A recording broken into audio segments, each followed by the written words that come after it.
câmera dele. No pezinho!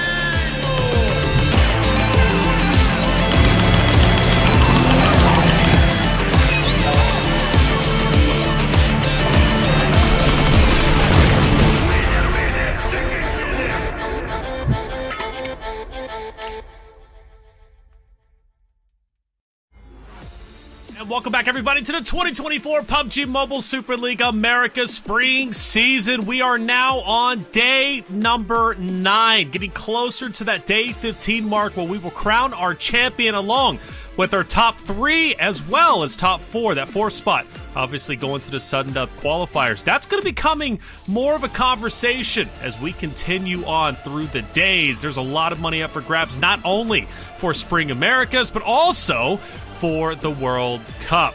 Can't wait to see how today's going to work out today. We've got Group C going for their double points, and I think today could be the most impactful day we have had yet, at least when it comes to the standings. How you guys doing? I'm Taylor Reflections Noble, joined by Hot Jukes and Mustache Dave. It's a good-looking crew today. It's a good-looking day to watch some PUBG Mobile. Jukes, how you doing, man? Great to see you. What's up, Big Papa? Happy to be back here on the big stage, be able to watch some PUBG Mobile action with my own eyes up close in real time. What more could you ask for? Nah, I couldn't ask for a lot. I don't know. Dave, s'mores maybe? We can ask for that at least. If you missed it, Jukes, yesterday, it was s'mores, Dave. I think you went back to Mustache, Dave. Great to see you, though. How you feeling, man? Hey, I'm doing good, man. I had my fixings of s'mores last night, so I'm ready. Yeah. I'm prepared, and hopefully in a better position than Hyper on their Game 6 last night. Jukes, there's a knife fight, in case you missed it. We got to talk about it later on, man.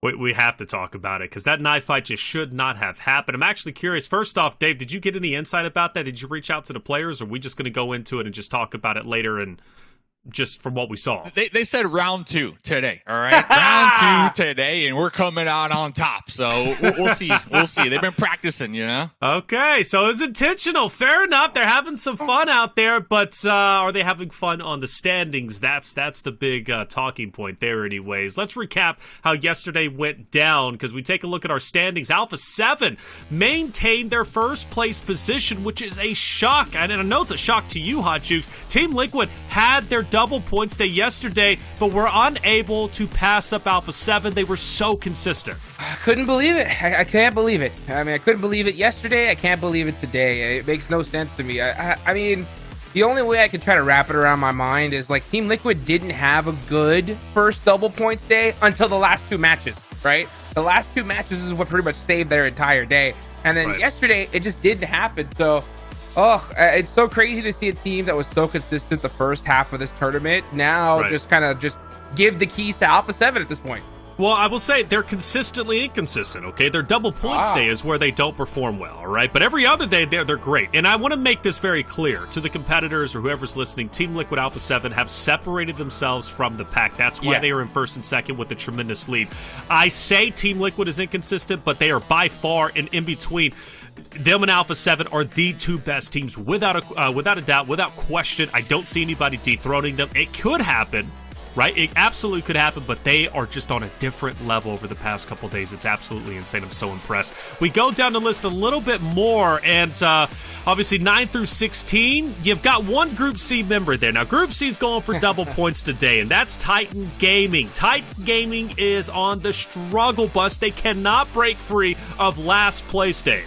Titan Gaming. They just need us to jump on the train and cheer them on here today. And yeah, talking to Wancho, he was telling me, the coach, the fill-in this week, team's still working on the synergy and the communication, right? But they have been grinding VOD reviews every single day. So that's all you can ask for, just trying to improve. So with double points being today, 16th place, no longer. All right, I'm calling it for NRG, SLR, and Titan Gaming, all right? All of NA. We are moving on up here today. Come on! We got Jukes and Dave. We got Jukes and Dave. We're moving on up, baby. USA. USA. Let's get it. Let's get it. Let's see how high they can go. Can Hyper also come back and be on the top A page? That is the question for Titan Gaming. I know they're bringing a lot of energy today, specifically Redox. I really hope he plays well today, man. I do. Redox is a guy that's got a lot of confidence, and I don't know how long his career has been, but I know he's not happy with being in 16th place at the moment. Redox, let's see what you can bring today. Keep that energy high and prove me wrong. How high can you go? I'm ready for it. I'm ready to see what Redox is all about, because he was a staple, a conversation in the beginning, especially when Cameron was on the desk day number 1. Yeah. But let's start talking about the teams that have been making an impact, but not necessarily the biggest impact. Yesterday, Team Liquid, Hot Jukes, again, yesterday was not their day. However, Team Liquid has shown great consistency, and I tell you what, it is their positioning that continues to impress me each and every game. Yeah, I mean, that's something that they're just so good at. I mean, whether it's apparently if it's not their double points day, they're almost unstoppable. That's right. It's pretty, they just kind of chill back. They're so smart when it comes to deciding fights. I think that's where their strength is. They know that, hey, we could take this fight early on, but we get the full squad wipe because we know we can, but we'll lose a couple players and that'll just crush us in points. These guys are just, literally a cut above the rest. It's really only Alpha7 that's challenging them at this point. So it's up to them, right, to decide what it is they're going to want to do, right? There is some extra money on the line, but at the end of the day, this is also their big opportunity to work out some kinks for future stages, right? Because there's the big show coming up right around the corner, and we know that at this point, they're pretty much a lock. Absolutely. They should be a lock unless something crazy happens. After all, being on day 9 with them 100-point lead, they have to be playing, or they have to be on top of the world. At least I think so anyways. I know they want to beat Alpha7, though. That competition isn't going to go away because Alpha7, Team Liquid, they're most likely going to meet again on the international stage.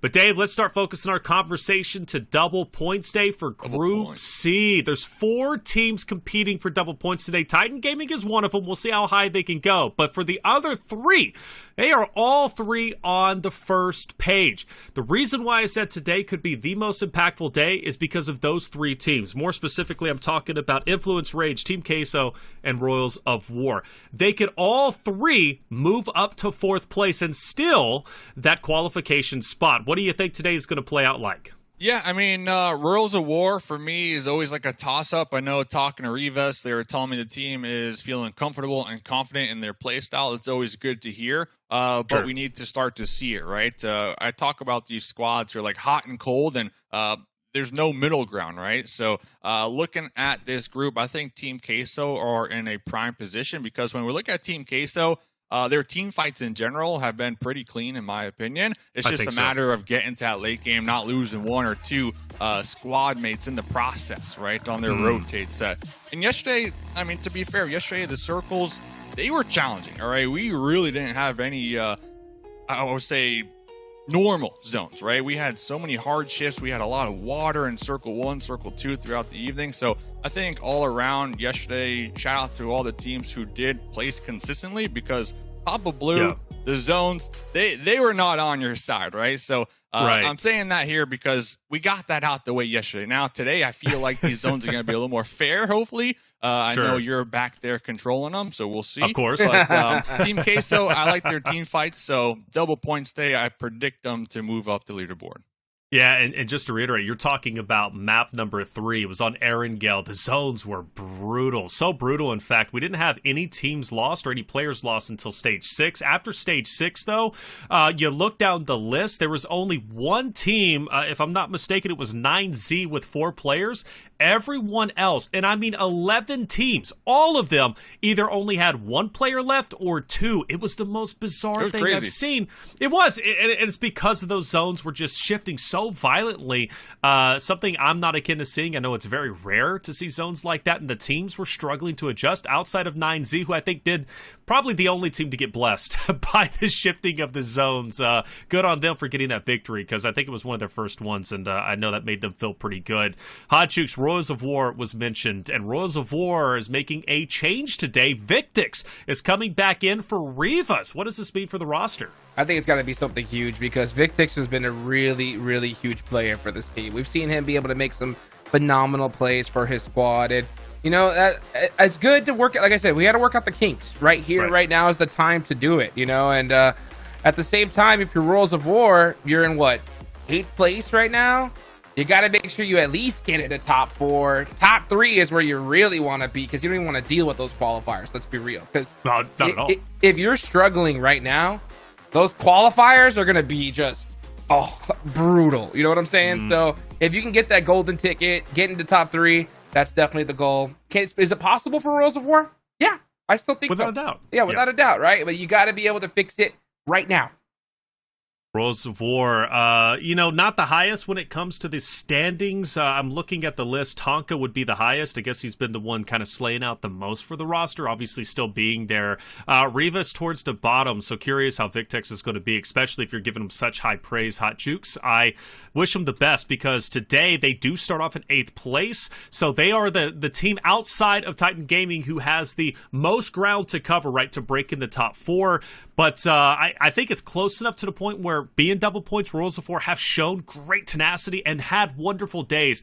I think it's a team that absolutely could break into top 4 after today is done. Yesterday was okay for them. Unfortunately, they didn't have any top 4 finishes, but today they're looking to change that. From one change to another, though, Dave, we also have influenced Rage subbing in Milo for Lil Boy. Lil Boy is out, and I think that's the second time they removed Lil Boy from the roster and put in Milo, if I'm not mistaken. Yeah, I feel like a couple of these teams still kind of experimenting at land, what works the best, who brings the most energy and who could be the most impactful when it comes to just getting these points. And, subbing in maybe because he's a better gunner, so we'll have to see. Sure. I believe the same thing happened last week, too, if I'm not mistaken, on their double points day. It did. So, yeah, Influence Rage subbing in their hard-hitting gun here today to try to get these double points eliminations, so we'll have to see how it plays out. Now, on 7th place, though, when it comes to eliminations is Diego. So Diego is holding his weight without question. Obviously the main Slayer, if he goes down, how does the team do? Well, hopefully they don't find themselves in that position, but excited to see what Milo's going to be able to do. Once again, subbing in for Lil Boy. But then we also have Hyper, and Hyper is making a bit of a change today. They're subbing in Capri for Kuna. Let's see how that's going to work out. They need to make a change, and maybe this is a change they needed, Hot Jukes. Yeah, it could be, and that's the thing, is that there is a lot to work on. Maybe Cunha was a little bit more experienced when it comes to, scouting, but maybe he just didn't have the knife skills that Stars wanted to see. You know what I'm saying? I don't know. This team has a lot. Knife. Yeah, exactly. He needs to get that knife nice and sharp here for today. Here it is. Look at this again. And like you're not playing tomorrow after this. Unbelievable. That was just way too fast for my liking. But, Stars said it in the interview not too long ago, right? He talked about simple mistakes. That's what we struggle with, and we can fix them, we'll be good. At this point, we haven't seen them get fixed yet, and we're at the second half of this tournament, so something needs to happen for this team, and I'm hoping to see that kind of like just snap of the finger, just, here they are moment. That's what I'm waiting on. And that's the issue for me, real quick. Yeah. Like, that's the issue, because Stars has been really vocal on the interviews, and shout out to Stars, kind of giving us those insights. But one thing that really stuck out to me when it comes to Stars, the IGL, they told me that they're just looking for the momentum, right? To get that one good game underneath their belt, to kind of get that confidence back in their sails and start playing some PUBG Mobile once again. So when we hear one thing and then see a knife fight game 6. That's right. It has me super confused on what exactly going down here. Well, I mean, also to piggyback off what you said at the beginning of the show, apparently they're looking to do it again. They're going for revenge in game number 2, which, and understand, I'm kind of conflicted. As a spectator, I like that, because I'm like, oh yeah, I get to see a knife fight. This is great, right? But it's also like, can you afford to do that? Can you afford to be playing game? And I view it as a game like that, right? Again, it's entertaining, but is it the best thing to do if you're trying to move up and make an impact? I mean, we're talking about day 9 here. You are still on the second page. You've been on the second page for days now. And the thing about Hyper, you mentioned Stars, and I love Stars' energy, and his interviews are great, but they are also saying that they're not really looking to change much. This is kind of like, we're doing what we're doing. We're going to continue to sell through. Maybe we want to get a bit aggressive, but they've been They've been bothered by troubles for a while now. No consistent landing zones. Maybe playing too individualistically. In Hyper as a team, Hotchukes, I know could be one of the top level teams. They proved that, I believe, day one, right, where they had that explosive start, or even day two. But then they started falling shortly after that. And I don't know if it's a discipline issue or if they're just truly getting lost in the sauce, man. Well, Star said it. He talked to me really early on, and he said that this was a rebuild year. That this is a new team. They're trying to get this stuff fixed. But at the same time, at this point, I think the way they're playing, they know that they're just not going to make it. And it's sad to say, but I think they just see the math being a little bit too large for them to chew on. And yeah, it is possible, but I think we're going to have to see something that Dave said, right? We just have to see them get like a very fortunate zone, a great game on their belt, and just go on a miracle run. But at this point, I think they're more focusing on just trying to get better. And hopefully we see some improvements, right? Little by little, at least maybe for future seasons. If that's the case, then to just reiterate that, that makes me excited for their future. Because Hyper is a team that I believe has a very high skill ceiling. This tournament hasn't worked for them.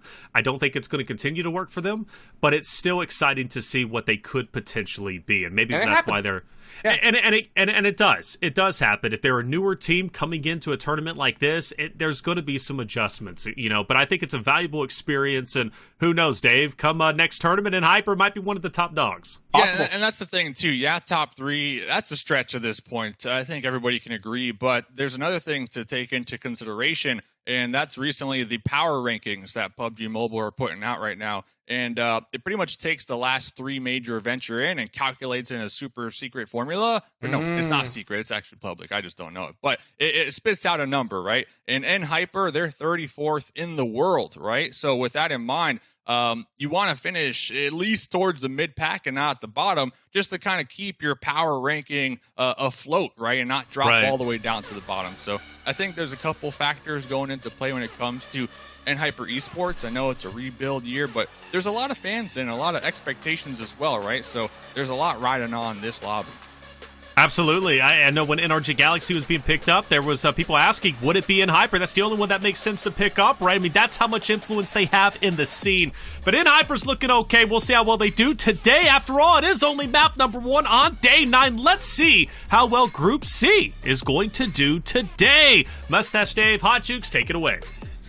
Let's get it going here. Group C's double points day. And all eyes, at least for North America, right, are going to be on Titan Gaming. And currently in last place, looking to push their way up. Dave, I got a chance to talk to Juancho as well. I talked to Coach Juancho. Officially Coach Juancho, right? And he told me that, there's a lot of stuff that they're having to overcome right now. And it definitely makes sense just from looking at their gameplay, because you see them just kind of doing these 4-man splits and not look like they're really covering each other. And I got a little clarity from that, and it has a lot to do with those communication issues. He told me specifically that none of his teammates really speak fluent English. So that could definitely make things a little bit tough during situations, where things get intense. You got him trying to talk to inactive, trying to communicate. And then you got, Redox and Doran just arguing in Romanian the entire time. Oh, look at this. The same spot. The revenge. The same spot. Are you kidding me? Wow. So real quick, I saw someone in the chat that the mathematics is, for the points I was talking about, power rankings, it's the team's total points in the league divided by the total points from everybody else times like a coefficient of 200. So answering that question. But yeah, I mean, kind of going back to your communication question, I get it, but I feel like, is it really the problem? Because I mean, can't you just mark on the map like, hey, enemies over there, like, hey, we're getting in a car, hey, we're pushing this, hey, we're scouting. I mean, obviously communication's key and all, but let's push. I mean, simple terms, Hot Jukes. I'll give it at maybe brakes. Maybe come up with simple terminology that everybody understands and can get on board with, and then just run with that. Just keeping it as simple as possible. That's what's going to need to happen, right? For sure, is some kind of adjustment every single game, because you have to find a way to communicate. At this level, there's no time to be doing the marks on the map. especially towards end game. Like, you have to just say a word and everybody needs to understand what you're doing. Otherwise, you're going to get taken out. And that's what we see happen from the squad, I think, multiple times. So you're right. Like, they're going to have to figure out some kind of just simple, like, hey, team, you know, team. Take some shots. I don't know. I feel like maybe they're overthinking it. Maybe they're also kind of giving themselves an excuse as well. I know they made it to this point in the stage, which is a huge accomplishment, but I feel like the work isn't done yet, right? So there's still a lot more work to be done to continue like their competitive careers here, and not only that, to try to get as much money as possible in this lobby. Let me ask you, Dave, right? So if you're dealing with players with multiple different languages, right, and you're trying to find like a unique system, right, how would you like push, right? Like push to be able to be understand in every language what that means, you know? Would you just use that word push or do something different? Listen, after a rough day, all right, I'm going back with the boys. I'm getting some chicken wings. I'm relaxing. But now that everyone's full, oh, hold up. I'm taking out the whiteboard, and I'm coming up with these terms that we all agree with, that we all understand. Sure. Like, come. If I say come, that means we're going for a fight. If I say wait, that means, hey, turtle up, right? Like, just come up with simple terms that everybody can get on board with and everybody can agree with, and just keep hammering it every single day, and eventually you'll get somewhere. And you know what? And if I say, I know what that means. Yeah, I know. Okay, he needs help, right? That like, mean, he that, needs that would help. mean, Maybe I'll that's throw what you that a would bandage, mean. right? Maybe I'll get some cover fire going. Like, we know what it is, right? That's what I'm saying. Yeah. Who knows? You Test know, maybe me again. Test me again. Test you again. Okay, all right. What would you do, right? How would you describe, right, that, there's two people pushing up on this hill, right? We need to throw nades in this direction. Two nade there. Two nade there. Two nade there. They just start throwing with the nades mark. yourself, and hopefully they see where you're throwing them, man. Like, Gotcha. That's it. Yep. IGL Dave, dude. I'm telling you. Nade now, dude. Nade now. Nade Nade now. Now. Yep. Yeah. If I say bush, that means hide in a bush. Snake it out. All the future IGLs out there, they're taking notes right now. They're taking notes. They're taking notes. Okay, bush, that means snake it out. Nade now, that means throw grenades on mine marker. Yes. I can tell you don't agree. If somebody said to Mustache Dave, what would that mean in game? If someone said what? Said you need a Mustache Dave right now. What would that mean? A Winchester. That means you got to bust out the Winnie. Yes, I agree. I agree. Whole team takes the Winchester. That's true. That makes sense. So, getting into this match though, IGL Dave putting that to the side here. Circle 1 is going to be up there in the northwest. We got, of course, Alpha7 and North Georgia Pool. That's where they tend to drop. Looks like Rules of War, and they're double points today on Mount Everest. They're going to be getting into a little skirmish here with 9Z here, Hot Jukes. 9Z. Elite saying, I'm out here. See ya! That. No, yeah, it's too early in the zone to be getting in these kind of engagements, especially because, you know, it's dead center. It's dead center, and if you get into a fight, there's a big chance you get third-partied. So, very smart for both these teams to just share this location. That's what I want to see from a lot of these teams, especially early on. You have to have that understanding and discipline that it's okay to share, right? It really is okay to share. Not one team can hold Mount Everest by themselves, you know? But if you have a team like Rules of War, dead center on Mount Everest, and you got, you know, 9Z over there in that edge, you just be like, hey, you guys stay that way. Y'all guys shoot at some stuff that way. We'll shoot at whatever comes this way. And then towards the end game, we'll shoot at each other and figure out who wins second and first, you know? Yeah.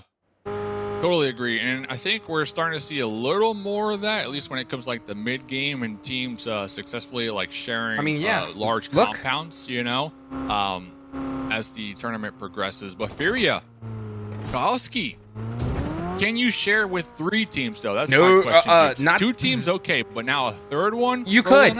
You could on the other side of Everest, right? But not on that side. That side is now taken up. And we're going to see Stars go up against SLR. We'll get back to that Everest strategy in just a little bit. But now we're going to see Dragon. Ooh, looking to throw a nade onto Stars. Ooh, Dragon actually got popped out of the building. And he's going to join up with Koi. Oh, look at that. Capri's end up taken out. And that looked like to be on the drive up to this fight. So it's really going to be up to FS to make something happen, and he does with a beautiful nade there onto Dragon. But he's got to be careful because Koi seems to be waiting for him. Yeah, beautiful grenades being tossed back and forth. Stars on the rooftop right now. Oh, he's out. Another elimination onto Koi.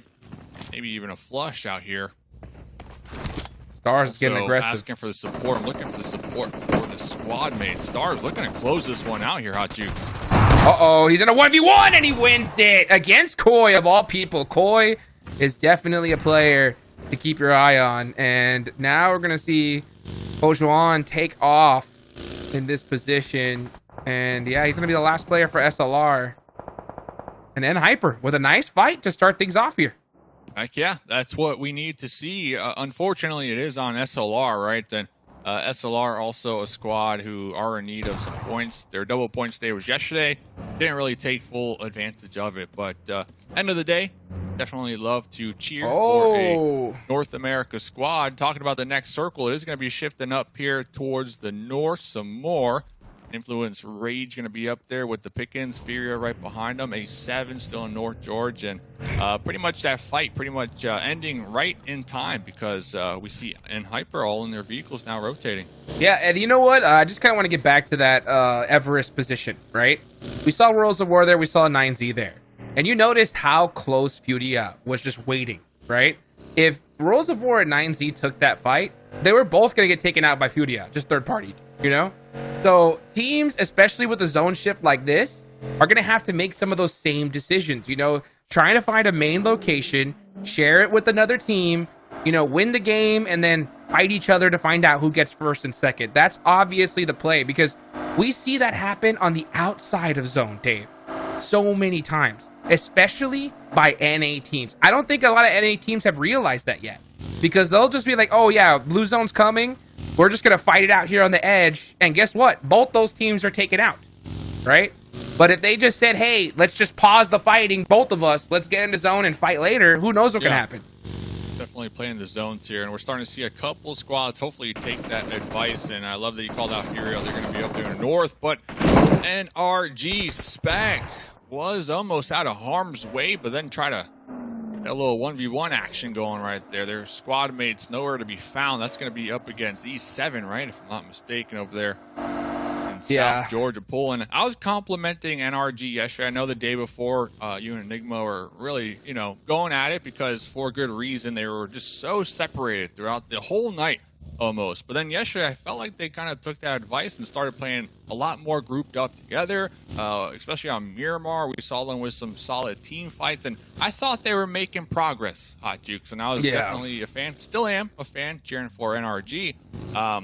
But coming into game number one, they're kind of going back to like the beginning of this week, how they're all scattered over the place, and that's not what I want to see, man. I want to see NRG play together, rotate together, right? Just to preface it, I'm a huge NRG fan without a doubt. You know, Spec, I want to see this guy go to the moon with this squad, you know, and it's just, honestly, it makes me shake my head if I'm being just as transparent as possible because seeing a blind rotation like that, I'm like, what are you doing, you know?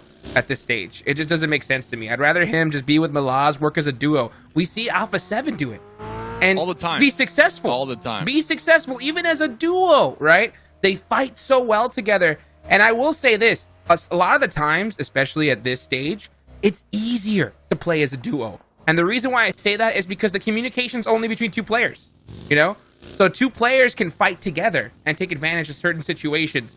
Now, unfortunately, when you just blind send it like that, you're going to get taken out 9 times out of 10, and that's exactly what we saw. And hopefully we don't see any more blind sends as this zone is now heading towards shooting range. Yeah, they definitely made progress yesterday, and it kind of picked it up throughout the evening, so that might just be the case here, and we'll keep tabs as NRG down to just a solo. Malaz looks like they're going to be rotating underneath that bridge. We'll see how far they can continue to survive. But Team Liquid up here now approaching the zone. Be Bold also yesterday, a pretty solid day from Be Bold, a team that they were just holding down the zone so well, in my opinion. They got a couple points to go with it, so they're going to be up here right between Team Liquid that we saw rotate towards the north and AGG right beneath them. So we got a lot of squads kind of just all playing edge right now, Hot Jukes. Yeah, they're forced to because this is pretty much all open range in the center of the zone. So everybody just playing edge. And not to mention with a zone shift like this, you're going to be pretty scared to go central because you think it's already been taken,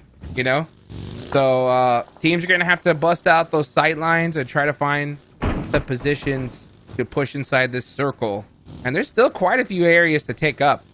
iNCO going to have to find a wraparound here soon. 7 doing a little bit of a blind send. No, he's doing some scouting. He did spot that player there. He did only see one vehicle, so we'll see how they decide to handle this. Yep, it looks like they are going to take advantage of that player. Oh, never mind. Second thoughts. That's going to be Titan Gaming right over that ridge. Titan Gaming, double points day. Heard reflections on the desk cheering on Red Ox here. Red Ox looking for a big day, a big come up. Red Ox, one of the key players when it comes to just the elimination possibility from Titan Gaming. Looking to find their stride here. Yeah, I remember. I remember day one. You know, in the green room. You know, talking to Taylor, and he was telling me how Red Ox was his favorite player, and he was excited to see what he was going to be able to do this tournament. You know, so I know he was. Yeah, I know he was kind of crying a little bit. You know, seeing them in last place, but hopefully we could see him do Taylor proud. And double points day is where that might just be the case, right? Correct. Today's the day. One elimination equals 2 points on double points day. A chicken dinner, normally 10, but double points, that's 20. So we'll see what they can accomplish here. Death Wolves, a team that I am definitely a fan of. Oh! Hey, I'm calling Death Wolves top 4 at the end of this tournament. Ooh, I wouldn't doubt it. I like them a lot. All right. Yesterday they had a really solid game 6. The synergy is there. I mean, we can see the laser focus on all the players in the player cam. And they were a team during their Brazilian qualifiers. They just dominated. They just steamrolled the lobby, and really feel like this could be a squad that could be a contender up against Team Liquid, Alpha7. So looking forward to seeing what they can accomplish here today. But Team Queso, that's the squad to watch right now. They are on their double points, and well, they just barely missed taking an early fight up against Death Wolves. Alrighty, well, guess what? This next zone is has now up. And it is deciding to go a little bit more to the north side, and Hyper forced in the blue as is tradition lately. And here they go with a little bit of a blind send. I would yeah, but they have no choice. They can't play that edge at all. So they're going to go right here to this tree. Oh, never mind. Actually, just going to go ahead and pick up their teammate and keep on pushing in. Entity 7 forced wide out in the open here. Royals of War have a big opportunity, but they are starting to get wrapped around. They're going to have to make some plays. Going for that nice grenade knock on a Hate 99 over there. Hate is just out of here. Not want to take this. Oh, actually back it up. Oh, beep, beep, beep. Back it up. Back it up towards their squad mates for good reason. Oh, Hate with a beautiful shot on the Tonka. Victex, where you at? Victex with the peaks. And that's a misplay right there. You know, that is a miscommunication because they definitely should have pushed up at the same time. Ooh, the off and angle. Oh, dude, that's a tough one right there. I will say that. Let's see if Victex is able to make it up. He's gonna have to here, and it looks good. That's 3 players down. Last player up is Jocko. 2v1. Can these guys play together? Yeah, Kogo taking out Franco on the high ground. The off angle was massive for the turnaround potential for Royals of War, and they're gonna get what's it confirmed, happening. But let's see, it is not done yet, Hot Jukes. They decide to go for the confirmations, and there's the shot. Colgoat taking him out. Oh, you saw the slap on the table from Entity 7. They definitely miscommunicated that one because they had the huge advantage, but they just slowly got taken apart little by little. Now we're going to watch in Hyper. Oh, that was actually a really close nade. I think it goes back to your conversation of just like knowing when to fight and to prioritize maybe the zones and fight in the zone compared to with the additional pressure in the blue, right? And that's kind of where that fight was taking place between E7 and Royals of War. But we'll get back to that because Colgo, they're not done yet. They're pushing Team Queso.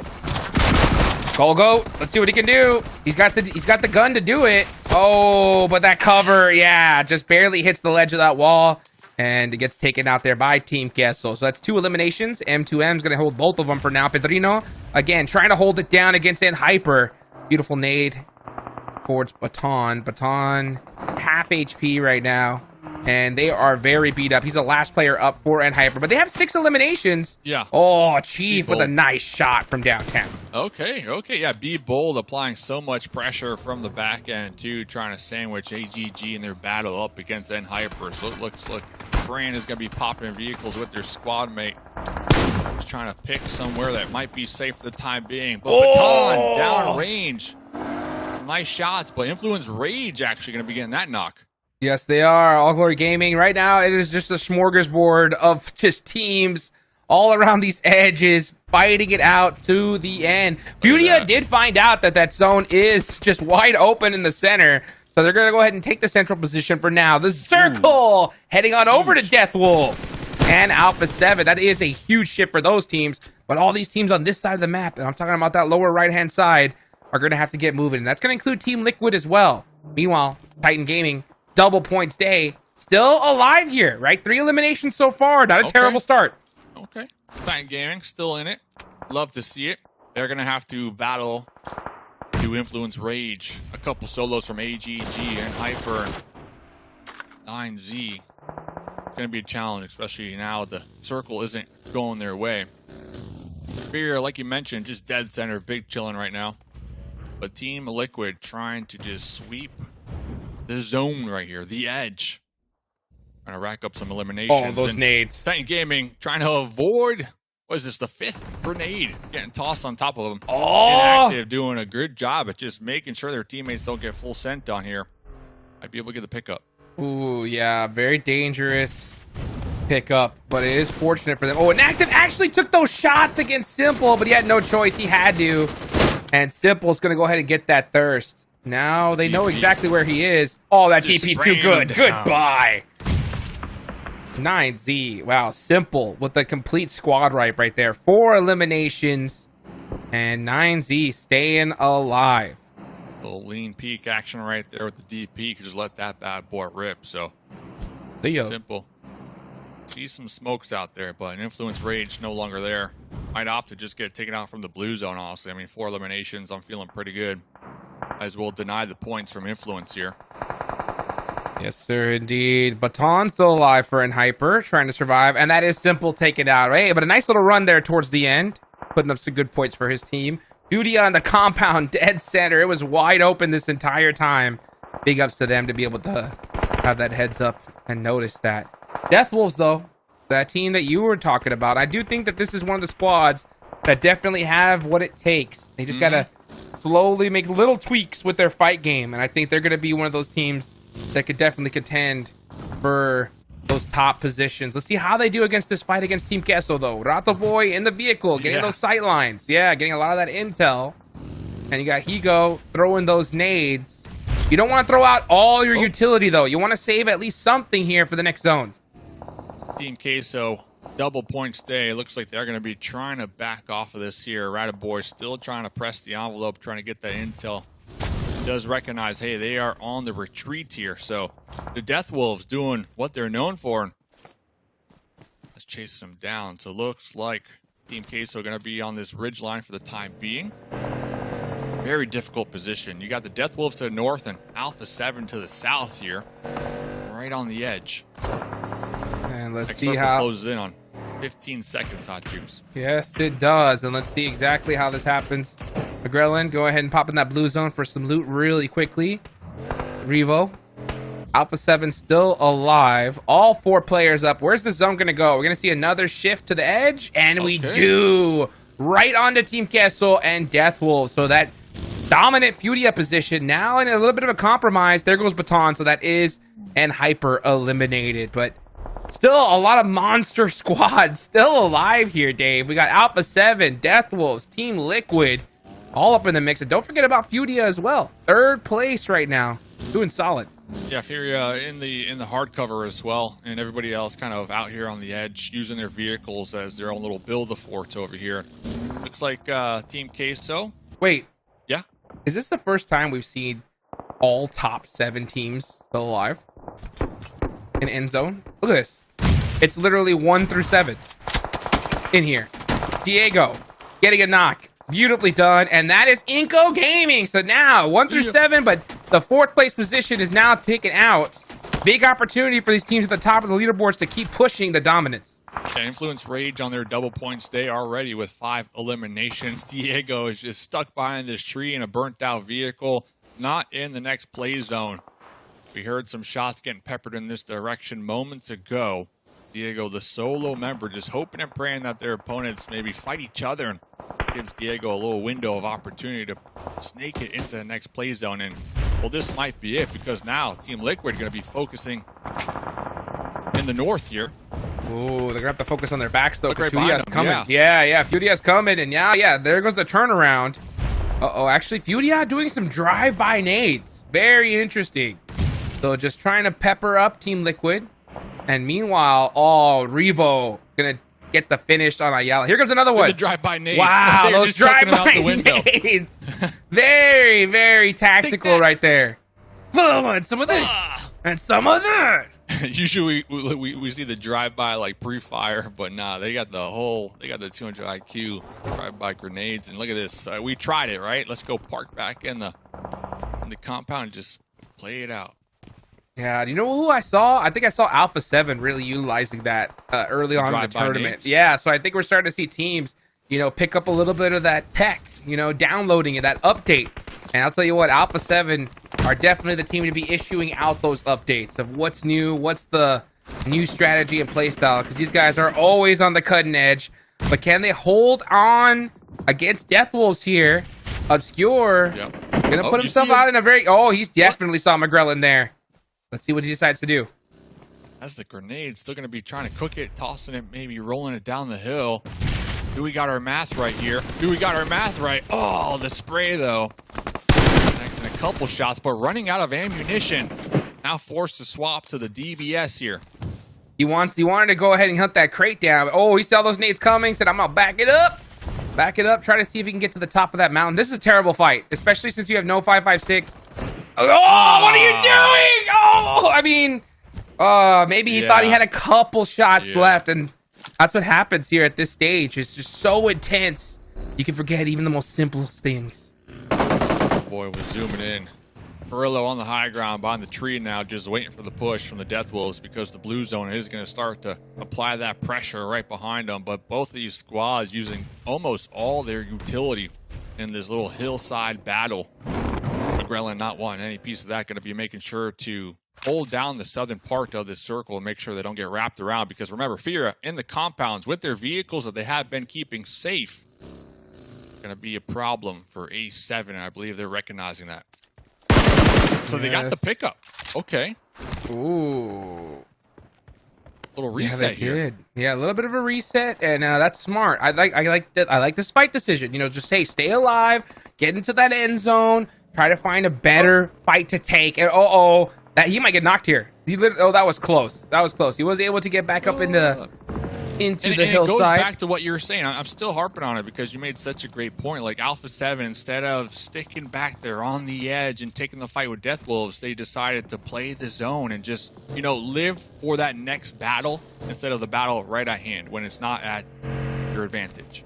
You don't have to take every fight. You don't have to. You know what I'm saying? You could back off and just say, hey, guys, this is not a fight we're comfortable with taking. We'll fight a little bit later. Yeah. And more often than not, a lot of teams will be like, yeah, this sucks. Blue zone's coming. That fight was awkward. We don't want to deal with this either. We'll fight you when we're at a little bit of a better advantage. Or maybe some other teams get taken out because Furia trying to do some drive-by shenanigans and they get punished for it. Furia taken out.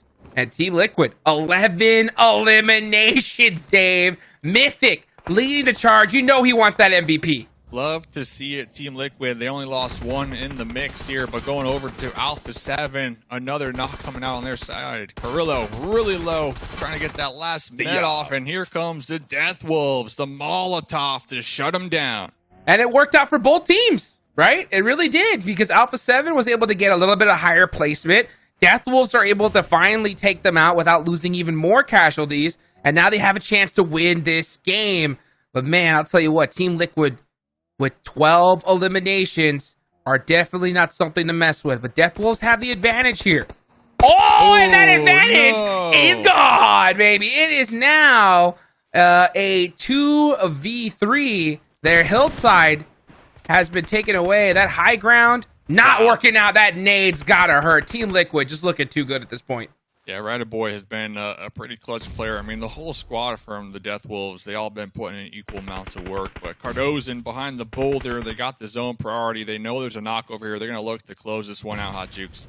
Yeah, they are. Now they have, I mean, this is all their game. I mean, Death Wolves back against the wall. Team Liquid is pushing them, so Papa Blue is going to start punishing them in the next few seconds because this zone's about to go into nothing. Oh, but Obscure, he is the player to watch where he gets taken out. That huge angle eliminated.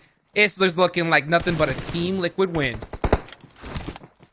Yeah. Oh, he's going out. Denying the point. Like, no, we are not going to give him another one. Oh, he wants it. Goes in, drop Oh, shot, my gets God. it. Hot Jukes. He gets it done. That is how you do it in style. Coming down all the way from the top rope with that S12K saying, where are you going, huh? We want one more elimination. Wow. Yeah. They thought they were going to deny the point, man. A dude was hunting that one down. So Team Liquid, 15 eliminations, 2,200 in damage done, 17 grenades tossed in game number 1. So utility was king for sure. I love it. About that. I love it, man. Hey, it's not double points day. Team Liquid pops off, right? 15 eliminations. Winner, winner, chicken dinner. Wow, what a game that was. And the cherry on top, Potchuk's chasing that elimination, right? He's like, I'm going to deny this. And then he goes and hunts it down. Mwah, chef's kiss. Beautiful. Chef's kiss. Might as well. Might as well, right? I mean, hey, you know that what's the worst thing that can happen? Yeah, I get taken out. At this point, it makes no sense. We didn't do a good double points day. It's now our time to shine. And it was the time to shine. And shout out to Obscure, by the way. He was having a lot of great moments yesterday, Dave. I know you remember his 1v3 against NRG Galaxy. Oh. That he won, mind you. He ends up being one of the fourth place, or number 4 when it comes to overall elimination, sitting at 4. So Deathwolves 7 elims. You can give that up to Obscure for doing so. Deathwolves, again, a team that we know is a powerhouse team, finishing second. I'd love to see that consistency. Yeah, and getting 4 eliminations here in game 1 as well. So Deathwolves definitely a big fan of. I was a fan of FURIA. They had the compound priority, they had the zone, and Hot Jukes and I were kind of chatting about and complimenting them on their grenade drive-by that they were doing over there multiple times. You love to see it, right? The thing is, 0 eliminations, Hot Jukes. I know. They didn't get nothing from that game. I mean, a 4th place, sure, that's good. But no eliminations. And Hyper, though, is this considered getting revenge? I mean, I would say so. Right? But, right? I actually took note of this, Jukes. That was Capri, right? The fill-in coming in, subbing in. And you actually said it as a joke, but it turned out to be true. They brought him in because they wanted to win the knife fight. And he wins the knife fight against NRG's Fate. So the sub putting in work already. That's what I'm talking about. Hey, you know what? It's little plays like that get you a permanent seat on a roster. Know what I'm saying? But right. I think Ed Hyper need to sharpen all their knives though if they want to claim that seat because man, they got some work to do. Well, they do. In Hyper, though, for what it's worth, did do a decent job, Dave. Excuse me. Just call me Doug.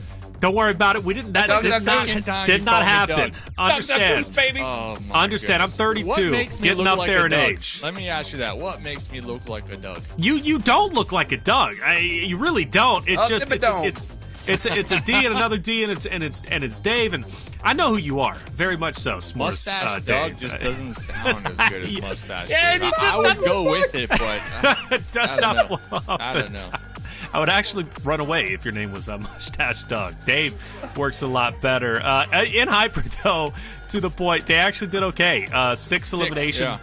Yeah. I mean, that's not bad. And I think you said at one point they were challenging everyone, just like Cardozan was, right, off of the hill. So good on In Hyper to show that aggression. We talk about that rebuilding phase. So it seems like their rebuild seems to be improving. The pressure is off. I don't think they're concerned necessarily about the standings, but more so concerned about improving as a team. But Team Liquid, Dave, 25 points. Yeah, I mean, solid game for Team Liquid as if they need more points. But kind of just to double back a little bit on Hyper, Star with 3 eliminations here in game number 1. And I bring this up because Star is, for me, I mean, yes, the IGL, we all know that, but also like the powerhouse when it comes to just the vibe check. You know, if Star is feeling good, those vibes will carry over in the calls and just on the breaks between the games, and the morale of the squad will be high today, right? And sure. That's what you want to see from a team at the bottom trying to make that comeback here. Well, he's a polarizing figure for sure. I love watching him and love watching him pop off. Titan Gaming and Royals of War Hot Jukes will do decently well, right, with 10 and 8 points respectively. Royals of War trying to work their way up the standings. I wonder if that 10 points made a difference. Let's check it out, Hot Jukes. Let's check it out. I don't think it's going to do it, though, because we saw all these top teams still alive towards the end. And you can just see right there, Team Liquid moving back up into first place, just like that on not their double points day, huh? That's right. Good job from them. Team Liquid takes it again. That's going to be a reoccurring theme, right? And I think also a goal for Team Liquid Alpha7 is to keep that 100-point lead over third place, so they could be very comfortably qualified for the World Cup. Something to take note of. FURIA still sitting at third, literally no changes outside of Team Liquid, taking over first place. Good on them, 25-point game. Well, that'll get the job done. We'll see how consistent they can be today. Dave, I know your prediction yesterday, Team Liquid will win 2 in a row, or at least win 2 games. I think you were a day late. Team Liquid now is going to prove you right. It's all according to plan, all right? They just want to continue to give us the talking points for the battle of first place, all right? They said double points today. We're gonna relax, you know? We're gonna let other teams soak up some points. So, yeah, definitely a conversation to be had. Right. Titan Gaming, I believe, 8 points total here. Yep. Still not enough to kind of kickstart them in the right direction, but we still got 5 more games to go. And I'll give credit to Redox, apparently my favorite player ever. True. Did he send you the jersey yet, by the way? No, it's funny enough, he's never sent me a message. I sent him a message, he didn't respond. So Redox, let's have a conversation, man, and see where your head's at. 2 eliminations is what he got, so good on him for Titan Gaming. They're a large part reason why they got 4 elims. Redox picking up 2. We'll see how far they can go. After all, SLR not looking competitive in game number 1. They pick up 0 total points, so Titan Gaming surely is going to be able to catch up to them. But good game, though, as a whole. It was nice to see Team Liquid do as well as they did. Just to double back, though, Hot Jukes, FURIA, I did expect a bit more. You guys talked about them for a large majority of your cast. 0 elims, man. They got to do a little bit better than I know they can. Yeah, I mean, it's totally possible. That last zone was chaotic. I mean, it was all over the place. You're just having to kind of climb out in the open and hit those shots. I like the fact that they did some of those drive-by nades. Right. And just weren't able to really, get any confirmations. But hey, it's always good to see, utilize some newer strategies. That's it. Well, it's funny. I feel like these drive-by nades are becoming more common as the days go on. It's always entertaining to see cars have made a massive impact. I guess pun intended. Hey, that's game number 1 done. That was Erangel. We'll be hopping into Miramar game number 2. A lot of questions. How will our Group C continue to do? As I said, it should be the most impactful day when it comes to page number 1 of the standings. It hasn't been impacted just yet, but game number 2, I think we're going to see something special. We're going to take a quick break. When we come back, Miramar coming your way. Hello everyone, the all-new 2024 PUBG Mobile Super League event PMSL Pass will be available from May 31st to June 30th. The PMSL Pass has 20 levels and only takes 500 UC to unlock. Get a Dark Arts Gentleman set immediately after purchase. After unlocking the PMSL Pass, you can view the missions and complete them to get points. Raise your pass level to claim corresponding rewards. Plenty of rewards await you, including the Dark Arts Gentleman set, Dark Arts Gentleman glasses, Dark Legend Smoke Grenade, Dark Legend Avatar Frame, and the ultimate reward, Dark Legend UMP 45. To quickly raise your pass level, you can 1. Redeem points from points voucher redemption codes. You can start by using the redemption code 24PMSL Pass now. 2. Use UC to purchase levels directly. After reaching the max level, every additional level reached will grant 1 PMSL crate. Additionally, you can gift the PMSL Pass to friends who meet the conditions. Send your friends a small gift and complete to see who unlocks the ultimate reward first. That's all for this introduction to the 2024 PUBG Mobile Super League event. Unlock the PMSL Pass, put on the Dark Arts Gentleman set with friends, and collect amazing rewards.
And welcome back, everybody, to the 2024 PUBG Mobile Super League America Spring Season. I'm Taylor Reflections Noble, joined by Hot Jukes and Mustache Dave. 1 game down, 5 more to go. Hopping into Miramar. Game number 2.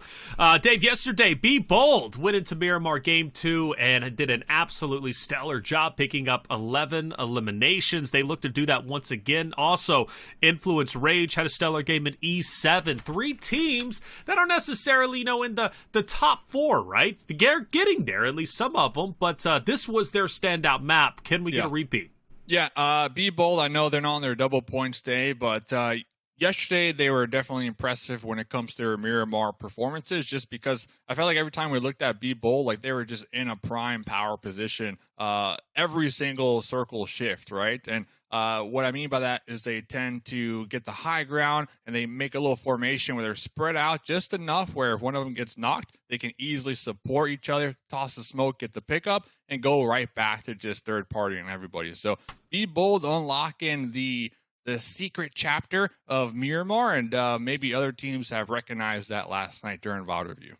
All right, well, Be Bold, one of those teams. Influence Rage, though, got second place. Hot Jukes, they are on their double points day. And so is Royals of War. Yesterday, in the second Miramar that we watched, Royals of War landed on Team Liquid, and they wiped them out in such a clean fashion, I was taken aback. Royals of War got a clean sweep on TL. Now, TL today looks like a totally different team compared to their yesterday's performance, but Royals of War might have Team Liquid's number here on Miramar. I'm curious if we get a round 2. Yeah, I think it's totally possible. It's always different whenever you have a little bit of a roster swap. That last game was tough, and the reason why was because that fight on the hill, where I think it was Victex and another player, there was obviously a big miscommunication because they did not peak that at the same time. If they did, I think that we would have seen all 4 players of Royals of War up, and they would have won that fight against Entity 7 really easily. Now, it was fortunate for them that they even won that fight, because I think Entity 7 made some mistakes themselves and kind of gave that fight away. But at this level, you can't make those mistakes. So hopefully that was a one-time thing, and they're able to really fix that here for Miramar. Well, it's always hard to sub players in and out, even if you've got good chemistry. It's just like you get in that flow state day in and day out, and then all of a sudden you add in a player like Victex, and it's like, how's that going to work out? Now, granted, he does pick up 1 elimination, which is decent compared to them, I think, only picking up 5 as a whole, so you could argue that he did his part, but communication is still there. You can get an elimination, but it doesn't mean that you're going to end up being a successful team. So hopefully going into Game 2, they ironed out a lot of the issues maybe that they're having, obviously with the breakdown of communication. Dave, I do hope, though, FURIA will have a bit of a better game here, given the fact that their positioning is always great. They're also a team that could make an impact on the standings. What do they currently stand at? I believe they're in third place, so they're trying to hold on to that right. They get placement points, but I know they can slay out. They're looking to do so in game 2. That's your team. Listen, yesterday you said it wasn't your team. I'm bringing it back, man. That is your team. FURIA is your squad. Yeah. I don't think they're going to be top 3, man. Yeah, they have been doing great. They have, a total of 184 eliminations, so they know how to pop off, and they know how to place high. But I'm looking at teams beneath them. I'm looking at Death Wolves, right? Death Wolves, to me, are just playing a lot more aggressive. And I feel like Death Wolves are a little more hungrier when it comes to getting these points every single day, while FURIA, they're kind of just trying to maintain. So, in my opinion, I'm cheering for the hungrier squad here. Ooh. By the way, I didn't take it back. FURIA is my team. It's your team, all right? I didn't. That's your team. I didn't take it back, all right? Hold on.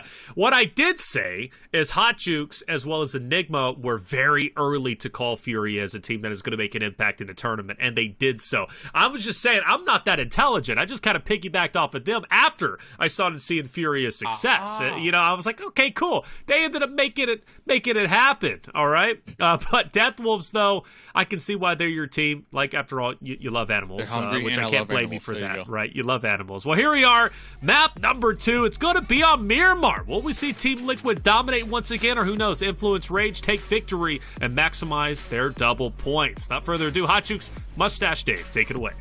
Thank you so much, Roger Klotz. Here we go into Miramar, baby. And let's see if UDI is going to do well in this match. I don't know. I have a feeling Worlds of War, after losing that last fight, they're going to come in a little bit hungrier in this game, Dave.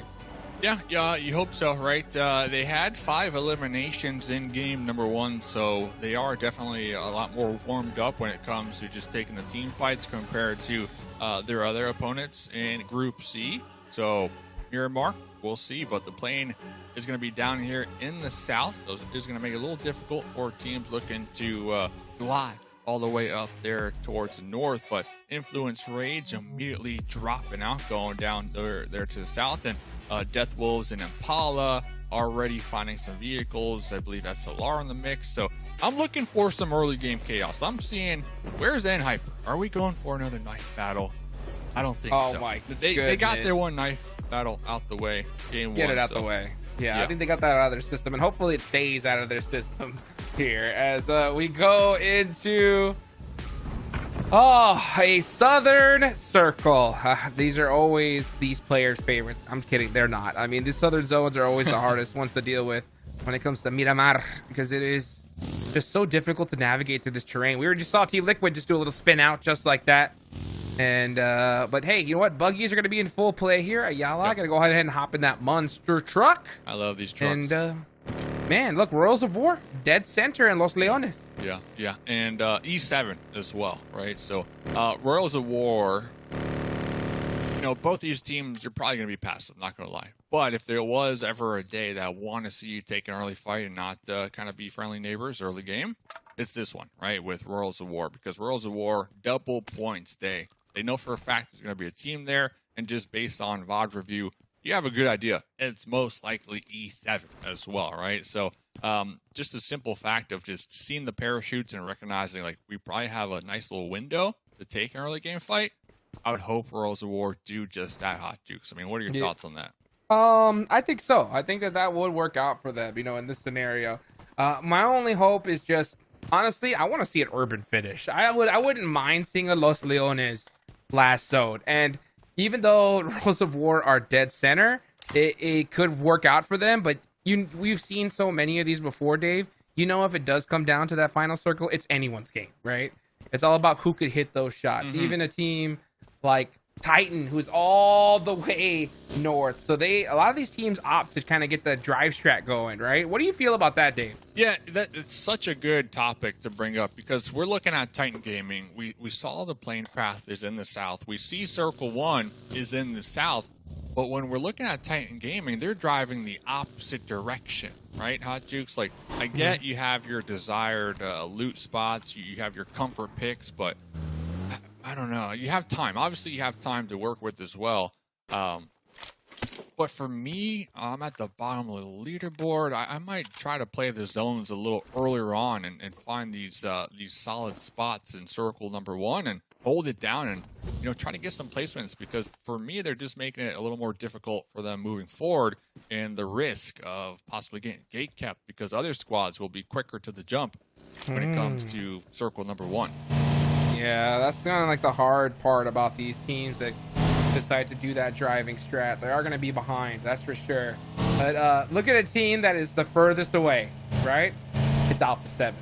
That's what they live for when they decide to go to El Pozo, because they don't mind playing that edge. And I think that's like why they're so strong here, Dave, is because they do so well even if they're playing edge zone versus, you know, just sitting in the middle of the map. So let's just see if they're going to be able to make that rotation, though. And some can't. And I think that's an important thing as well to recognize. Like, you know, different lobbies, I think, should have different strategies, right? Yeah, you might have one strategy to qualify here, but then once when you get into this lobby and it's not working out, you need to be able to adapt, Hot Jukes. You need to be able to change it up and not stick to the comfort, you know, the comfort drops, the comfort rotations. Like, it's all about adapting, and I think this tournament being 3 weeks long, you have enough time to do just that. But I'm starting to fear, now that we are over the halfway point, some of these teams, they're just sticking to what they feel like works, but it's not necessarily working, if that makes sense. That's kind of like the hard part. Adapt. Yeah, that's kind of like the hard part, and I wish they would feel a little bit more relaxed because, man, I know for as far as for me as like a spectator, a caster, I'd love to see it. You know, I wouldn't mind, like even FURIA, right? They went out with 0 eliminations, but I like the fact that we saw them utilizing these drive-by nades, you know? And if you're going to try something different, go for it. Now, is it a little bit risky considering that they're in 3rd place? Oh, yeah. You know? These teams at the bottom, though, what do you got to lose at this point, right? What do you got to lose? Hey, put in some work. You utilize this time to make changes and just adapt and get better and better and better, because, yeah, you know, mathematically, good luck at this point trying to make it into top 3. But at the same time, you want to, you know, level up that gameplay so much that next season you're going to come back as a dominant force. Yeah, and you have the opportunity, you know, you're competing with some of the best players and teams in the world right now, right? Like, you qualified, you made it here. I think if you're at the bottom, maybe sometimes going for the most unorthodox plays and just trying to switch it up and confuse your opponents might be the play, right? Like you said, with the FURIA, with the drive-by grenades, I love that we're seeing that from them. They are in 3rd place, so they have a lot more to risk with being bumped down. But when we're looking at like 14th and 15th and 16th, like, go for just the wildest place, I think, right? Go for the hot drops. I mean, we know where teams drop. You could pick and choose the weaker teams when it comes to their team fights, right? And just get those skirmishes in. I agree. Yeah, just go for it. Leave it all out on the table at this point. You know, play grouped up together. You know, try some different strategies out. I know as far as us as casters, that's something we'd love to see. It's easy for us to say too. I get it. You know, I get it. It's easy for us to say, oh, just change it up. You know, the pressure with being at LAN is a whole different beast in its own right. But I feel like you can't let this get to you, right? You just got to play your game and just be confident. At the end of the day, have fun. Just be loose. Play loose, Hot Jukes. Yeah, it's just the consistent mistakes that we're going to be critical on, you know? Like watching you blind rotate in the middle of zone on circle 4 and just get taken out of the car. It's like, yeah, you knew that was going to happen, right? So, you know, making smart decisions, smart adjustments, even if it's riskier, if you're at the bottom, you can afford those risks because right now, like I said, you don't got much to lose. But oh, Milos, dude's in the corner. Yeah, we saw him like skeptical too. Like, should I go in? Should I go in? No, I'm not gonna go in. Am I gonna go in? I'm gonna go in. Finally goes in. The suppressed M4 too. You hate to see it. You hate to see it here. My dude's way far from the squad too. That's what I'm saying too. Like, even split looting at this stage is just why, you know, like, I get it. You're trying to maybe get to zone a little bit quicker, but it's just play together. Just play together. It's all about minimizing risk, and to save yourself an extra 5, you know, or maybe 10, maybe even 20 seconds this early, right? It's not worth losing a player over. Talking about scouting, looks like Mythic doing just that, recognizing, hey, there might be a squad up here in our rotational path. Royals of War, they're going to be setting up a camp here, waiting for these squads to make their approach in. And yeah, I mean, that's just beautiful, beautiful scouting from Team Liquid. Instead of, like you mentioned, just straight up sending it to the zone, they're leapfrogging, taking pit stops, surveying the land, seeing if it looks legit or it's a little sketch. And I believe they were able to spot out one of their opponents and quickly readjusting. Beautiful done. You gotta make those adjustments. You really do. And we see the top squads do that, right? We see them, you know, decide to play super passive or super aggressive, just depending on that situation. They're so adaptable. One team in particular that's so good at that is Team Liquid. They are very smart when it comes to fights and rotations. I think if they get like dominant circles, they're very hard to beat, even above Alpha7. I think that's why we see them above them on the leaderboards. When it comes to pure crazy fight skill, I don't think Alpha7 is being touched at this point, man. These guys are just crazy. Yeah, and that's the fear as the tournament progresses for me, is the runaway when it comes to the points from Alpha7 and Team Liquid. Like, there's a point where you know for a fact you're qualifying, and what happens then, right? Like, what happens to the third, the fourth, the fifth place teams who are just trying to get that last direct slot, right?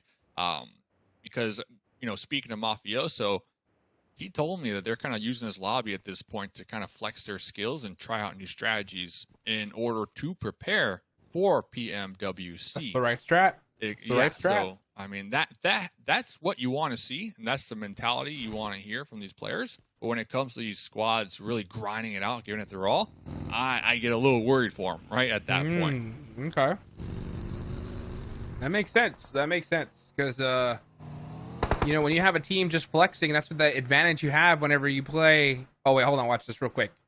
Doran. Oh, it took those shots, but it was just a little too late. Oh, Mafioso got caught. Oh, it was actually by 7 from iNCO. That's going to be tough. And he gets thirsted out. So Alpha7 losing a player on rotation in Miramar, that is literally their kryptonite. And the risk they take. Oh, Juancho, 1 HP. No tire back. Oh, and they're out. That vehicle's about to blow up. Juancho needs to move back. Just in time. The blue, they're right there on the edge, but even with the prone position, they are not safe from iNCO. But you saw there, you saw there, right? Titan, yeah. They where were the suppressive shots from the other teammates? You know what I'm saying? Like, you have to be so quick on the button when something like that happens. Like, you got to try to help them out. The other teammates now finally picking them up. Here they go. I'm going back a step. I'm questioning why did they stop to jump out and take shots at Alpha7 in their vehicle still. I feel like just sending it to the zone would have been the play. It could be, you know, honestly, it's a Alpha7, little juicy though. It's a little juicy, you know, when you see a vehicle, you have an opportunity. I can understand why you pop out, but you're right. It is a 50-50. iNCO actually pushed it on Alpha7, but like I said, Alpha7 always together, right? Even as a 2-man, these guys are dangerous, but 7's got that nade. Oh, he's got to get that shotgun going, but where's the rest of iNCO? Nenebete, Nunez, looks like they're on their vehicles. Nunez on the high ground here. 3 times M4, position compromised, swap into the SK-12. Perillo right beneath them, cooking the grenade. Nunez popping in the buggy, saying, I am out of here. Trying to group up with Nenebete. Can they survive? Spray down from the M4.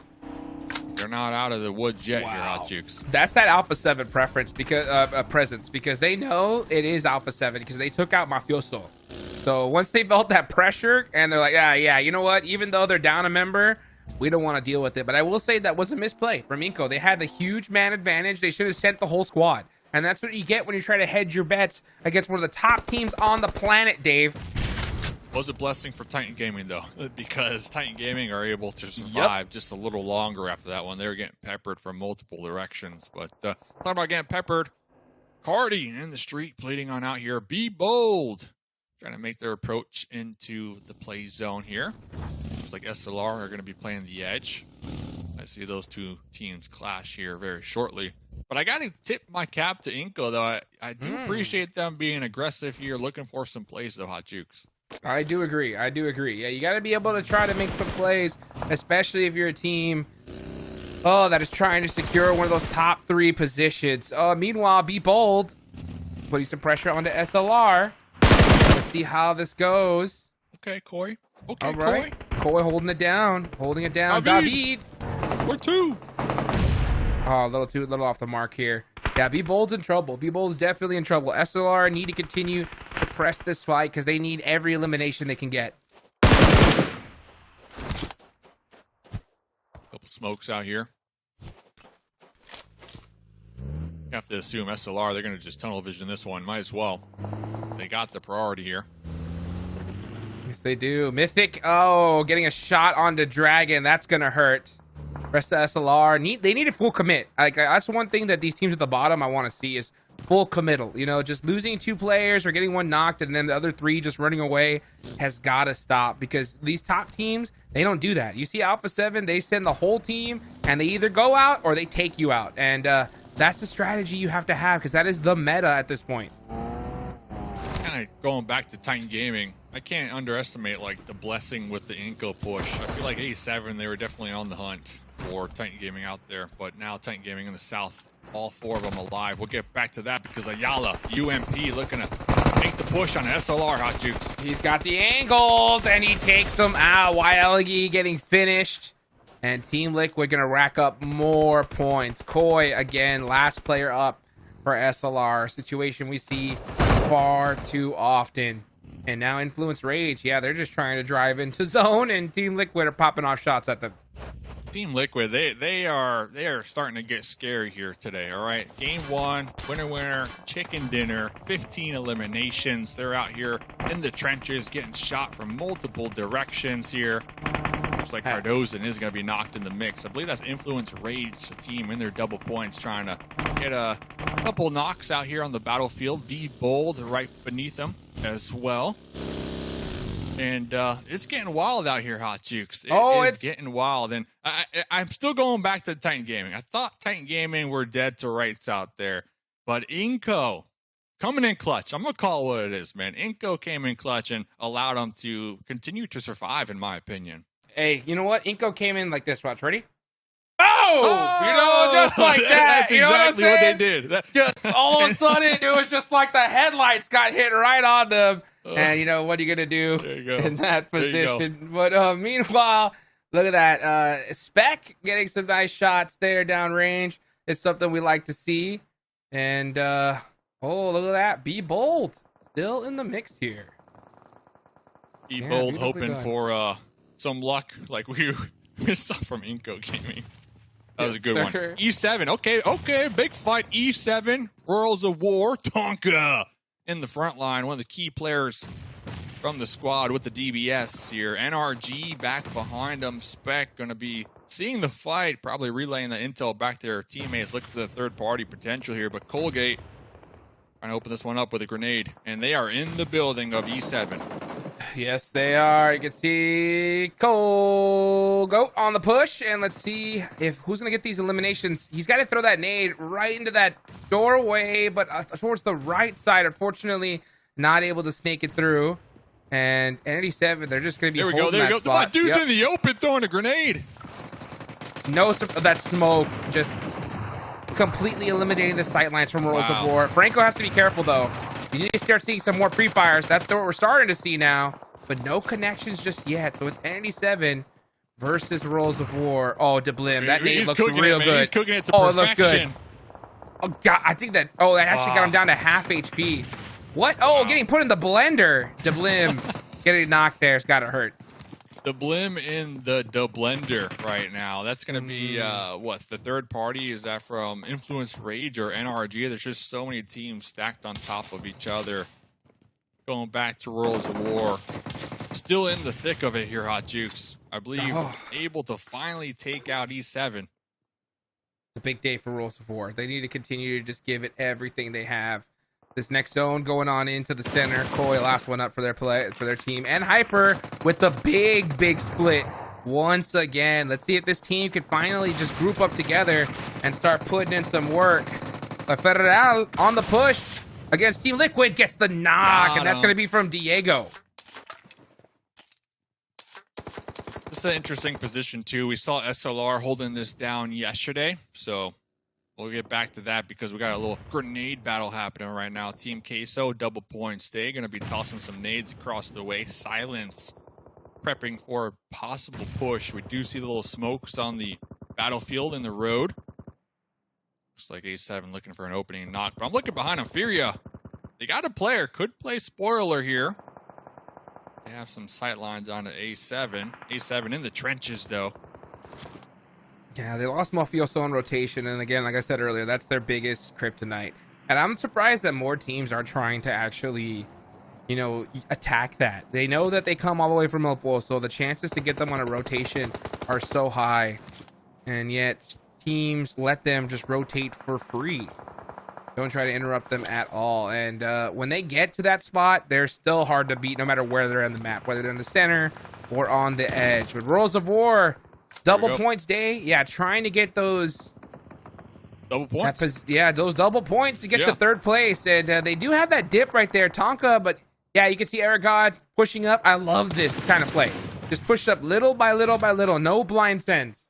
Tonka is giving out, though, valuable information to their enemies, because I saw when Tonka was taking those shots, I believe A7 tossed like 3 grenades in Tonka's direction, right? So it is kind of one of those things as well. Like, if you're not going to be able to get the knock and the confirm, is it worth taking the shots, Hot Jukes? But we'll see if they can continue to survive.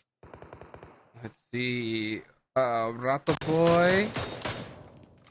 Yeah, just popping some shots off with that mini. Death Wolves in the zone, so they don't have to really worry about much here. But Revo putting in some shots onto Silence from Team Queso. So many nades being chucked right now. All over the place. Every time we look at a squad, they're just cooking a grenade, getting ready to just long toss it here. Yeah, let's see what happens. Erangel on the push on the Milos. And he has the UMP. Yeah, nice distance. Wow. Yeah, that was beautiful. Beautiful. You want to be able to play those shots from that distance to avoid that insane DBS one-shot damage. So beautifully, beautifully done. Alpha7 still turning up the heat, though, with 5 eliminations. Where's this next circle going, Dave? Where is it going? It is going to Team Liquid. Team Liquid, Titan Gaming. Titan Gaming, they need some circle luck here tonight. They're going to still be active in the south, but look at this big battle in the cave right here. Influence Rage are in the cave.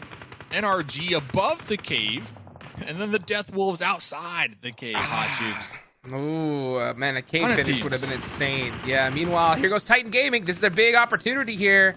Let's see how they do it. They have all 4 up. Oh, and a nade, but Doran able to take him out. Great teamwork. That's what we've been waiting to see from Titan Gaming. NRG, they get the finish, but Death Wolves is ready to camp them out. This is going to be a hard fight for NRG. And Fate, yep, that's the angle. Solid off angle. Just shoot, bullets, just shoot. Though.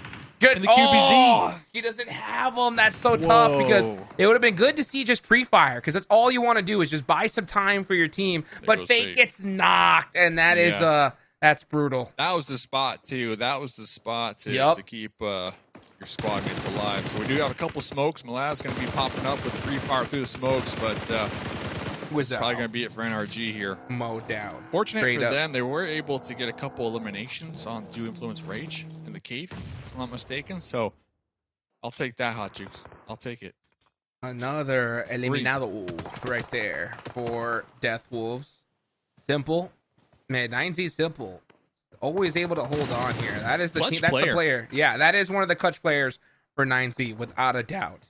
That's one thing I love about these 3-week tournaments, or just these long-form tournaments, is that it gives these individual players like time to also shine and kind of flex their skills as well. Obviously, it's a team game, but certain players tend to stick out.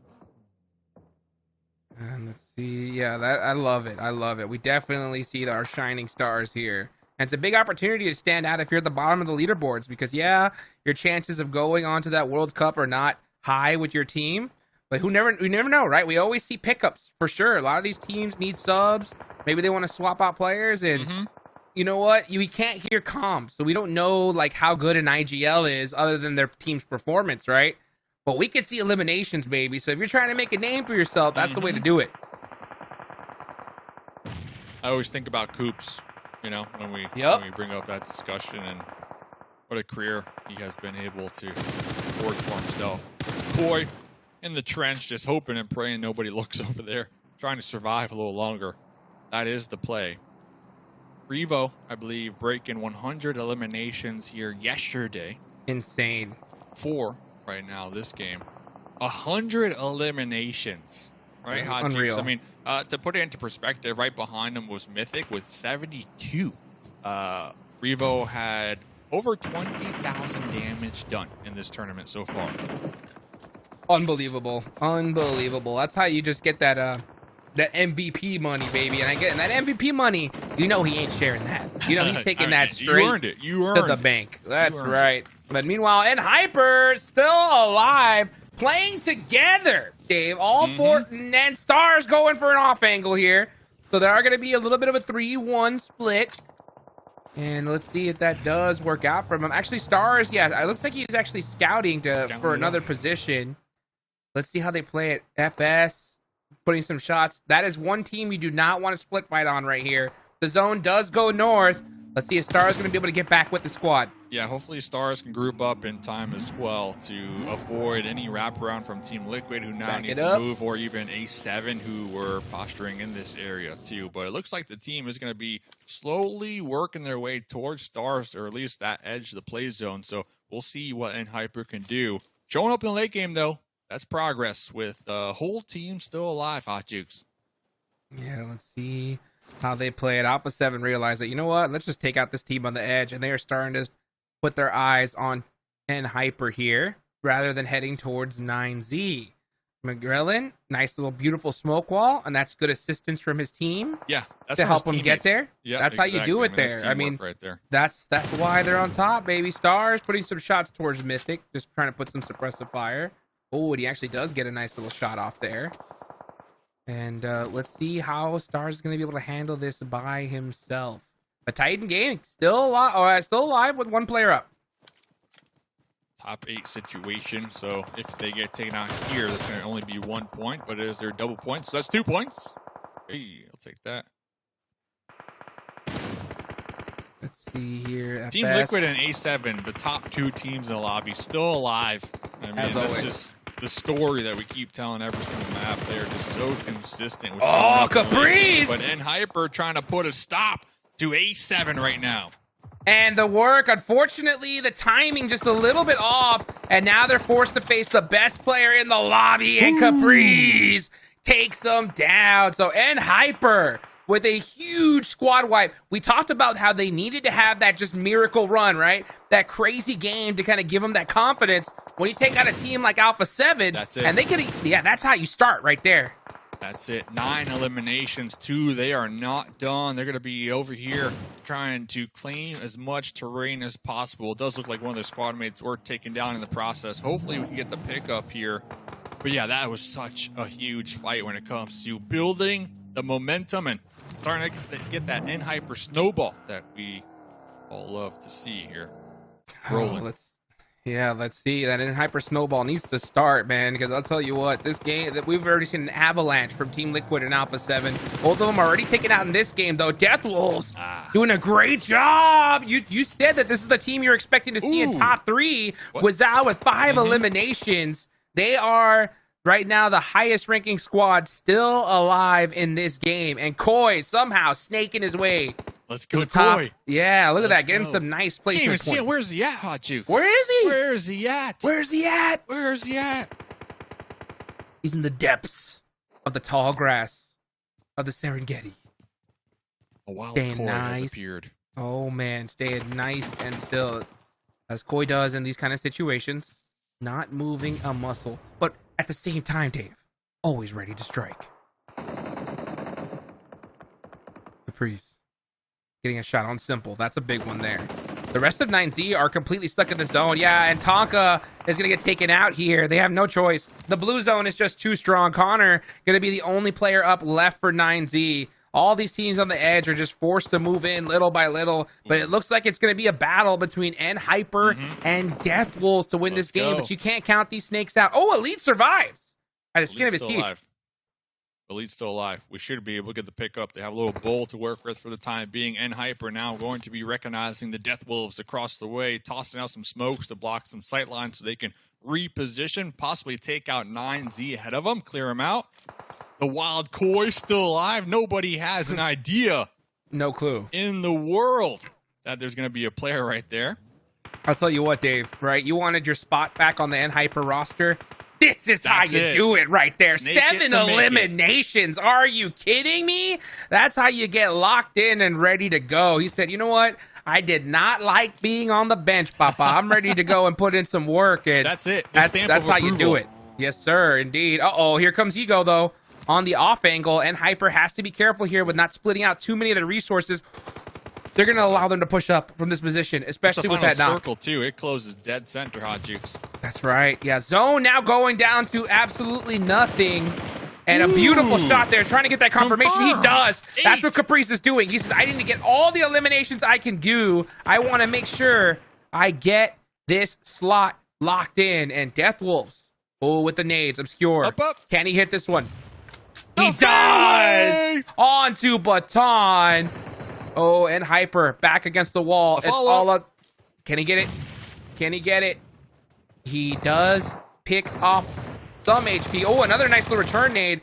And Hyper back against the wall. They have to get a knock here. Stars out in the open. Hip fire. Stars still alive with just 1 HP, but getting ripped apart. It's all up to Caprice.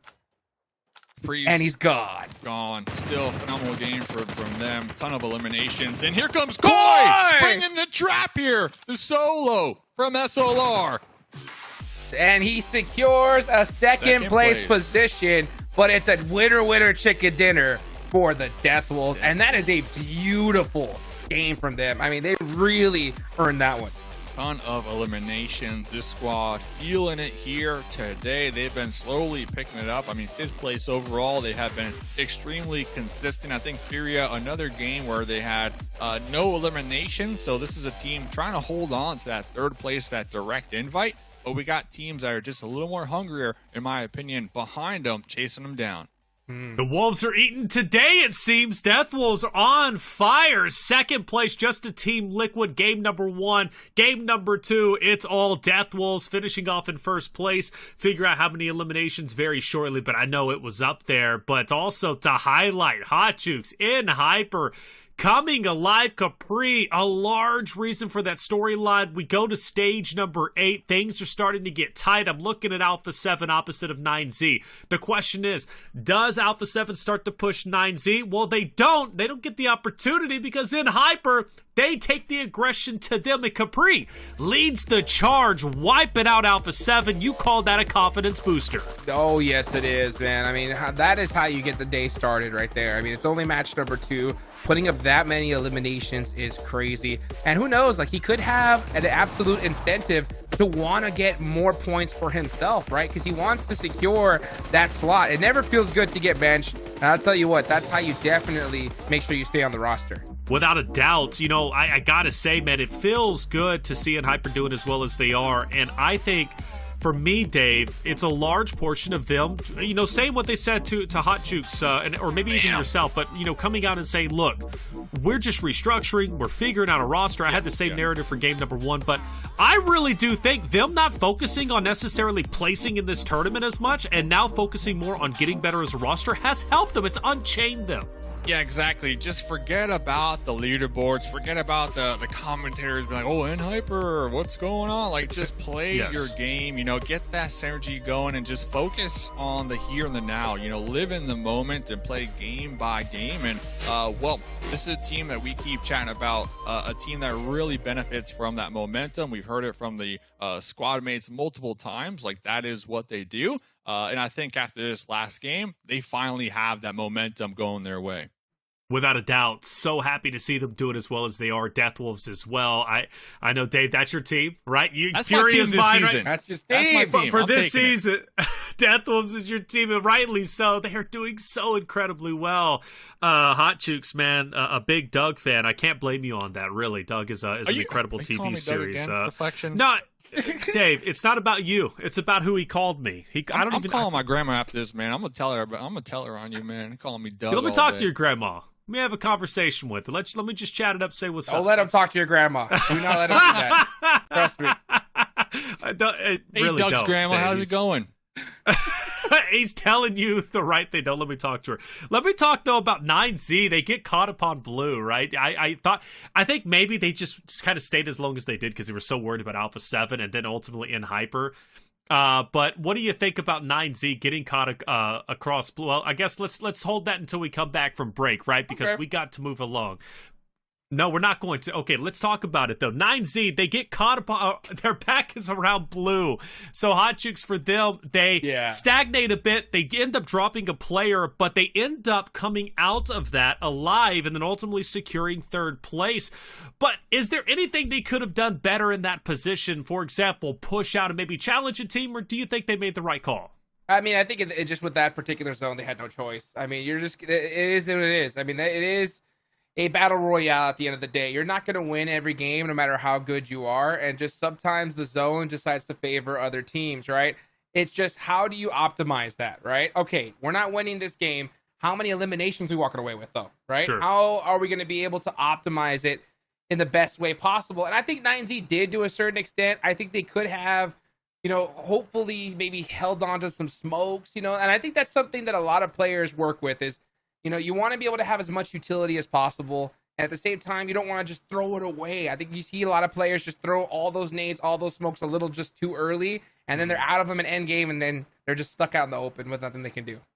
Well, either way, stuck out in the open, they still made some magic happen. Getting third place is pretty miraculous given their positioning, especially dropping a player and then getting him back up and then finishing in third took tenacity and took some cojones. As far as I'm concerned, man, getting back into the fight was not easy to do because you got to think, I'm going to pick you up. Am I going to get challenged? The zone is already as small as it could possibly be at that moment. So good on them. 9Z, SLR, in Hyper, Death Wolves, a phenomenal game for all four of those rosters. But Team Liquid, again, had the best game of the day. Standout Erangel with 15 eliminations, a winner-winner chicken dinner. Sarpatch was on site after game number 1 to talk to Team Liquid's chief. Let's hear what he had to say. Match 1 is done. We're here with Chief from Team Liquid. Congratulations on the victory. How you guys are feeling? Parabéns. Como você está sentindo? Bem, essa vitória aí foi muito boa.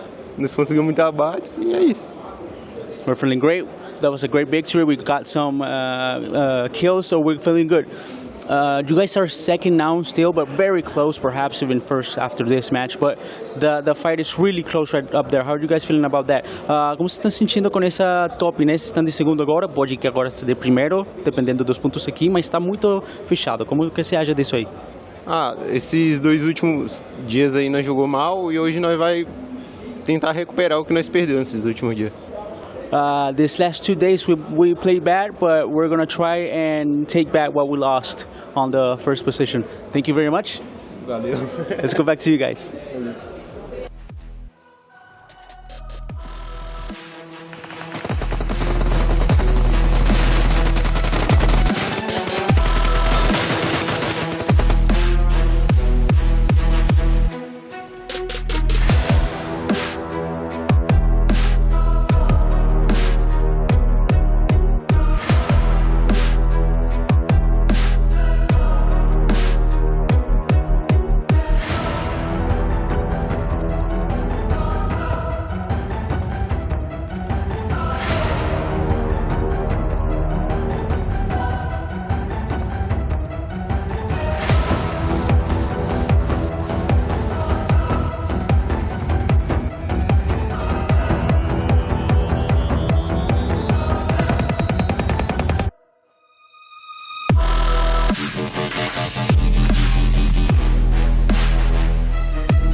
The PMSL Pass is active today to the 30th of June. There is a message pinned at the top of chat with a code and a link. Redeem the code with the provided link to earn 20 points in the new PMSL Pass event and be that much closer to earning the Dark Arts Gentleman set and Dark Legend UMP 45.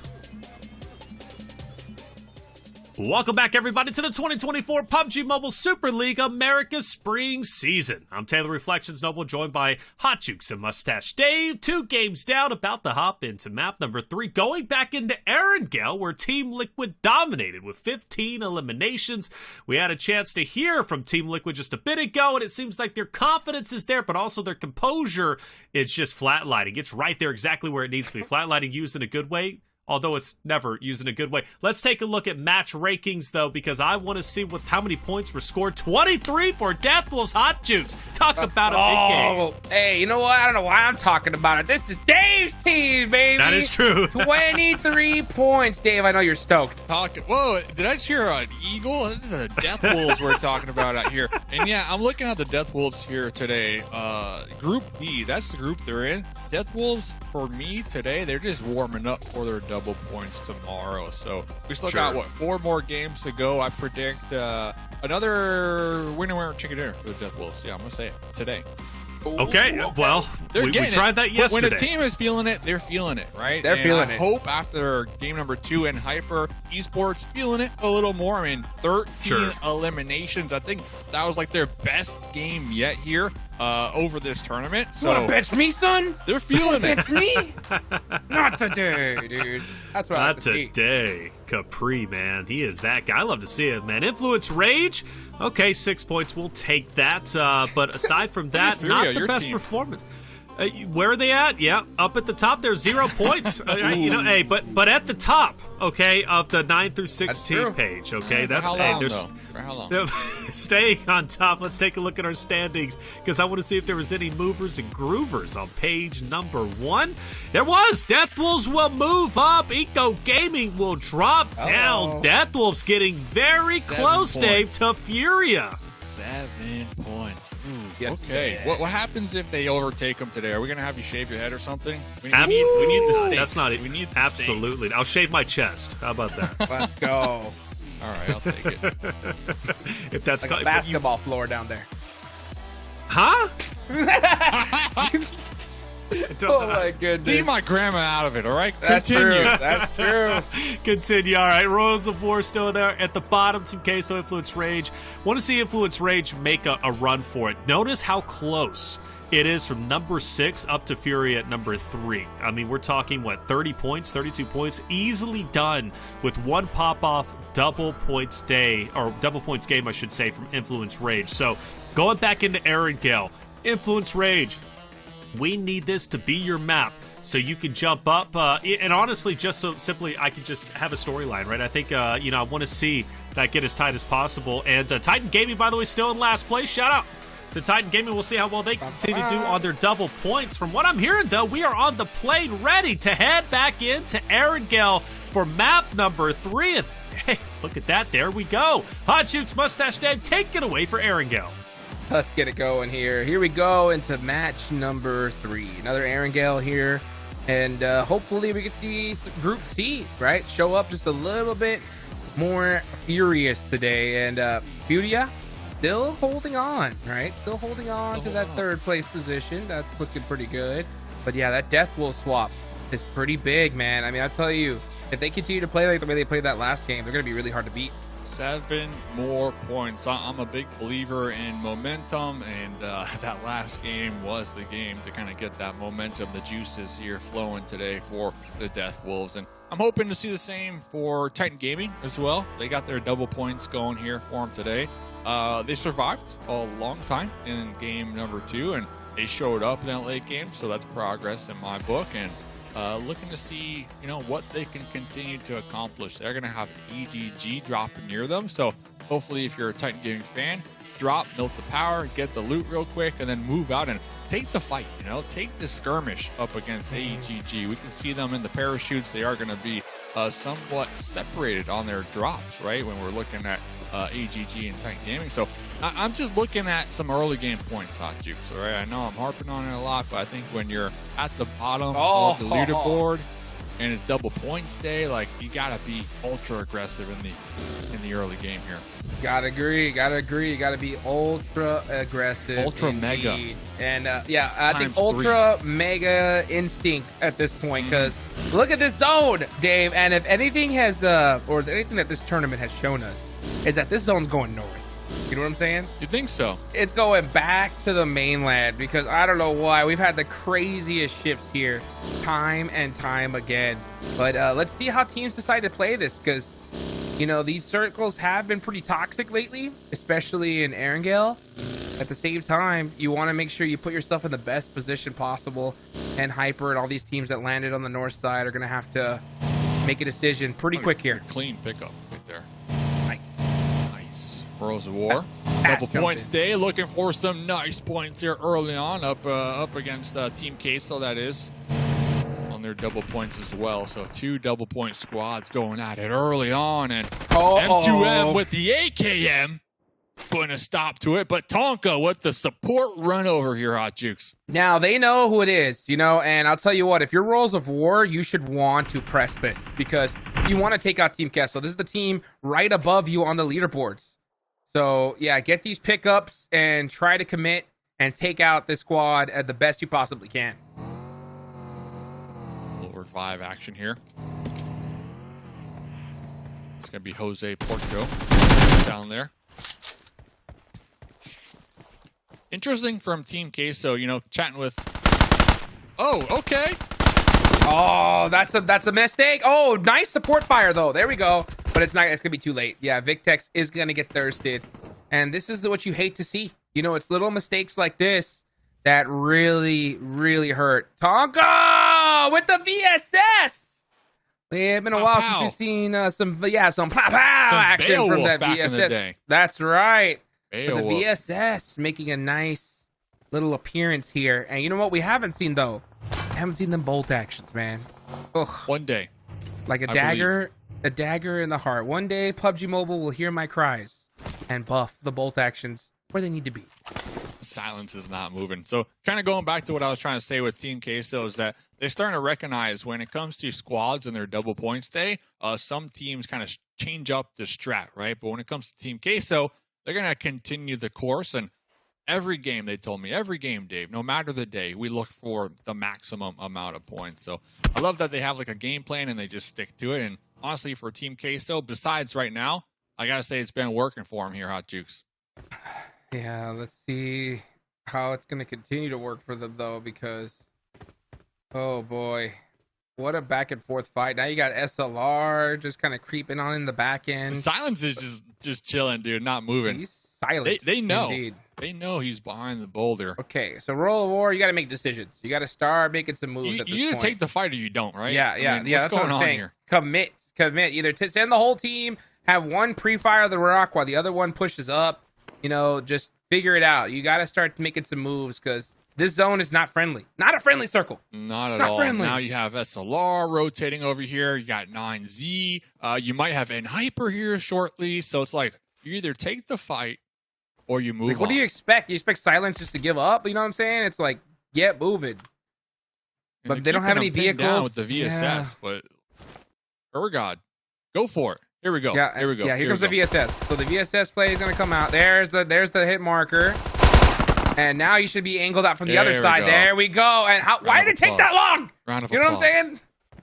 But look at this. Now 9-0 also over here. And they lost their priority when it comes to crossing the bridge, Hot Juke. So Rules of War, yeah, we got 3 eliminations, but they're extremely split right now with 2 different teams in the mix.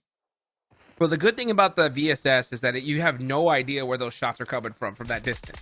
Supersonic, baby. Yeah. The thing is, look at this, 9 more bullets. So it's like, you gotta find that 9mm, baby. Where's that 9mm at? Oh, unfortunate. Yeah, he's got the chicken head on though. VSS or Winchester, Hot Juice. Or how about M4? Right? Or was it M4? No, it wasn't. I thought it was. It looked like it for a second. VSS or Winchester, What'd you say? though? VSS or Winchester? Tell me the truth. In this map, VSS. In Miramar, Winchester. Which one's better, man? 100% of the time. Which one's better? Unfortunately, I hate to say it, right? In my heart of the cards, it's always the Winchester. It's just the way this meta is now. It's all about those automatic weapons, man. It's all about those automatic weapons. Bolt actions, come on. PUBG Mobile, where you at? There's nothing that gets me more excited than seeing a crazy, flick bolt action headshot to save your team, and let them push into a zone or something like that. And just right now, bolties are not, they're not it. You can't finish with a boltie. That's the problem, is that if you get a knock with a bolt, the second shot doesn't finish. So, Hey, I'm driving here. I'm driving here. Hey, what are you doing?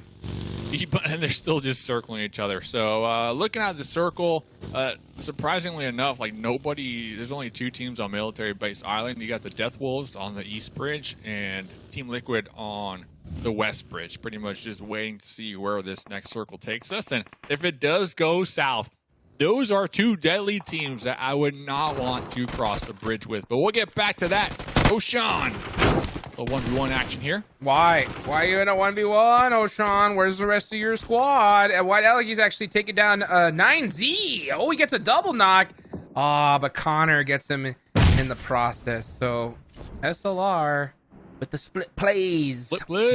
Not working out once again. Banana unfortunately. split. Dude, the banana split not effective in PMSL, unfortunately. Yeah. I think it's all about that Sunday. You know what I'm saying? Everything all together. Oh. Oshan. Anka. No way he crosses that window. No way he jumps out that window. Yeah, he's just gonna try and pre-fire it. Oh, there we go. With the run in. Going up the stairs. Okay. Tonka said, "Hey, I want to see a little bit of that stair action." Yeah. And you heard the click. Back outside. Down, back out. Yeah, how you like that? Hey. Putting Hoshan in a blender. That's what it is. Right? You know what I'm saying? The mental gymnastics right now. Oh my gosh. Tonka! Hey, I almost found that angle. Oh, where am I at? Oh, I'm over here. No, I'm over there. Oh, jump shot. Whoa, where am I at? Oh, there you go. Okay, you found me. Gymnastics. The chicken, dude. That's what they call it. Playing a game of chicken. And this is what I call it. Death Wolves, winner, chicken. Oh dinner. my goodness! That's what I call it, Hot Juice. That's what I call it, man. I'm telling you, Erangel zones. Are you kidding me? So all these teams out there, keep doing your chicken. You know what? Because the Death Wolves are hungry for another one, Hot Juice. Oh my gosh! Shout out to Tonka though, right there. The gymnastics. That was next level. Dude, right? And I tell you, when he was like, what the cluck? When he saw that zone shift. One second he's outside, one second he's upstairs, next second he's in the window. The guy's all over the place. Just, making him think it's like a whole squad at the doorstep. But getting back into the match here, 9Z going to be one of the first teams to rotate across the bridge. Milo's still on the bridge from Team Queso. Hasn't really moved the muscle since the early skirmish. Wants that revenge up against Rules of War. He does. And, Rules of War, 4 eliminations so far. So not a bad start. They did sacrifice 1 player in the process. And that is kind of the name of the game, especially with a zone like this. But how are they going to play this out? They're going to have to go ahead and cross that bridge. And Milos has their eyes. And, yeah, there's that revenge. And Colgoat jumped out the vehicle just a little too early. And that is going to hurt. And it's so surprised that, Rules of War... kind of had this play because they did the same situation before with the same team. And what's crazy is Ergot is still behind Milos.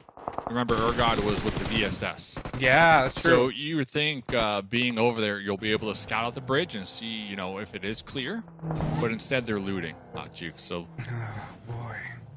Inactive. That early fight did not benefit anybody. Let's It be did real. not. It didn't. It didn't. And these early engagements are just brutal overall. And that's why, I mean, look, how often do you see Team Liquid in an early engagement like that? It's very, very rare. They avoid them at almost all costs. It's quick, right? They're not spending 15 minutes for 1 point. Yep. It's either a full send, full commit, or we're out of there. And Hyper, oh, nice little off angle there. Capri. From who do you know? It's Caprice. Let's go. And that's the teamwork we want to see. That's what we want to see from Hyper, right? Is putting them in a split position where they can actually support each other. FS though, and there it is, some shots from the backside, and that is how you do it. This is what we've been waiting for Hyper, because we've seen them do splits, and I'm not fully against splits. It's when you're split so far away that you cannot support your teammates, right? Be bold here. This Be bold. They're looking to rotate over here, trying to take out Hyper while they're still healing up here. Dude, this is so far away from zone. Be bold you can tell. Yeah, might as well. Be bold's like, you know what? We're not getting into this zone. Let's try to get some elimination points, because good luck with that. But going back to just Hyper, regardless of what happens here on this this game, it is just a challenging circle. Let's be real. But you can tell that last match, Hot Jukes, the team, they're starting to cook. You know, Capri's out here putting in work. They're going back and forth. They're supporting each other. That's what you want to see from Hyper. So that last match was 1,000% like the game they needed to kind of kickstart them in the right direction. I will say this, right? They have the ingredients out. You know what I'm saying? The pan is there. I'm still waiting. I think now, you know what? Even the pilot light is lit. You know? Okay. But we still need to see them fully cook here. There's still plenty of matches left. They're in the kitchen, though, right? Yeah, they're in the kitchen, and that's important. That's important. Before they were like in the attic. Now they're in the kitchen. Dude, let's put it this way. Before, they told me that, like, Stars told me that the party started at 7. It's 11 o'clock, dude. And they're not even, there's no cooking being happening, you know? Better late than never, though. That's true. You don't want to be the first one at the party. No, you do not. But you also want to show up when there's still a party, so. That is a tradition here in Texas. If I say the food's at 7, the meat will be ready by 11. And Hyper must be from Texas. But getting back into this game, the Death Wolves with a very interesting 2-2 split. They got 2 on the tower at the top of the hill, and then they got 2 on the shorelines, anticipating boat takes here. So Death Wolves definitely looking for some eliminations here this match, currently sitting on 0. But this circle, Hot Jukes, oh my goodness. I know you like the urban combat, but I like this one, all right? I like it when there's some water in play, there's some boat takes, not a lot of cover. Oh, boy, just a clown fiesta. Yes, it is. And you can see Chief was kind of holding that spot to maybe get an off angle for a team that was pushing up onto them, but now he's going to just get in that buggy, back it on up, and get to safety. And you see, that's what I'm talking about. If Team Liquid is doing splits, they're always putting themselves in a very safe position. You know what I'm saying? And then the second they realize that, oh, you know what, it's not working out, oh, right, rotate away, live to fight for a little bit longer, and make it happen. Meanwhile, teams are getting into the zone, right? Even Hyper are making their rotation. They're eating a whole lot of blue zone in order to do so. But I do like the fact that they did give up the fight. All those teams did. Say, hey, you know what, guys? As fun as it was, let's fight inside of the zone. Yeah, you have to. And talking about the zone, well, huge blessing for the solo from Titan Gaming inactive. But more drive-by pull-up action here. Zone is going to be shifting on top of Nova. And Influence Rage, they were looking for a fight. We saw them in the drive-by. They said, no, we're just going to keep driving. All right, we'll see you in the zone. I believe they were taking shots at Team Liquid and 9Z. So I love the play from Influence Rage here to just be like, hey, we'll fight you in a couple moments. Let's see if they can continue to survive. Yeah, full blind rotation from Influence Rage, just sending it into the zone and trying to find a spot on in there. But now NRG in a battle with Royals of War. Spinning, that is not the worst thing that could happen. And they survived for a little bit longer. And there they go. J7. Not letting him drive again, Hot Jukes. No, sir. That one, that'll get you dizzy real quick. Huge come up for NRG. 7 eliminations here. I said about being put in the blender earlier. That's how you get put in the dryer right there. Know what I'm saying? This is a wild game, man, and it has to be. It's the circle. Oh, 9Z! It's the circle. Here they come! 9Z, here they come, and guess what? NRG 2 split, and this is the worst case scenario Grenade? when you split. Oh, that nade looked good. He gets it. Spec trying to get a one, and Spec wins those 1v1s all day long. Beautifully done, and a huge play from Spec. This is why we have so much faith in this team. There's a nade in the corner! Oh! He jumped out at the last second, but gets taken out and thirsted in the process. Finally, the rest of NRG is here, but it's just a little too late. They're going to sacrifice Spec in the meantime. Hello! Nice shot from J7. Right through the doorway. Now it's up to Simple, the last one alive with the DBS in a 1v3 situation. Oh! What? What? Oh, Cardosen, Team Liquid GG spot. too. They're so upset. They are so upset. But this is what happens when you try to take up too much real estate. I've said this time and time again. You cannot cover that much land. And if you're split up, teams like 9Z are going to push up on you. And oh, if only the whole team was there. Unfortunately, they're not. And now at Hyper, trying for a similar desperation strategy. They're making the full push. Rada Boy shoots his own vehicle, makes sure it's good, and then gets the headshot. Still 9 eliminations for NRG. So yeah, a little mistake there at the end. They could have survived a lot longer, but I'll take it though, Hot Juke. So I'll take it. So going back to the Death Wolves, they are going to be grouping up here.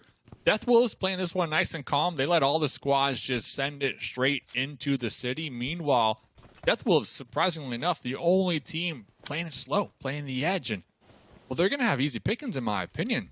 They got the advantage now on the high ground because literally everybody is in a building. Look at the Death Wolves position. Oh my gosh, looking so solid. I mean, this is what happens when you get blessed, right? I love the fact that, you know, Death Wolves themselves, they could have decided to take a more novel location, but they're going to take the hill. They're going to take the hillside. The hillside's not bad because you're going to get a lot of sight lines on the way in. And if you're Death Wolves, and I know how they're going to play this, they're going to wait, right? They're just going to wait for a crazy fight, and then push the third party. Beautiful, beautiful. Meanwhile, you got A7 in the crates looking for some solos, looking to hunt them down here. Well, look at this, right? Yep. Death Wolves can just straight up send it onto 9Z, because 9Z is down a couple members, and Death Wolves may have no choice but to send it to that building. And if they do, with all 4 up, they're going to be able to take out 9Z most likely. But let's see what they decide to play. Maybe they decide to play the coast. The coast is scary. The coast is a very, very scary place in this circle because everyone's looking in that direction. So I think that push is probably their only choice at this point. Yeah. Team Liquid maybe still with trying the to whole go through squad all glory. Ugh, that's crazy. Inactive. No one's going to look in the water for sure. Him being underwater is pretty crazy, but no choice. Got to be careful making noise here. That's true. That's true. They don't want to. I know you want to be like all splish splash. I'm taking a bath, but yeah. Now's not the time for that. Just go in a corner and just chill. Ooh, is this a little gas can trap? Oh, yes, it is. 2 gas cans at the door right there. Nice, right? You gotta start setting some stuff up because they know that push is most likely coming their way. The Death Wolves, they're going to be wrapping in the south here. Okay, so they're gonna go down the ridge line. It's a little bit. It's gonna be hard. Let's see if they're able to get to safety though, and maybe catch some different teams out there. Actually, they might, yeah, because everyone's focused inwards. They're gonna actually make it to the crates on this side for free, Dave. So beautifully done, and a heads up play from Death Wolves. Death Wolves with 4 up, 3 eliminations. Team Liquid 4 up, 2 eliminations. Alpha7 still with the trio. Couple solos sprinkled in the mix as well. Wow. Death Wolves playing the broken wall over here. Nobody to their backside. They know that for a fact. They just came this way. And nobody on those crates. Nobody on those crates, which I'm very, very surprised because that's not a bad position to hold. But instead, yeah, everybody just kind of in central, just kind of turtling up for now, waiting to see where this next circle is going to pop. It's only stage 5. Only stage 5 here. And we got a lot of players still, but only 22 players at the same time. Giant Gaming with a solo, and Hyper still in it with a solo. Be Bold with a solo here. Best case scenario for a solo. Hide in one of these crates and just Lock it up. Look at the doorway, and that's what we're seeing here. That's right. Keep that DBS pointed right at the door, or perhaps even stare at a corner. You know what I'm saying? Contemplate life. Contemplate, which Brazilian steakhouse you're going to tonight. Inactive. And then get ready for that action. To the land here on the dock. Next zone. Where's it going? We're going to go to the open field. We're going to see a crazy shift, or we're going to see it center on up. I know Team Liquid wants it right there in the middle. Team Liquid, even though, the Team Liquid, they landed in Military Island, so they've been waiting for this circle, and it's not a surprise to see them very well positioned here. But Alpha7, they don't. They land all the way in the north, and look where they ended up. Alpha7, I feel like their game sense is just tingling. We see them looking in all different types of directions here. They might be looking out there in the water for a swimmer. Next circle goes up. AGG, they already have one of their players in the next circle. So, honestly, nobody really has to move right now, Hot Jukes. Nope. Not at all. We're going to see, the only team that has to move is All Glory, but they're going to move right towards Melgar. Mm-hmm. And that's exactly what they're doing here. So we're going to just hurry up and wait for another couple minutes. So 9Z, the duo, taking shots right there, though. I don't know. I feel like just kind of giving away intel for free. If they now just zoned in over here. Nothing they could do.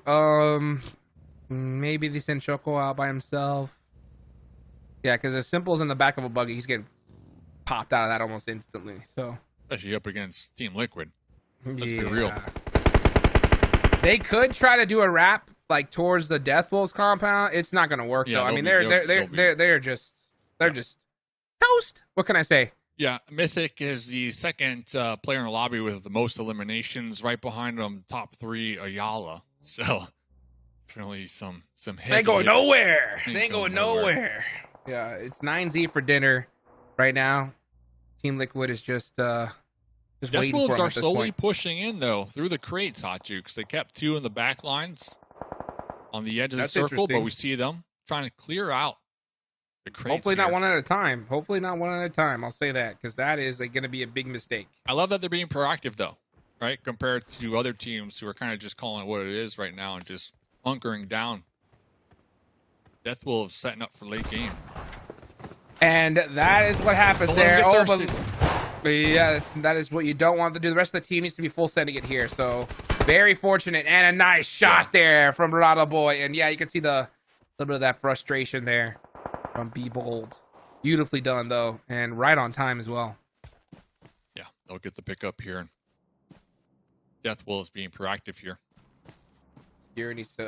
Obscure and Rato need to just at this point commit because actually they're just trying to get sightlines to make sure if another team is trying to wrap around this area, but if they haven't by now, they're not gonna, unless the zone goes in their direction. So. Yeah, and there's a good chance that 9Z will wrap in that area too, right? With their one vehicle, they know that there's gonna be a squad right. They're gonna try. Yeah. They're gonna try. They're gonna get about like 20. They're gonna get 10 feet away from that building. I'm going though, right? Yeah, they're gonna get 10 feet away from that building and just go poof. Watch. Let's see. 30 seconds on the clock. Next zone. We'll decide who's going to take the advantage here. FS, very happy to just chill in that building by himself. Doesn't want nobody entering it or trespassing. Still have 3 whole squads alive, too. Oh, boy. AGG playing really grouped up, tight. Team Liquid as well. 9Z, you're done. Goodbye. Do you deny the points, Hot Jukes? I mean, you have 3 different teams looking at you. There's nothing you can do I here. see the smokes. They're ready to go. Maybe try to get one elimination. If you're 9Z, if you can see somebody, but if you're 9Z, you have one hope, and that's if just 2 teams, if all these teams fight it out, and you're able to third party. Yeah. Even FSS is looking over here onto the craziest angle onto 9Z. Well, now Team Liquid's forced to kind of transition into the zone, right? So they're going to wait it out. Here comes some smokes. They're going for it. You're going to go down the typical way, and you're knocked. We saw that coming from a mile away. It would have been cool to see like a smoke wall in that direction, and then them just go the opposite. Like a little debate. Oh my. Okay, relax. How many grenades? Oh my gosh! Don't use all utility. AGG using 6 grenades to try to get this 1 point, and it still gets taken from Mythic there. Chuckle was like, "Well, that didn't work," and goodbye. Right? Oh, He gets that first hit. He actually went down to 1 HP. Wow. I hope AGG have some more utility after that. Yeah, they're gonna need it. That's crazy. And I was talking about how you need to save your utility, and that's why right there. You know, you don't want to just throw everything out, and that happens so quickly. And Choco doing exactly what he Play should. zone. Okay. Yeah, I'll take that. That's the right play. Nothing you can do. I guarantee you, not even Alpha7 could make it out of there. No. Everybody was looking in that direction. So Team Liquid are slowly pushing into the Death Wolves in the south. Death Wolves grouping back up, recognizing that possibly. All Glory Gaming in a really good spot. Those buildings can be very, very strong. But they're trying to take... Elgar's trying to take out FURIA before he tries to get on that roof. So let's see what happens here. Stage 7. This zone's going to go down to nothing, most likely. And, yeah, Death Wolves, Team Liquid, Alpha7. I mean, I wouldn't be surprised if we see these 3 teams going in because they're very high IQ when it comes to rotation. It's crazy that they make it all the way here. FURIA gonna get picked apart here by Blue Zone. He's just gonna go for a little bit of a heal strat. Oh, yeah. Okay, we're going for it. All right. Okay. Oh, Queso took him out. So very fortunate for him to deny that point. He got hit to 1 HP and the Blue Zone ticked him. That'll do it. Grellin out front. Now he's gonna start throwing a little bit of his utility. He doesn't want to waste it all, but you can see how Alpha7 they reserve it. You know. Yeah, they threw the nade. But, Erangel actually taken out by All Glory Gaming. Now we're reaching stage 8. Yep. And so the zone's going to go down to nothing. AGG looking to toss some grenades towards Team Liquid. Going to be catching the attention of Team Liquid now. They're going to be doubling back, trying to flush out AGG here. Death Wolves have the zone priority. Cardi behind the wall. Scar lock and loaded in hand. DBS as well. Oh yeah, he's got that DB out. So he's ready to go. Let's see. Oh, actually, that Molotov actually wouldn't be a bad idea, but he needs to wait. Teammates are getting peppered though on the reposition behind him. Molly finally goes out. Pedrino is like, oh, I can't walk outside at all because Death Wolves are looking right in this direction. So he's gonna be just 3-peeking. Ooh, that 3-peek's even a little bit scary because he doesn't want to put his body out towards Team Liquid.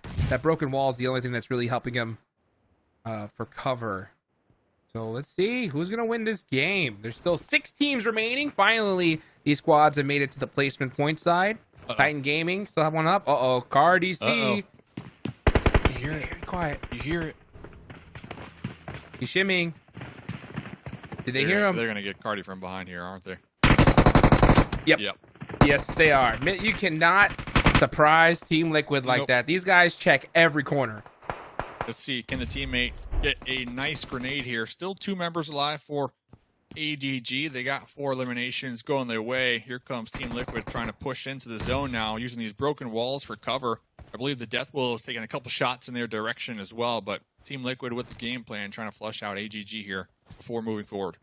Team Liquid pushing up little by little here. This is stage 9, folks, and now the circle's gonna go down to nothing. Who's gonna win this match? The pressure's on. Now come out the smokes from everybody. Pedrino's completely locked in that building, and Team Liquid are throwing that big smoke wall up so that way they can cross into the open here. But that shot there from Guapo, maybe done just a little too early. His position is now taken away, and Pedrino doing a great job of just trying to slow down Team Liquid. I think he's gonna beam him right there. Oh, that molly was so good. It was just a little bit off the mark. Guapo gets taken down, and the Blue Zone's now gonna push him out. And beautifully done. That smoke wall right on time from Team Liquid. Chief able to make it into the crates, but was knocked right in time. Maybe they'll get the pickup. We got Hyper, the solo, still alive. Inactive still alive too. So 2 solos in the final end zone here. A couple grenades getting tossed out from Alpha7. FS as well, tossing some grenades onto the Death Wolves. Death Wolves still with the whole team alive here, Hot Juice. Ayala, they get a nice reset. 7 eliminations for Team Liquid. Team Liquid looking very strong here. There goes Titan Gaming, eliminated. And the Death Wolves, yeah, losing a player there on that off angle is going to be tough. Nice headshot, but Alpha7 not going out without a fight here. The P90s are starting to come out here towards the end. And it is going to be an absolute free-for-all as this zone is just slowly constricting as second goes on. Mythic with the pre-fire gets taken down. Alpha7 holding the line so well. And that is FS eliminated. So who is going to win this still? Carrillo looking very, very active, though. FS putting in so much damage onto the Death Wolves right there. Cardozo with the P90 was focusing on the Death Wolves as well, but now we're down to just a 2v2 here, Hot Jukes. Alpha7 versus Death Wolves. Huge grenade right there. So good. Now it's just Queso. Shotgun in hand. He's on top of the crates, though. Can't even make a play, but Alpha7 are so good 2v1. 1v1 opportunity. 1v1? That's huge. 1v1. Oh, and McGrellin at the last second clutches up the chicken dinner, man. An Alpha7 win on a circle like this is impressive. Yeah, GG's to Alpha7. 7 eliminations right there. Homeboy from Death Wolves, though, trying to get the confirm. I get it, though. 7 eliminations going their way as well. Death Wolves actually with more damage, 1,400. But Team Liquid, almost 2K damage done this game. So the big dogs in the lobby finishing late game here. And Hyper, another consistent game. 5 eliminations. Hot Jukes, FS putting in a lot of work in that late game with 2 eliminations going their way, too. So you love to see it. Very interesting end zone right there. Very interesting. You could see that setting up from stage 2, and I got excited. As you know, I do pick the zones, so I was like, let's make this a little bit interesting. Let's go back down to military. I like seeing the bridge battles first and foremost, and I want to start with that massive left bridge battle that ended up taking place where we lost, I want to say, at least 3 teams, if not 2 teams, but maybe 3, but a lot of players. Hotchix, walk me through that left bridge battle, because that seemed to be a main transitional point. It's always awkward when everybody from mainland has to transfer down to military. Yeah, you know, and usually that would be a good thing for Royals of War and Team Queso, but they end up with that battle and taking way too long in that one.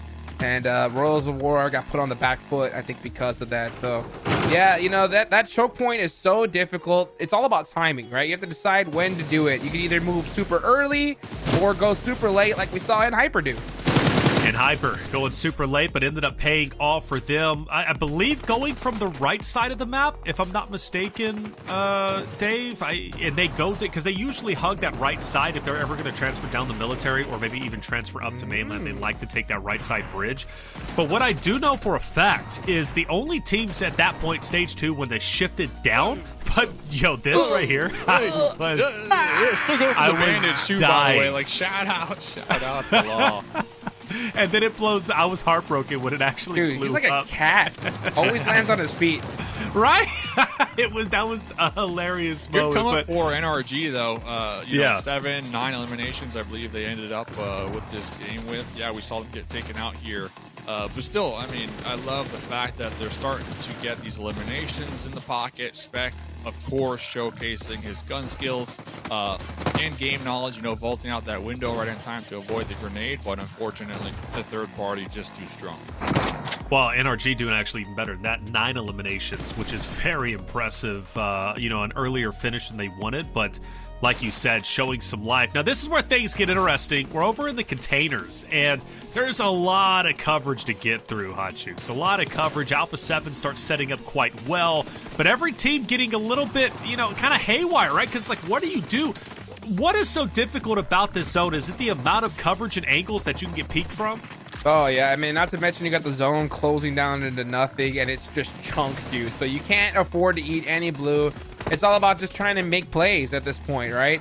Any little micro play can be the difference. And you saw FS, right? Made some plays against Death Wolves, chunked them down, and that's the reason why they lost to Alpha7. It came down real close. A nice 1v1, but I mean, just A7, just that much faster. Yeah, 17 points going to them. Well done. Shout out to Team Liquid and A7, who both Erangels have managed to actually, funny enough, Dave, they flip-flop. First map, it's Team Liquid who take first place, Alpha7 who takes third. This time, it's Alpha7 who takes first, Team Liquid who takes third. But 3 points separate the two performances, and then Death Wolves, another team to throw in the mix. They are the only team today to be in top 3 every single game. In fact, they haven't even got third. Not even top 3, top 2. Second place game 1, first place game 2. and in second place gained 3. Is this Deathwolves enough? are on it here. By the way, Huh? is this enough for FURIA to boom, get the boot? You know, get out of here.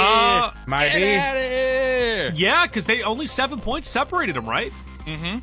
So yeah, that's it. Deathwolves should be taking over their spot in third place. That is a major come up, and honestly, fantastic from Deathwolves, who started early on in the tournament with like a wow, this team can do something, and they are doing it. NRG Galaxy, through their effort, will get 9 total points through those 9 eliminations. By the way, shout out just one time to Capri Hot Jukes, who continues to slay out. He had 8 last game, I believe, and then now with 3 this game. So, I mean, this is a massive game for him. If he doesn't play tomorrow for the roster, I'd be shocked. Me too.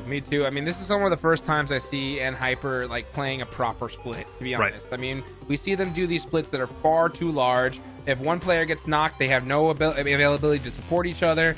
And in that last game, we saw it, and it got me so excited. But I'll tell you what, who's even more excited, it's got to be the Deathwolves, right? Ooh, Dave, take it away, please. Deathwolves finally in that third place spot where they belong, and right in time, because tomorrow Group D is the double points day for them. So they're just getting warmed up. We keep talking about FURIA. They're doing okay. They're doing good. But they're just maintaining, right? They're just trying to maintain that top 3. And I think that's kind of hindering them here today, because you got the Deathwolves on the hunt, right? There's 2 different dramatic play styles from these top teams. Then iNCO as well, kind of just slipping and sliding. But that is going to open it up for our Group C double points here. That's right. With 3 more games to go. 3 more games to go. I'm hearing an What's going on, Jukes? Team Liquid needs to perform now. I'm going to say that right now. They need to continue performing the way they have been, because at this point, I think Deathwolves could actually catch them. I know it sounds crazy. No way. I know it sounds crazy. Hot Jukes, let's It Hold sounds up. crazy. I'm not saying first, but what? I'm saying second, because Alpha7 and Deathwolves both have their double points day.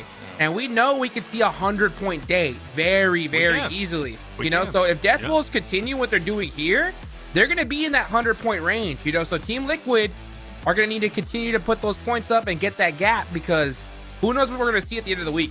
Okay. Hey, that is a bold prediction, but also something that makes sense. Hey, Dave, I'm all for it. By the way, Titan Gaming will overtake SLR. They are now in 15th place. Titan Gaming on the come up. You love to see it. Well done from them. Now, they do got a little bit of room, 22 points before they catch up to NRG Galaxy, but finally we have some moving on the second page.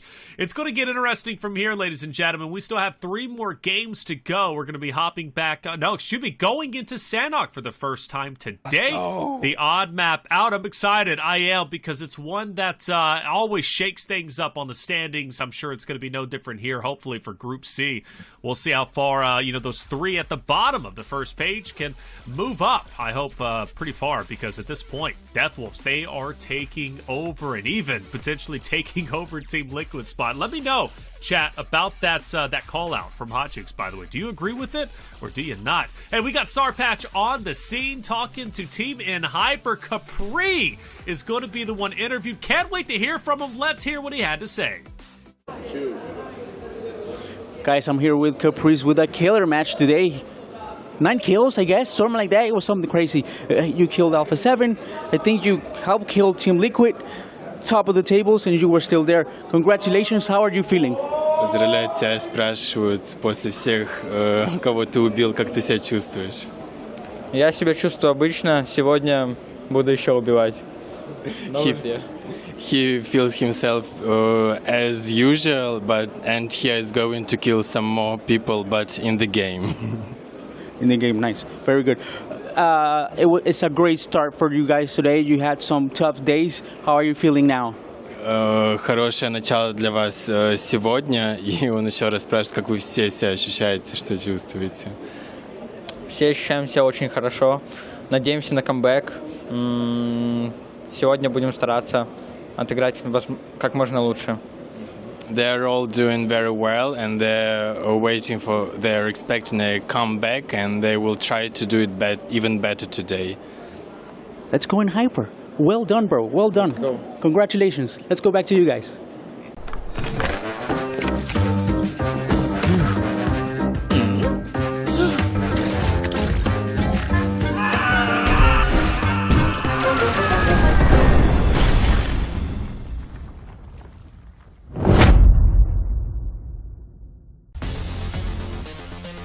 Hi everyone, PUBG Mobile Metro Royale Chapter 20 is coming soon. Curious about what new content there is? Let's take a look.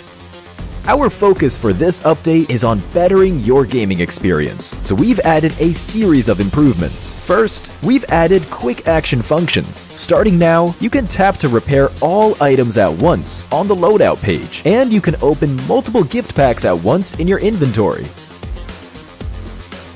We've also improved the firearm status at the start of the match. During the preparation stage, firearms will be reloaded by default and will be set to full auto firing mode. These improvements all aim to save your time while improving efficiency. Additionally, you can now earn EXP from Metro Royale matches. In other words, playing Metro Royale will now contribute towards raising your player level. If you bring a companion into Metro Royale, they will also earn companion EXP. Chapter 20 also brings brand new honor rewards and collectibles. What's different this time is that after you get certain gold collectibles, they can be displayed in your personal space of the main lobby. You also have the chance to unlock home collectible decorations. Place them in your home to show them off to your friends. With the new version update come enemies who've already infiltrated Metro Royale's Arctic base and Misty Port. While you're out exploring, stay vigilant in these areas, as Striders are active there. Oh, and we've also added 2 new firearms in this update, the P90 Cobra and P90 Steel Front. Don't forget to try them out. That sums up all the new Metro Royale content. Chapter 20 is about to begin. Hop into PUBG Mobile Metro Royale and experience it for yourself. We wish you all successful evacuations and bountiful loot.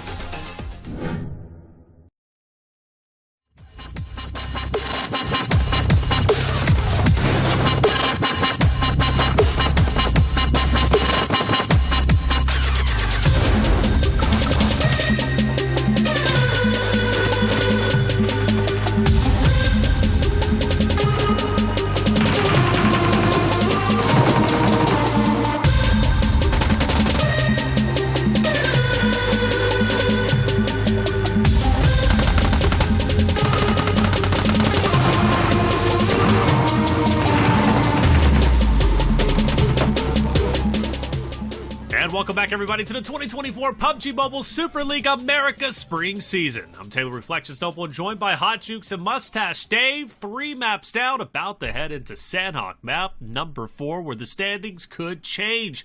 Hey, but take note, Death Wolves are on the come up. They overtake FURIA by just a couple of points, but overtake them nonetheless to take over 3rd place. And the call out from Hot Jukes is that, who knows, Team Liquid might need to be careful because Death Wolves might be catching up to them soon. Specifically tomorrow, right? During the double points.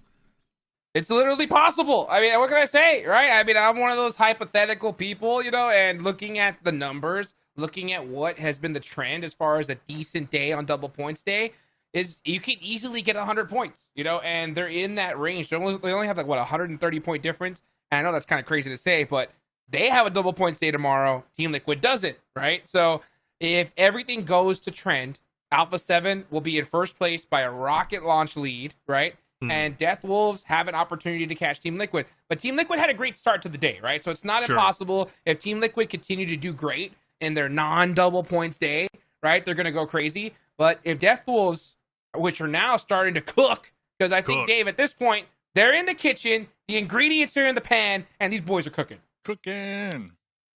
Like Gucci Man in 2009. So I feel like the Death Wolves could have won that game, though. I'm still looking at the replay. Guzo trying to get the confirm right there, the SK12. I feel like just holding out a couple more moments to get the pre-fire, anticipate the shots right there on the A7. Would have been another chicken dinner, but regardless, that was like such a chaotic end fight right there in the crates. I mean, I could also look at Team Liquid as well. Cardozen prioritizing the warehouse and kind of separating from his squad mates a little bit through that smoke. Might have been a misplay too, so Team Liquid could have gotten that win. But I just like to see the top teams, though, consistently show up in the late game. And to add to Hot Juke's point, like, Death Wolves, I don't know. If they continue the trend, I feel like a first place is in the mix, Hot Jukes. I mean, I'm looking at you, man. I'm trying to see. I don't know. Come on. I'm seeing, man. I'm seeing. Okay, yeah, that's a good luck at this point, I think. Only think because, so? like, hey, I mean, Alpha7 have their double points day tomorrow, too. You know what I'm saying? So yes. That's the thing. If they didn't, I would say, who knows, you know? Yeah. But I'm gonna yeah. bring it back though. I'm going back to Bring it just back. that gut feeling, right? Alpha7, they're confident. They know they're gonna qualify. Yeah. Team Liquid, Right. confident. They know they're gonna qualify. Like these players are legendary when it comes to PUBG Mobile. But when we look at the Death Wolves, they're trying to prove something, right? I feel like Alpha7, Team Liquid, they already proved it, right? We know they have what it takes. Death Wolves on the other end, they're trying to make that name for themselves now. I would say yes, but I'm going to say no. And the only reason why is because I think Alpha7, knowing them, they have something to prove considering that they lost PMGO. And by lost, I mean second place, right? Right. It was just crazy to think, but that's how these guys think, Taylor. The thing about Alpha7 is they've just been playing differently over the past 3 days. And it started with that map 1 Erangel. We go back, I believe, to day number 7, day number 6, if I'm not mistaken. One of those days. And they had the best performance I've ever seen from Alpha7. And they haven't really stopped that momentum since. They've been highly consistent with their placing. Alpha7, like you said, does have something to prove, but also, like, I just think they're on such a different level to the point where they don't even really have to, like, try as hard necessarily to still be right now. Yeah, they're chilling, and they're so consistent. Like, Team Liquid is without a doubt the second most consistent team we have, right? And they are incredibly talented. That old Loops roster transferring over to Team Liquid. But Alpha7 is even a step above, I would consider, over that of Team Liquid in their consistency. So tomorrow, I think Alpha7's going to have a tremendous day. Deathwolves, though, second place, I could absolutely see that. Hey, chat, the PMSL pass is active today to the 30th of June. There's a message pinned at the top of chat with the code and a link. Redeem the code with the provided link to earn 20 points in the new PMSL Pass event and be that much closer to earning the Dark Art Shadowman set and Dark Legend UMP 45. Chat, what do you think? First off, click that link. And then secondly, let us know, do you think Deathwolves can overtake Alpha7 as well as Team Liquid for first place? Or is Mustache Dave just out of his mind? Now, there's been some hot takes over the past 2 Phil segments. You let us know what you are thinking. But here it is, Sanhok, map number 4. Let's see who takes it. Hot Jukes, Mustache Dave, take it away. Let's go. We're headed into Sanhok, and we got that island plane path right here. So that's going to be interesting. I wonder if FURIA are going to get blessed again with a circle. That would be crazy. Even if they do, though, I mean, they don't really do much with it, Hot Jukes, right? So, I mean, 0 eliminations. So we'll see. But E7 going back to some early rune skirmish right here. Baton with the jump shot, pre-fire through the doorway. What are you gonna do? What are you gonna do? The final see punch you out. later. On to Entity 7. So hey, you know what? Good play. I think that was a good play. Hopefully these guys. Yeah, I think it was. From and Hyper. Okay. Right, because you're taking out the team that you dropped on, and this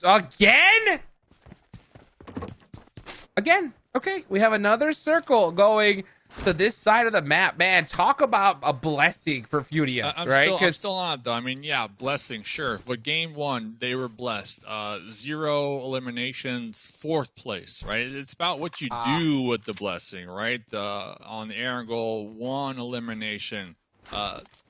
It's about what you do with the blessing, Hot Juke. And they haven't been doing much with the blessings.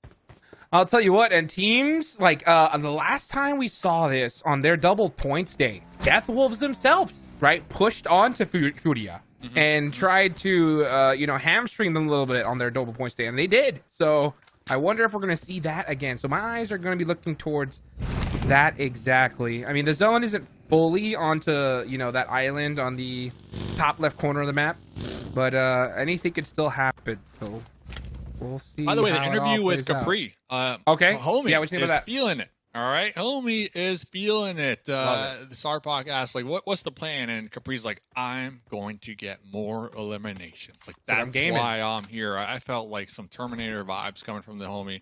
I love it. Was on the bench, now on the battlefield, has something to prove to the world, and is taking advantage of the fact of where they're playing, at lane. I think he was hurt. You know what I'm saying? I think he got benched. I think he was benched, and he got a little hurt. You know what I'm saying? And you know what happens? You know what I'm saying? You get hurt like that. Sometimes you got to hit the gym, you know, and just put in that work. And he did exactly that. Victix pulls the trigger mighty early, and I'm surprised he didn't go for Law. Like, why? I mean, Law was wide out in the open. Instead, he goes to Diego, who's right next to the tree. Run. Yeah, run. See ya. Yeah, goodbye. He back it up. Beep, beep, beep, and we're out of here. Okay. He's even revving the engine too. He's like, "Yeah, I'm gone," and he is headed be to able his to make teammates. it to Cold Goats and Tonka. Yep. Okay, we're safe. So they did lose Erangel. Safe. Gonna be down one squad mate now. This is a team, Group C. They are on their double point, so losing a member early on going to set them back here just a little bit. But talking about losing a member early on, Team Liquid. Let's see, one of their squad mates are going to be bleeding out here, and that's going to be SLR. SLR is trying to be like, we're better. We're better. Let's see how much better they're going to be, though. As, yeah, they end up taking one of those Team Liquid players down. That's Koi. Man, Koi is the player right now. And it hurts me to say because I'm like, man, you know what? What would this SLR team look like if we saw kindness? But here they go. On the push. They're hungry. They say, Team Liquid, we know it's them. No problem. Here they go with a full push. Oh, hello. Oh, yeah, like it's not Drake. And Koi, what are you? Koi's healing. And they pushed anyway. What happened? That takes away your entire advantage. And now we see Hoshot in a 1v1. Got him. And now Chief comes in to say, what are you thinking? Oh, and for the back, Third party. Team Liquid out of there. Death Wolves. It's time to start showing up. We still got Alpha7 alive, though, so we'll see if something crazy can happen with Alpha7. They're going to be on the east side, rotating through. And the crazy thing is, actually, the Death Wolves and A7 are somewhat near each other, and they might actually clash here. So we'll keep tabs on that one. But Team Liquid, they are in first place, or were in first place. Not sure what's going to happen after this match. They were able to get 3 eliminations. Fortunate for them. But what a Sanhok to start things off here. Dude, what a Sanhok indeed. That is how you do it. I mean, what more could you ask for? You know what I'm saying? Nothing. What more could you ask for right there? So, Team Liquid out of there. Alpha7 are now smiling because this is their big chance. Not the zone they were hoping for, that's for sure. But where is Alpha7 on the map? Yeah, they're still over there near Bon. So they got a ways to go. Wolves too. But if there's any team, there's any team that I'd say that, you know, Edge, they don't have to worry about it, it's Alpha7. I wonder what Alpha7, like how good they would do if they were playing center zone, you know? But I will say, that's not beneficial for them. Yeah. You know what I'm saying? Yeah. At this point. They're Like playing Edge. Squad. Yeah, playing Edge, going crazy, that's how you're going to make sure that your team is like fine-tuned going into the next tournament. Because Alpha7's the type of team, and they have a great coach, by the way, a phenomenal coach. These guys are like, they're already looking ahead. They're like, we need to make sure that we are fully ready to go because this lobby is, I'm going to be honest, it's nothing compared to the next stage. Yeah, and Alpha7, they thrive on like these eliminations too, right? When we're looking at like just the overall leaderboard and where all the points come from. Currently, they're the top dogs in the lobby with 310 total eliminations, and their rank points are 189. So Team Liquid with 182 rank points and 284 eliminations. So I think the Edge strat is their strat when we're looking at Alpha7. But we're talking about the strats here. Be bold. Another boulder popping up. Going to be putting a stop to their rotate here in front of 9Z. Uh-oh, they're going to take this fight, which is on the south side. This is going to be a bad fight, I think. This is a rough one because they're going to commit to this. They need to finish it quickly, though. Reyes, needs to finish this. Oh, beautiful Molly. Beautiful Molly. Runs on out. Going to pre-fire now. Choco shouldn't have a chance in the world, but this is what I was talking about. Those shots from the back could be deadly. Reyes with a 360 nade catches Choco, and now 9Z in big trouble here. But they got to watch out because Energy 7 is right around the corner. Yeah, right behind them. They're closing the gap too, and I thought Reyes saw that enemy right behind them, but I'm not sure they're aware yet. And Reyes. that's a tough loss right there. I think Reyes, he had that. He really, really did. Just hits the lay down, can't get it done. David with a nade. Got him. Beautifully done. Beautifully done. And now E7 here in the comes mix, too. N87. Yeah, here they come. Here comes Simple still. Oh, he's good. He's good. Last one alive. Could be getting shot from the back from Cold Goat. You hate to see it. So many backstabbing going on right now in the south, and right in time too, because the zone does go up towards the north. There's about 30% of it going to be water. Titan Gaming on the coastline right now, so we're looking at Be Bold, we're looking at Worlds of War, E7, SLR, and I believe is Team Liquid still in it? Yeah, they're done. They're done. And this is what I'm telling them about. This is why I said it was a bad fight. I said it was a bad fight, right? Look what's happening. You know what I'm saying? Even 9Z gone. Be Bold. Yeah, you got 5 eliminations, but look where you're at on the leaderboard. You need more than that. Yeah, it's just you're gonna go out no matter what. And I think that's why we see these weaker teams on the bottom of the leaderboards. They take these fights unbehest of them, and unfortunately they get punished for it. Yeah, Be Bold. You won the fight. You got 5 eliminations, but now you're gone. And now Victex, in trouble.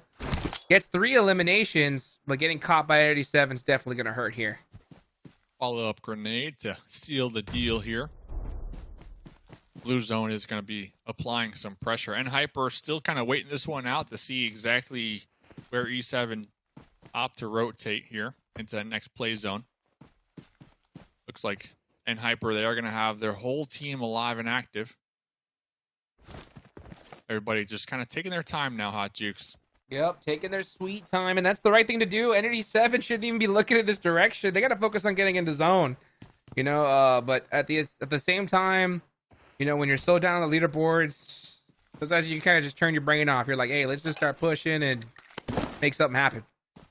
There's so many different ways to get into the zone, too. I don't know why everyone's committing. The next circle is back to mainland, But Alpha7, Carrillo, my goodness. Can we get a third one? No way. Get a third one? Wow. 7. Saving the day right there. Taking out Alpha7. So that's another team at the top. 0 eliminations. You know who that opens this up for, Hot Jukes.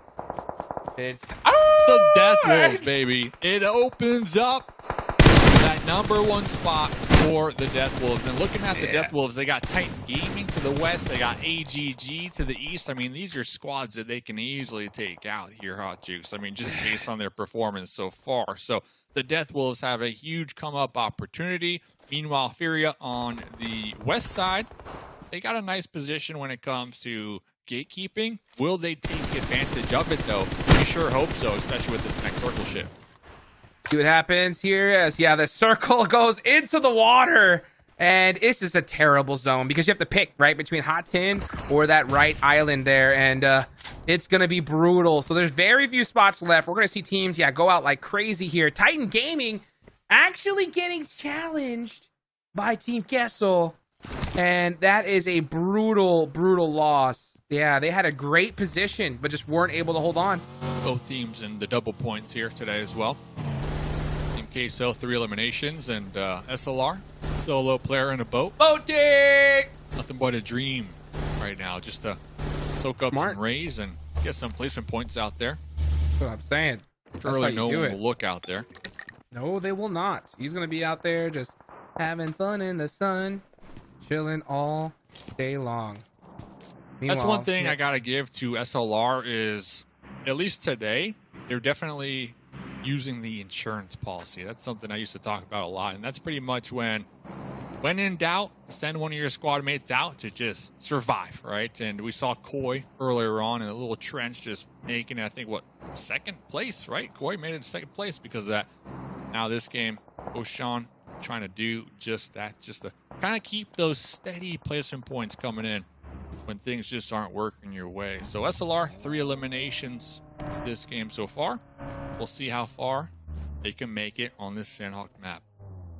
Let's see how far indeed. When it comes to placements. Yeah, when it comes to placement, you just want to be able to soak up as many points as you can. And Man, but what's the point, Dave? What's the point? What's the point? You know what I'm saying? The leaderboard, man. We don't want to be 16th. That's the point, Hot Jukes. Yeah, not last place. Not That's last right. place, man. Not last place. That's not the place you want to be in for sure. I'd just rather see them full commit. I really would, because you don't see it from these top teams very often. They just full commit the whole squad. We go out as a team, and if we win as a team. You know what I'm saying? But hey, each their own. You know, I just like to study what these top teams do. But sometimes it happens, dude. You play 6 games, some of these guys are ready to go home, you know, and hitting the books and watching every replay back sometimes isn't the main priority of these bottom teams, and that's what happens when you don't do your homework. You know what I'm saying? Pre with no helmet out there has me awfully worried, especially with his performance here so far today. Definitely been a key player from Hyper. NRG out there in the distance, trying to take some shots onto Influence Rage. Other team with the double points. Oh, we made it to the next pillar. Should be able to get the pickup underneath the bridge here. Go to SLR. Go to SLR. Zone. Come on. Look at Star. Look at Star. Very separated right now. Always. Okay, the circle goes right on to Death Wolves and a Team Queso. NRG with a great opportunity to soak up a lot of points. Oh no, iNCO though, right behind the Death Wolves, trying to backstab him here. Rattle Boy up there on the high ground with the M4 recognizes that Gary's going to be back behind the boulder. Here comes the support. Nunez in the front lines. A little shotgun battle happening. Both these players are just whiffing it left and right, Hot Jukes. And we got him with the grenade finally. Rattle Boy from the top here. But it's not done yet. Gary got him! Almost putting the nail in the coffin right there. The Death Wolves, they were able to take out and confirm one.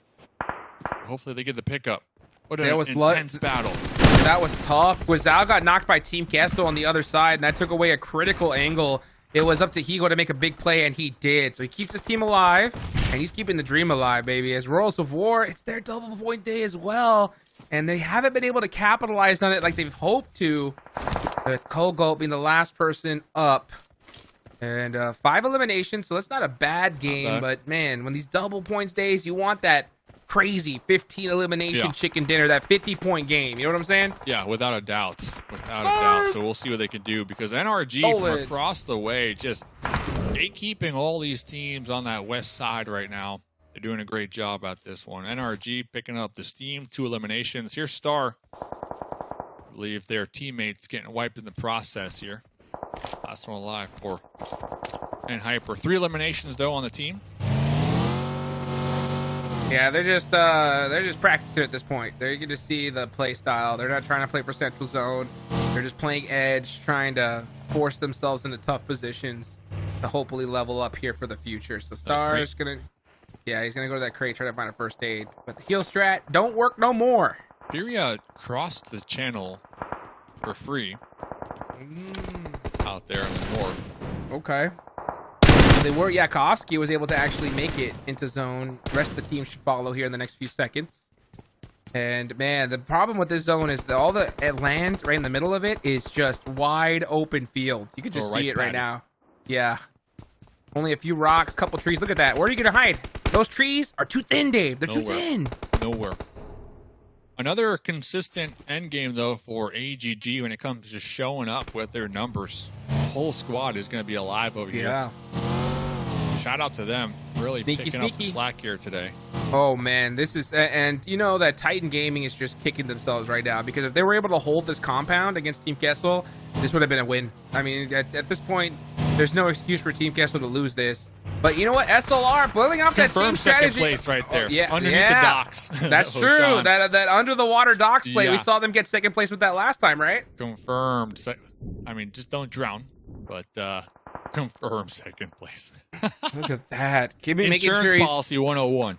Yes, sir. Make sure those the inspections done on those flotation devices. Keeping a close eye on them. Yes, it does. Can't say the same for Milo, though. Don't think it's going to work out for this guy. Yeah. Nope. That is not the place you want to be. You think Rocks would be stronger, but not that spot. That's for sure. So he'll go out to blue zone, most likely. And FURIA still looking inwards towards Team Queso. They're trying to find a way to even approach the squad. I think at this point, FURIA is just hoping the zone goes their way. They're going to be in it for the time being. NRG down there trying to make some moves happen as well. See them popping in their buggies. Looking to take the fight onto FURIA. One of the members from FURIA are going to be knocked out. Here comes the grenades to try to get a knock and stop the push from NRG, Hot Chicks. Here they go. Augustus with some nice nades there. Oh, yeah. That play zone gets Cole Goat. Worlds of War eliminated with 6 eliminations. FURIA on the work. Let's see what can NRG could do. Oh, Team Queso silenced with those shots right along the ridge line. Are we going to see some runovers happen? It's totally possible. Bates doing some circles. Oh, but he got beat up in the process. You got to commit. Either do it or don't. Yeah, you're in the buggy already.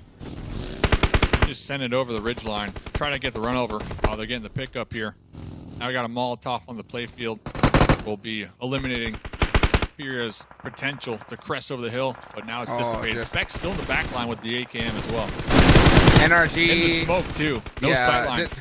Just lack of commitment from NRG, right? You either got to, at some point, you got to just send the fight. If it doesn't look good, you got to do it, you know, and they don't. FURIA takes full advantage. How did he not see him? Okay, yeah, there you go. And that is fate eliminated. So, nice play from FURIA. I think too hesitant NRG is, and they lose that one. Yeah, you commit to the buggy play. I mean, you're already in it. You're already sending it. You're already gassing it. Just hope and pray that one of your opponents is going to be over that hill, and you just get the run over right there while they're made. Or don't. We'll get back to it. Yeah, or don't. Just run out to shoot. You know, it's better than just watching your team go out while on the buggy. So, got to make some decisions. That's the hard part about this game. And sometimes the 50-50, both are bad, but you got to choose one. Meanwhile, Cardi C. Oh, nice shot. Cardi with the M4 3 times. Leaving one more Death Wolf alive here. Yes, indeed. And Rato Boy, last player up. Oh, he's waiting for it. Nope, he's going to take his time. Oh, unfortunately, he has no coverage. Tons of shots going on, though. He's going to make the run out now. How long will he survive? FURIA. Keeping an eye, sightlines on All Glory Gaming. All Glory Gaming being very, very diligent from this hillside. But they're going to have to go out into the wide open, and they know it. So, Arthur's just waiting. 6, so they do have some time to play with. 5 teams to go. 24 seconds until next circle does pop. Hoshan from SLR still alive underneath the dock, by the way. The solo. Trying to get that second place AGG. One of their squad mates. Looks like they're going to be going out to the blue zone there. And top 4 situation. Oof. Blessing for Team Queso. And guess what? Rato Boy holds on for just a little bit longer for Death Wolf. So they're going to get some placements as well. They have 5 eliminations, so not a terrible game. But like you said, Dave, guaranteed second place from SLR. Oh my goodness. I can't believe we see this for a second time today. Look at them just chilling back. They're like, yeah, dude, you're good, dude. We got second place easy. I'll take it. Second place gets you 6 placement points here, and they got 3 eliminations to go with it. This is honestly a bigger game, though, for Team Queso Group C. Double points potential. Rato Boy with a knock. Very nice. And, oh, he's going to get 3rd. And, oh, never mind. Oh, wow. Death Wolves are eliminated in 4th. And there goes FURIA. So here we go. It is SLR versus Team Queso. Team Queso win, man. And Titan Gaming had this position. Team Queso full scented on them, ejected them from it, and then it was just given to them on a silver platter after that. Okay. He shot. Yeah. Shoot the water. Let him know I'm here. Here comes a grenade here. Oh, I thought he grenade himself. Never mind. The 1v3 Hot Jukes? No way. The 1v3? He didn't even cook it. He just threw it. He's just like, maybe he's going to nade himself after? I'm not sure. Maybe he goes for this. The off angle. Oh. There's one. Oh, it would have been fun to watch, but you know what? Team Queso with the win. That's how you do it right there. Yes, sir. That is how you do it. Team Queso Group C. Winner, winner, chicken, double point dinner. Woo! It's going to be massive for Team Queso. They are a mid-pack team. They look pretty happy with that win. Unfortunately, not more eliminations there, but hey, 5 eliminations at Chicken Dinner, Taylor. I mean, that's what it's all about. I'll take that all day long. Well, it's their double points day. They'll definitely take that, right? So they're happy with that. That's 20 points for the placing and then 10 points. So ultimately 30 points should be going to Team Queso, which great on them because they were up on the top page, right? So that is potentially going to be one of our big movers going up the standings. But I heard you guys howling. Death Wolves, right? Taking the show again. 4th place, first time they finish out of top 2 today. But come on, it's not like they dropped down the 10th, right? No, they dropped the 4th, still had 6 total eliminations. Rata Boy, man, just solo player, soloing it out, staying alive, doing his job. Everybody else picking up 1 elimination respectively. But this is where I want to start. Alpha7 versus iNCO, Hot Jukes. Oh, yeah, that double knock was beautiful. Carrillo tried to go for that final, but not able to do so. But yeah, I think you're right, Taylor. I think they're just having fun at this point. Oh, this play right here. This is what sparked the Team Queso chicken dinner. Beautiful way to push on them. And Death was also just out in the open, putting an ending onto iNCO for taking down Alpha7. So you had a couple of things developing, right? Team Queso, and then, of course, Death Wolves moving up. Love the movement. Love the movement and big shot onto, I believe that was Rata Boy taking him down. In Hyper ultimately ended up dropping there, but In Hyper continues to get some eliminations, sitting at 3. Talk to me about FURIA, though. Dave, they finally do something, make it to 3rd place with 6 elims. They are. I think they're getting a little fed up with Dave on the desk saying they're not doing nothing and letting Death Wolves stomp them, right? So 3rd place, I'll take that for FURIA. Those 6 eliminations, definitely huge considering their day so far. Barely getting anything on the board, just slipping and sliding. Death Wolves with 6. AGG, another solid performance from them as well. 7 eliminations here. This is a sleeper team. I'm going to be real with you. You never expect them. This is one of those hot or cold teams, and today they are hot because they keep showing up in the late game with the whole team alive. So shout out to AGG and their performance here today. AGG, hey, a team that's always in the conversation as far as I'm concerned. There's the 30-point banger coming out from Team Queso. SLR surviving in the one. I was watching the map. I'm like, wow, he's really far out. I mean, he was as far as you could possibly go back against Blue, and he just kept going in slowly but surely, and then ultimately to secure that 2nd place for his team. I'm okay with that, especially with 3 elims, 9 points. No reason, in my opinion, no business getting those 9 points other than staying alive. So good on them for doing so. 9 through 16, couple of points shaking up a little bit. But Hot Chicks, the real story is, what did the standings look like and where does Team Queso fall? Let's see, where do they end up after this? 5th place. So a nice little push up for them.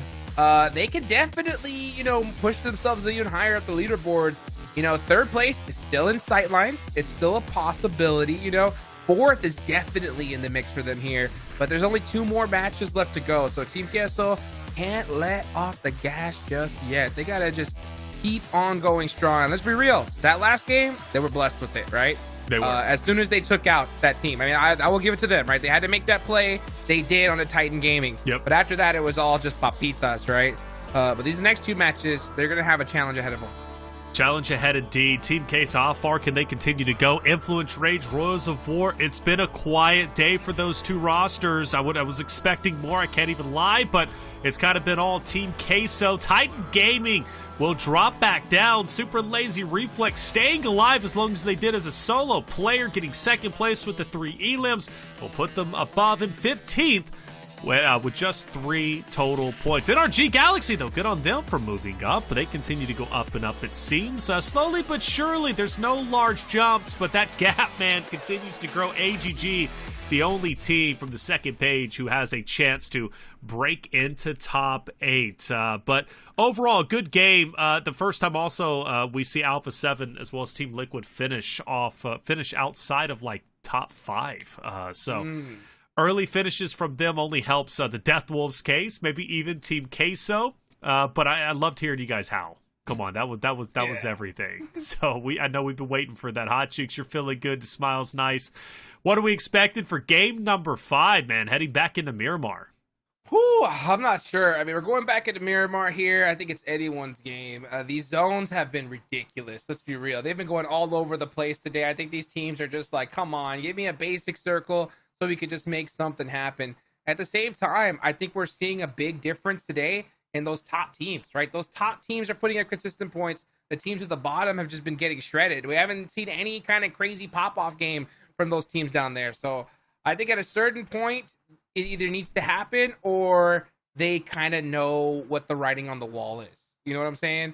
And that's going to make the rest of the tournament interesting. If those teams at the bottom just feel like, hey, guys, we're done.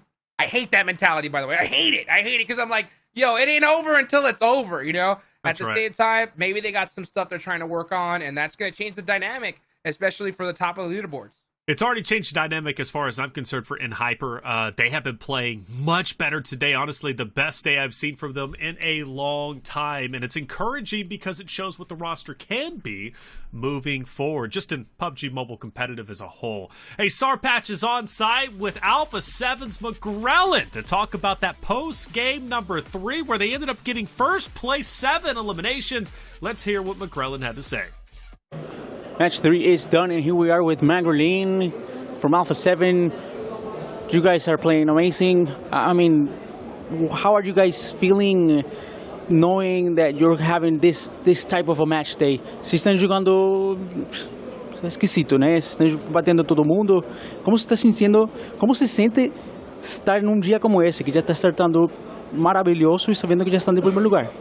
Nós estamos vendo uma crescente muito boa dos outros dias da semana. Terminar top 1 hoje, para amanhã vir quebrando tudo, abrir mais de 100 pontos. Yeah, he's saying that they are improving, they are trying to get even more points, and that he's waiting for tomorrow when they'll get double points and they'll be securing their first place. That fight between you and Team Liquid is pretty close. Do you think you're going to win it anyways? Vocês estão muito perto aí de Team Liquid. Se ainda vão ganhar, estão sabendo que isso vai fazer? Acredito que amanhã nós temos um dia dobrado. Acredito que essa semana eles perderam o dia deles. Acredito que amanhã, se Deus quiser, vai pontuar mais para abrir mais de muitos pontos. E hoje terminar no top 1. Yeah, he says that tomorrow is their double points day, so they're really looking forward to it. He says that they didn't have that good of a match day with their double points, so they're going to try and get more advantage and secure the first place. Magdalene, tá jogando mucho, irmão. Magdalene from Alpha7.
PMSL Pass is active today to the 30th of June. There is a message pinned at the top of chat with the code and a link. Redeem the code with the provided link to earn 20 points in the new PMSL Pass event and be that much closer to earning the Dark Arts Gentleman set and Dark Legend UMP 45. Welcome back, everybody, to the 2024 PUBG Mobile Super League America Spring Season. I'm Taylor Reflections Noble, joined by Hot Jukes and Mustache Dave. 4 games down. We just got out of Sanhok. We're about to dive back into Miramar, which was a great game for Death Wolves, who are absolutely on the come up, although chat would disagree with the spicy takes, Dave. They're saying there ain't no way they get over 100 points and come back. Not today, but to the end of the tournament, all right? I think that's where the confusion is. I think they got it. Listen, if they finish top 3 today, I want to make a deal with you guys on the desk. Uh-oh. Top 3, we all get the eyebrow slits for tomorrow. We get the eyebrow slit buff. Just one. We've seen how it works at LAN. How is it going to work on the desk? That's my question. Dude, we have so much potential. We just need that, boom, that little eyebrow slit. Wow. Just one. Come on. Just boom. Just a little tiny one. As a 32-year-old man with an eyebrow slit, though, would that look good? Would I look attractive? You look cool. Yeah. Would I still be able to talk to your grandma? I don't know, Dave. Bro, that's a thing. Listen, let me just put it this way. The eyebrow slit will cancel out the fake plant behind you. You won't need it anymore. Right? Yeah? You won't need it anymore. What's the fake plant got to do with it? Dang. We know what it is. You went low. We know what you went low. I'm not going to go there. I'm not going to go there. That's for calling him Doug. That's what it is right there. You know what? I'll accept it because plant. I did. I bought that, and you know how much I bought that for? $150. You got ripped off, man. You go get one for free outside. What's going on over here? What is going on? I should have went to my neighbors, just grabbed it, and just ran away. All of a sudden, they see me on the Ring doorbell. What is this guy doing? Why is he taking my plant? Now I'm in jail because Dave wanted me to steal a plant from outside. Ridiculous. Well, I should never called you Doug. Now apparently it's a war, and I didn't want to be a part of war, this. Man. And you know what? Because FURIA is your team, they're probably going to slide down even further to the bottom. All right? Because of you. All right? Because of you. Don't bring FURIA into this. They have nothing to do with that fake plant nor me calling you Doug, right? FURIA is going to be all right. They're about to hop into Miramar. I guarantee you. They're fired up. And it started with that game, the game we just watched. 3rd place, 6 eliminations. Look, Hot Jukes, FURIA has been a team that they've been placing okay, but the problem is their eliminations. When they get into fights, that's when they kind of fall over. But last game showed me that FURIA is going to be all right moving forward. Now, Death Wolves all right? I don't know, but I do like it for what it's worth. I love this battle between FURIA and Death Wolves because they're going back and forth on the leaderboard. I like it too. I think the thing that FURIA lacks is the ability to just full commit on fights. I think if they have a big advantage, they know what to do.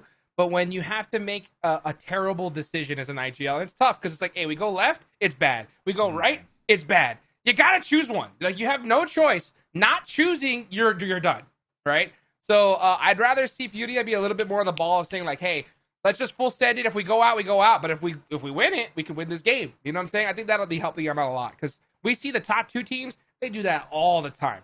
Yeah, well, they do. Team Liquid Alpha7 obviously is who you're speaking of at the moment. Now, we had an exciting Miramar, though. We had an exciting finish, at least I thought so. Alpha7 on the north. You had Team Liquid in the south. 9Z trying to battle it out against Alpha7, but that's where we saw Hyper wake up and push Alpha7, Dave. I hope we get a repeat of that because Hyper's been on fire, and Alpha7 needs to settle the score. Yeah, for sure. And this last game, Hyper, I don't know. You know, once again, kind of going back to their old strats and not playing together. They had like a 3-1 split. Star was extremely far from the squad mates. We saw the 3 up in the north get taken out, and then Stars kind of just get chunked out from the blue. But Capri, we heard in the interview, definitely feeling it, looking for these eliminations here today. Has something to prove, doesn't want to be benched again. So I love to see that fire, you know, in their guts. And talking about fire, another team that is going to be feeling it, Titan Gaming, all right? They are pissed that they got wiped out last game because last game was the easiest winner chicken dinner if they would have won up against Team Queso. So hopefully they'll bounce back here on this game as well. Yeah, Team Liquid getting taken out early, and it's happened a couple of times, and I know they're always so jaded by it. You know, who wants to be the first ones out? And I know it stings extra hard for Team Liquid and, you know, potentially Alpha7 if they get eliminated. Although Alpha7 today has been on fire, minus that last map, Sanhok, which is, you know, the odd map out as we know it to be.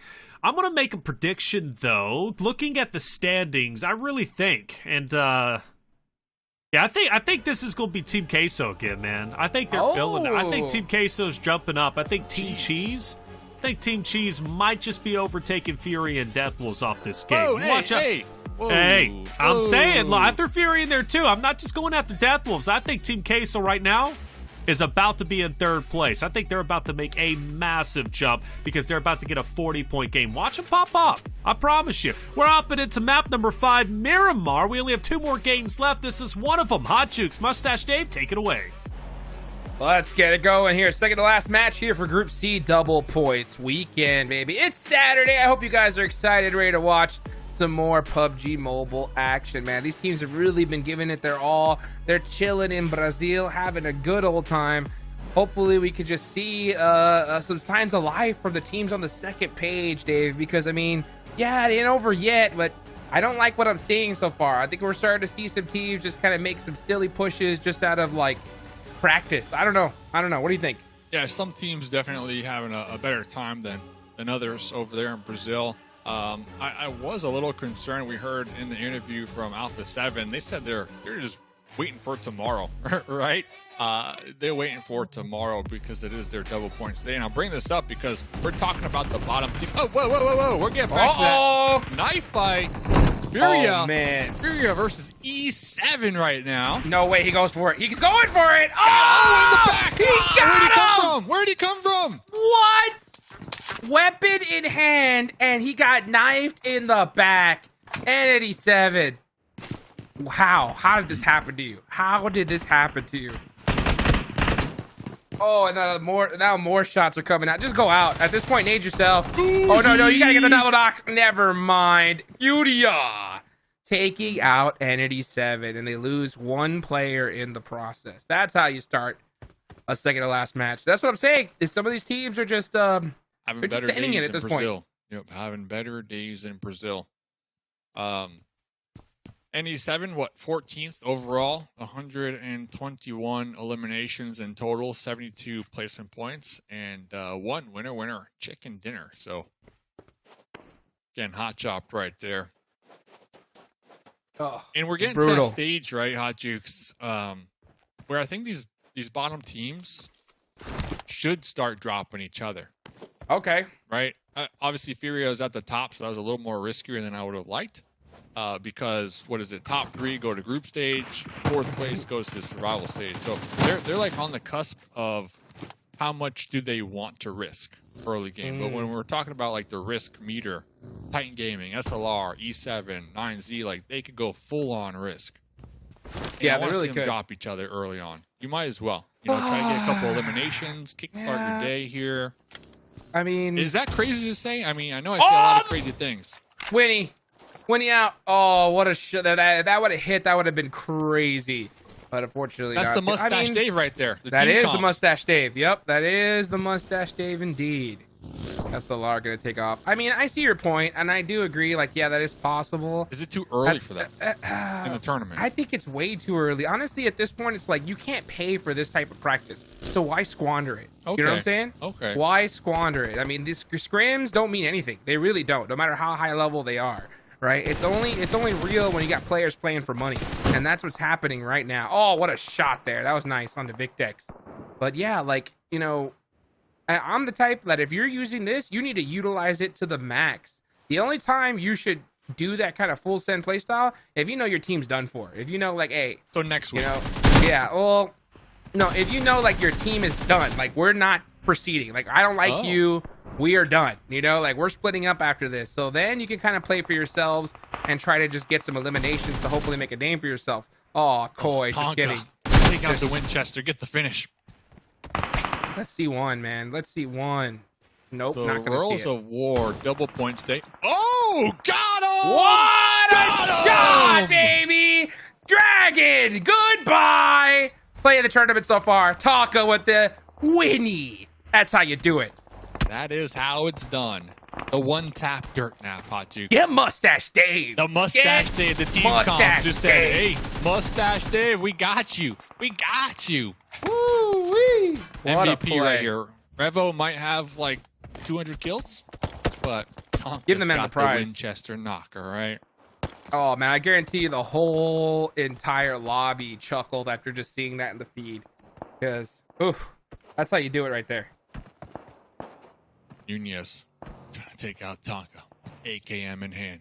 Nunez, big scare. You can tell. But the support from Nenebete will be taking out Tonka. Oh, yeah. And Nunez, yep, getting the finish. Let him live. Yeah, you should have let him live, dude. Let him take the game at this point, because that was beautiful. So people asking, why is it the Mustache Dave, right? And I know you know this, and it's one of my proud achievements in life. It is true. But, about 2 years ago, PUBG Mobile had me do an in-game Winchester breakdown as a tutorial. So, the Mustache Dave, the 2.7 scope. Beautiful. Winchester. Oh, that was Dragon had one too. So that was a straight up Winnie battle. Oh, man. Love I'm to telling see you, it. there's nothing more hype than snipes. You know what I'm saying? One day. The hype snipes. The hype snipes, man. I'll tell you. There's nothing that'll get people off their feet more than just a crazy flick headshot. And you know what it comes down to? What's up? The eyebrow slit. Tonka has the eyebrow slit. He does. That's how you make those plays happen. I'm trying to tell you guys on the desk. Just imagine. Maybe we got to make a play. Just Maybe imagine we gotta make what we can accomplish. Oh, it'd be phenomenal. It'd be phenomenal. But we got to commit, dude. We got to commit. Yeah, I'm not doing it unless you guys do it, all right? We're either committing or not. So let me know in the chat, by the way. Should we do it? Should we yes, do it? Put a 1 in the chat if we should do it. 2 if you don't really care. 3 if just no. Okay. Okay. All right. There you We'll go. see what the chat says. We'll see what decide. the chat says. So Team Queso looking for another big performance here on their double points day. Miramar, they're going to be grouped up right now together. Dead center of zone. Center. And Hyper's in a good position, too. Who knows what we can see. But Alpha7 are really already down here. too, with this circle. We've seen them play this position multiple times, so this could be a good game for them as well. Oh, no, look at this. Oh, AGG, I mean, swarming right here, Hot Jukes. The team synergy chasing down Nunez. Nunez trying to haul it out of here, but I see the minimap. Nunez, his squad mates pulling up for some support on that off angle. Let's see what Nunez is going to do. Nunez, all by his lonesome. An eye out here. Oh, he gets caught. So that is iNCO Gaming again. What happened to iNCO? Remember at the start of this tournament, we had a lot of high hopes for iNCO after their first double points day. They had a crazy comeback. And since then, a little quiet. They're still in the mix, though. They're not out yet, that's for sure. But it's little plays like this in games that start concerning me. They do have a little bit of a wraparound, even though they're 3v4. They get the right angles on All Glory Gaming. They can take advantage of them here. Area up here. Door open. Sees the smokes, waiting for the push. Has a couple windows to get that intel going. 7 across the way. Nice opportunity for some crossfire here. But AGG with a beautiful smoke tunnel to group back up into the hard cover. Beautifully done from AGG. Yeah, beautifully done indeed, man. AGG is one of those teams that they're just in my eyes just a pure mid-pack team right now. They have the fundamentals. They have good they have good fundamentals. You know what I'm saying? It's just gonna take a little bit more time, a little bit more, a little bit more work to get them to that level of Alpha7 and Team Liquid. But they have a good idea. It's just the execution that's just needs a little tidying up. Talking about execution, FURIA with the yoink right there to the west side.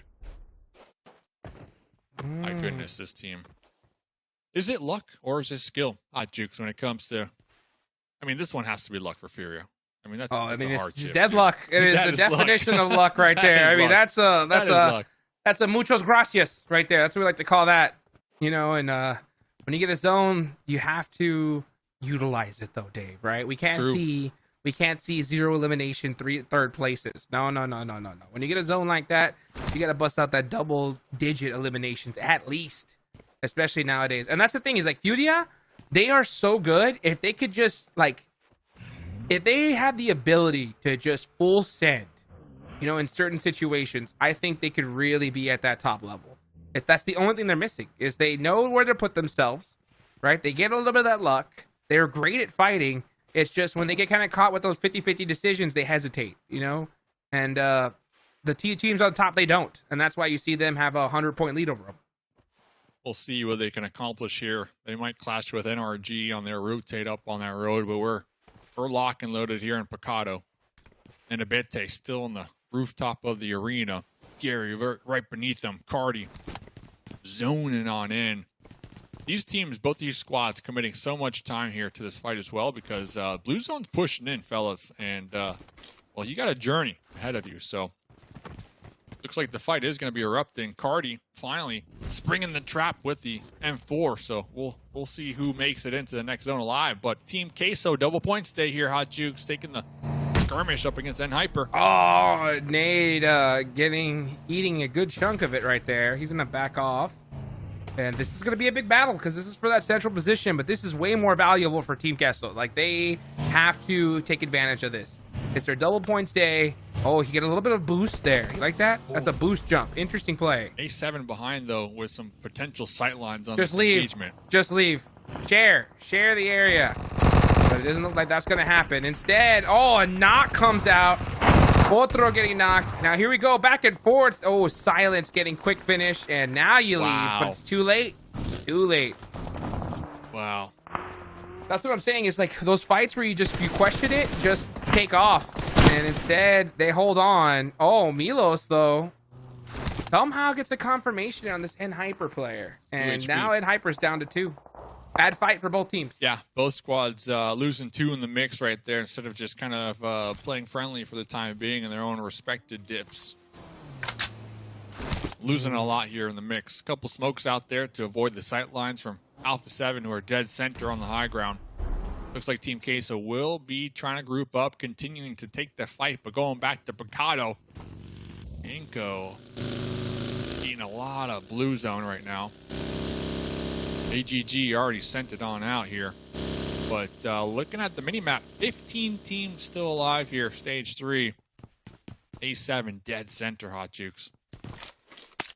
Dead center indeed. And let's see how this all plays out. Still a lot of teams on the edges, but we're not going to talk about those spots. We're going to focus right down in the middle. Team Liquid, another team dead center. They're going to be hugging it with Alpha7. And look at that, you know, 2 top teams. And look how they're playing this, Dave, right? Big chillin'. Why fight? Why fight? Just wait for the zone to come. If both these teams fought each other right now, both of them are getting third-partied and taken out. So that just shows the difference in choosing fights. It is so important because no matter how good you are, you know, when you fight another top squad and get third-partied, I mean, you're done for. Talking about being done for. Looks like FSS was able to make it here safe and sound. Interesting. They're going to be peeking here. I would just turtle up, see what happens. But the battle across the way. Mafioso with the mini. Taking some shots over there. And look at this. Arillo. Oh, boy. They got crashed on from Influence. They lost 2 in the mix. See what happens here is... A7 losing 2 right there. It's going to set them back some. That's going to set them back big time right there. And, Liquid looking to make a play off of that. Possibly. Nice. Yeah, and you know, even Alpha7, right? They decided to do a little bit too much split. Got full scent on, and there's nothing you can do in that position. And a lot of teams, they try to take up a lot of real estate and get punished for it. And it shows that even the top teams can get punished just like them. Here comes iNCO backfilling. They're going to have Royals of War right down towards the south. Cardozo going to be grouping back up with their squad mates in the hard cover. Was looking to make a play, get within grenade range, maybe get a knock onto Influence Rage, but they're going to be safe for the time being. So everybody just kind of waiting to see where this next circle goes. Gary trying to protect the tires here. Little smoke action. got how it all plays out. iNCO, yeah, just keeping an eye out here, getting some sight lines. There's nobody that's. I don't know why they're shooting. I mean, sometimes you got to take those shots, you know, for no reason, Dave. Yeah, and that's starting to concern me too, because we're starting to see like a theme here when teams who take these shots, the pre-fire, yeah, you might tag them, get a little damage, stat buff, but I've seen multiple times here, like late game, some of these players have no ammunition, you know, and they're forced to swap to their secondary weapon, what might be a shotgun, and your opponents are at range, so it's not really going to help you. So definitely keeping tabs on your ammo reserves is key here. Yes, it is. And look at that. Oh yeah, M2M taking some nice shots there on the FS. And Hyper. That's solo down. from SLR? That is no, they still got a duo, but still. Yeah, it's a solo from Hyper. Basically playing. Oh wait, solo. did we see him actually going down the zip line? I thought I saw him. Zip line in a second. Oh, FS shutting them down. Thank you for the point. Thank you. I'll take that. And now we're gonna go to 11th place. That's what we're staying. He's laughing. He's like, I cannot believe a point just came through that doorway. Look at these guys. They're entertaining. They're just having fun. Yeah. And I love that from Hyper, you that. know? Our partnership squad, these guys, they have tons of potential. At the same time, new roster. You know, you look at them versus a team like Alpha7 who's doing so well here. That squad has lived together for like years now. And they play X amount of hours a day with a coach watching them the entire time, you know? So those guys got it down. When you're a new roster, it takes time. It takes time, you know? And this is that build-up year for them, or a build-up at least, hopefully, just season, you know? Hopefully next time we can see them come out trying to make a dynasty. So NRG, interesting enough, they're going to be sending 2 up here in the north, possibly doing some scouting up here on the cliff tops. Titan Gaming are going to be beneath them here. But the other 2 squad mates of NRG, Fate and Spec, are in their own respective compounds down there towards the south in the play zone here, Hot Jukes. Oh boy, let's see what 7 can do. 7, on the push, Rolls of War, need to take advantage of this. Nice knock there from Colgo, and a beautiful, nice lean peek. Can he take down in a bet that he can't? And that is Rolls of War eliminated. Poor Rolls of War, man. They try to make those plays. They have great players, but, you know, when it comes to that team synergy, they're just still trying to work on it. And going out in 8th place, again, on such a massive day, it's going to hurt. Only 1 elimination, 2 going their way. So we did officially lose 2 squads in the lobby of this Miramar match. Everybody else going to be in the play zone for the time being, except for iNCO, who are currently in the crosshairs of Team Liquid, just going for a firing range, trying to pop those tires. AGG down range with the M4 spray. Nice little knock right there. Should be able to get the pickup, though. Oh, boy. Yeah, and he is going to get that pickup. So Team Liquid, again, just big chilling here on this right-hand side of the zone. Oh, we got a couple ones in chat, by the way. Hyper slip confirmed. All right. Well, it looks like that may have to be in the books, Dave. You know what? And I'm so committed, dude. I'm going to do it with a butter knife. That's what Nemesis is trying to do. Some buttery out here on their rotate. Oh, unfortunately, he's the butter. He's the butter. Hate to see it. Hate to see it. iNCO melting ever so slowly here to the power of Team Liquid as the next play zone does pop on over. FURIA, ultra blessed, right? Ultra blessed. So sure. Heck yeah, sure. FURIA on their double point 4 eliminations too. Yep, looking really good. This could be that massive game they've been waiting for. Well, they did lose one of their squad mates here, so they're going to be down a member. But yeah, we'll see what they can do. Definitely going to be a squad making it to that late game, unless some team like maybe B-Bull just straight up send it over there, maybe even NRG. Keep tabs. There goes Asilla from SLR, eliminated. 13 teams here. Cardozen flexing out, looking to get a new angle here. AGG also posturing to take the fight, push into A7. Next play zone did pop, so they need to take this fight, and they're doing just nice that, push. pulling up with the buggies here. We'll commit the whole squad to this building. Let's see how they do it, though. Open the door. Pop open. Huh! Bounce nade. Not able to find the mark yet. Oh, actually gets shot. Who was that from? Oh, that was McGrellin? Yeah, it was McGrellin. Too. Uh-oh. Now, where's the rest of All Glory Gaming? Goodbye. They're They gone. lost 2. Yeah, they lost 2 on the push. Tough. Now Team Liquid, they heard those shots. So they could easily come in here and third party this fight. So Team Liquid, well, yep, and that's exactly what they're doing. Perfect timing.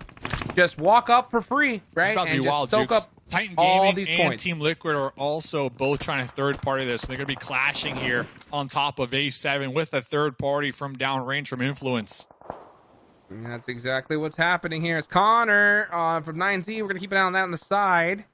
Looking towards Death Wolves, right? Death Wolves. I'm on Big fire! day for them. Oh, my fuel's still burning.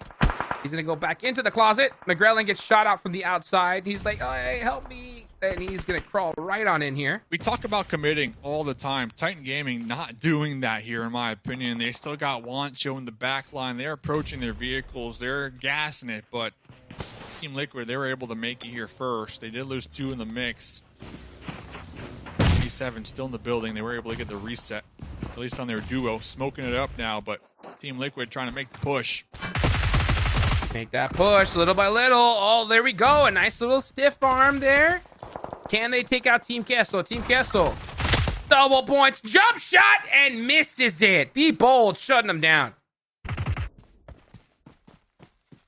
That's how you do it right there. That's how you do it. Yeah, Law.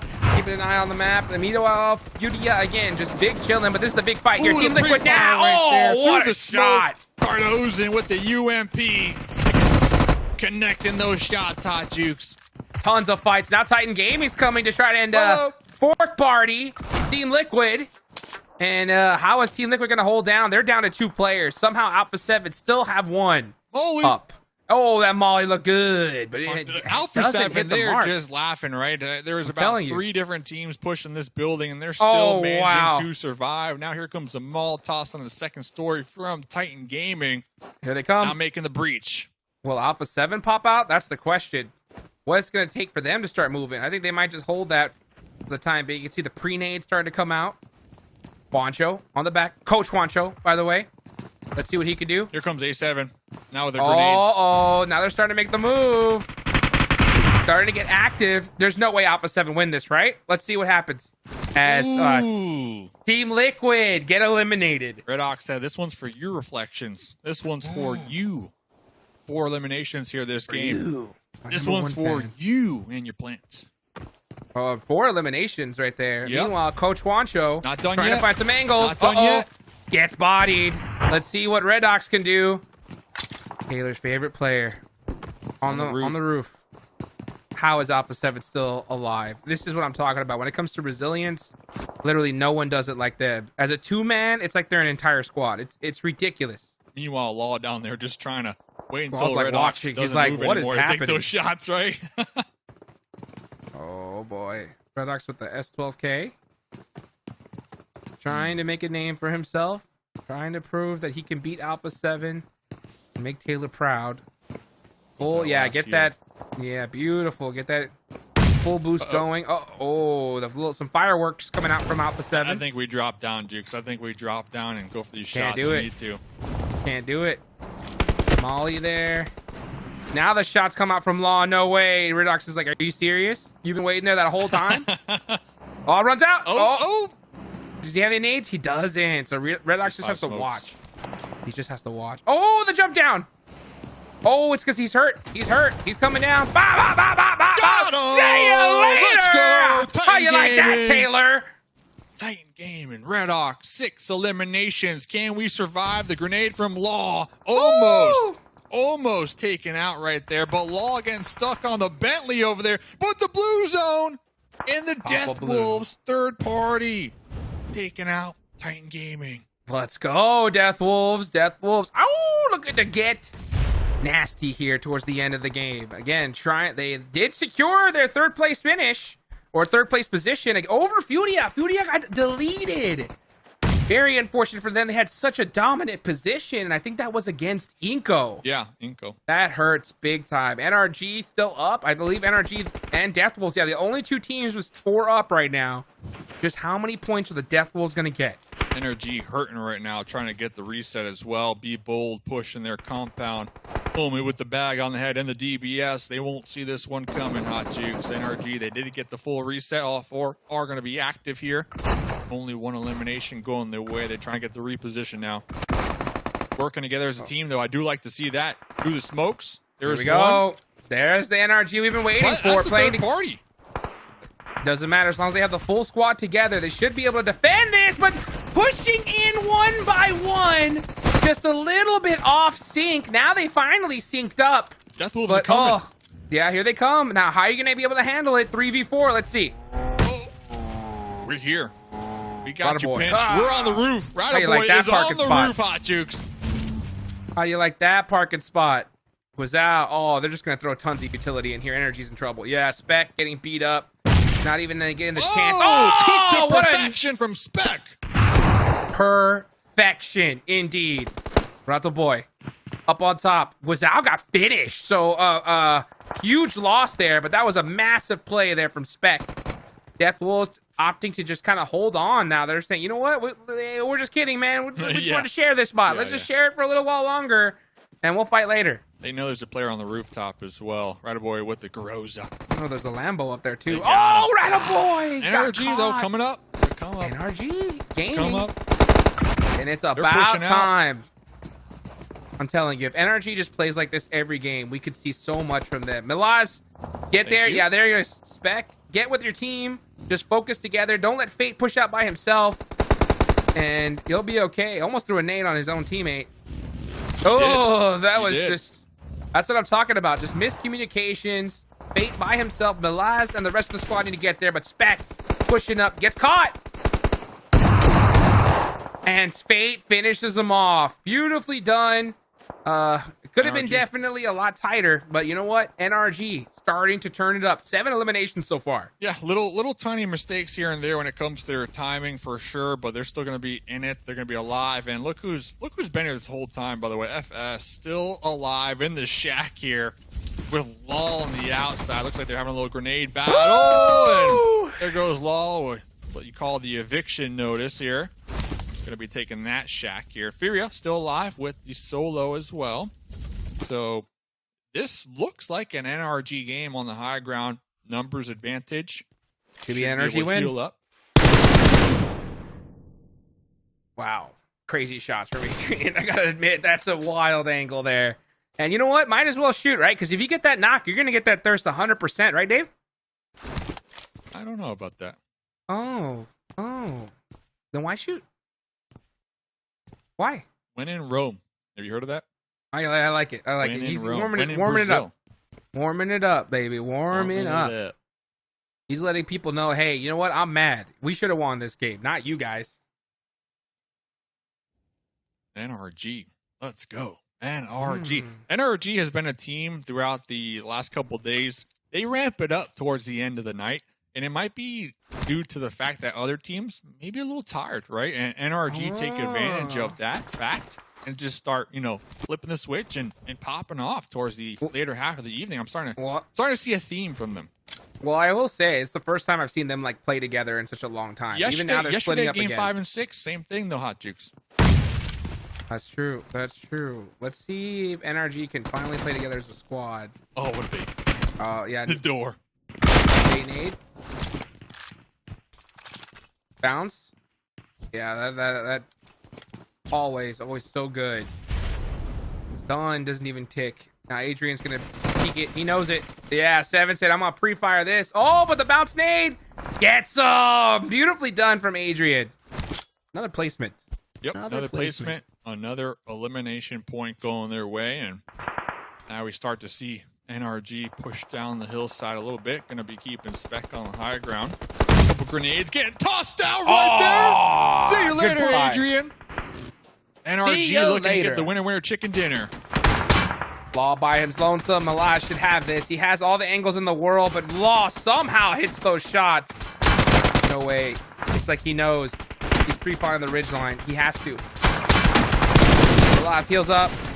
Finally peeks. Oh, the headshot from Law.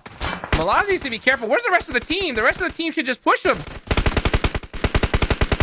Yeah, Law should go out, and he does. It's an NRG chicken dinner. 9 eliminations, 1,600 damage done, 17 grenades thrown here. Honestly, that fight up against the Death Wolves was a big one for NRG to not only secure the elimination points, but also secure the high ground and just roll on in that late game zone to get the winner chicken dinner. You can look at their face. They're happy. They are happy and somewhat relieved they're Hot Jukes. And you know what? Their mission, their journey, not done yet, but now they're heading in the right direction.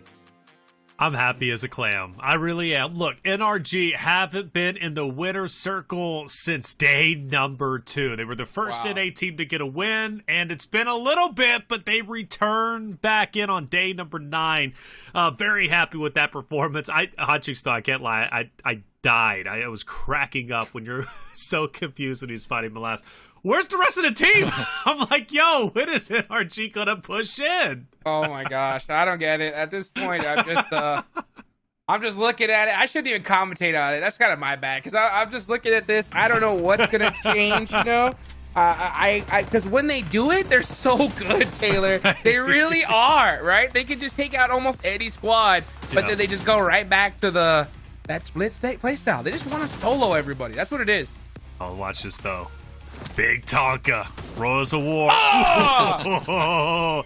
Dave, that got me excited when I saw it live. Yeah, this has been a pretty solid, exciting Miramar map without a doubt. iNCO putting in a lot of work too. I think after this they end up pushing FURIA after the reset, after they were able to successfully take out Worlds of War. So iNCO definitely doing some heavy lifting here this game, but there was a crazy fight. We'll see here in a couple of moments, but there's like 4 different teams pushing that hot dog building, that Alpha7, the duo, were holding down, and honestly didn't know which way we were going to go.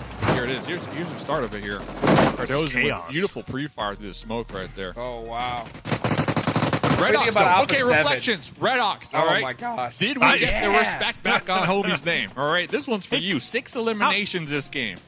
Did he actually? He picked up all 6 for Titan Gaming. Okay, Red Ox. Hey, 1 out of 6 games today's not bad at all, right? I'll take that to the bank all day, every day, Red Ox. Titan Gaming might be going up to 15th place to pass SLR, but hey, I can't deny it. Red Ox is bringing that energy. 6 elims, you can't argue with success. Now, this is where things really started getting out of line for me, Hot Chooks. It was like nade after nade after nade. Then we go to a shack. There's another nade that's thrown that gets an elim, and it was just chaos. Just chaos indeed. It's like when things get hectic, NRG just like, you know what, I'm soloing. You know, they forget, making plays as a squad. We're just gonna make something happen, and it works out for them this game. Nice little play there from FURIA. I think they're very upset though, because they had this circle the entire time, and iNCO really wrecked it for them. Yeah, FURIA. So the best they've been able to do today is 3rd place. But granted, 2 back-to-back 3rd places with exactly 6 eliminations each game. So FURIA will take 11. Death Wolves, though, should maintain their lead with the 7 or total of 7 points coming out from them. Influence Rage, big win, though, getting 22. We'll see where they stand on the standings. But NRG Galaxy getting the winner chicken dinner. Big moves from them. Nice to see them finally in the winner's circle. Like I said, it's been 7 days since they've managed to get a win. I think aside from that, 2nd place is their best result, but I think we only had 1 and then a couple of 4th places, and then a little bit further down from there. Titan Gaming, though, 14. I love that. Double points working out good for them. And then 2nd page, Alpha7 only getting away with 5, but so does Team Liquid. We take a look at our overall standings. The big one is Influence Rage. How far did they jump up the standings? Actually, to 5th place. Good on them, knocking Team Cheese down just a peg.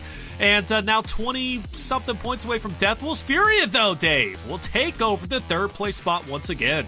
Relax. All right, one more game to go. But yeah, shout out to FURIA. I feel like they could have placed a lot higher in this game, but iNCO putting a lot of work. FURIA, 6 eliminations, though, so I'll take that. Influence Rage, 5 eliminations. They are on their double points, so they're going to be sliding on up here. Team Queso, like you mentioned, hot on their trail. And honestly, Team Liquid, Alpha7, I think they're just letting everybody else in the lobby catch up, have some good games and give them some false confidence, right? I don't know about confidence. false confidence. According to plan.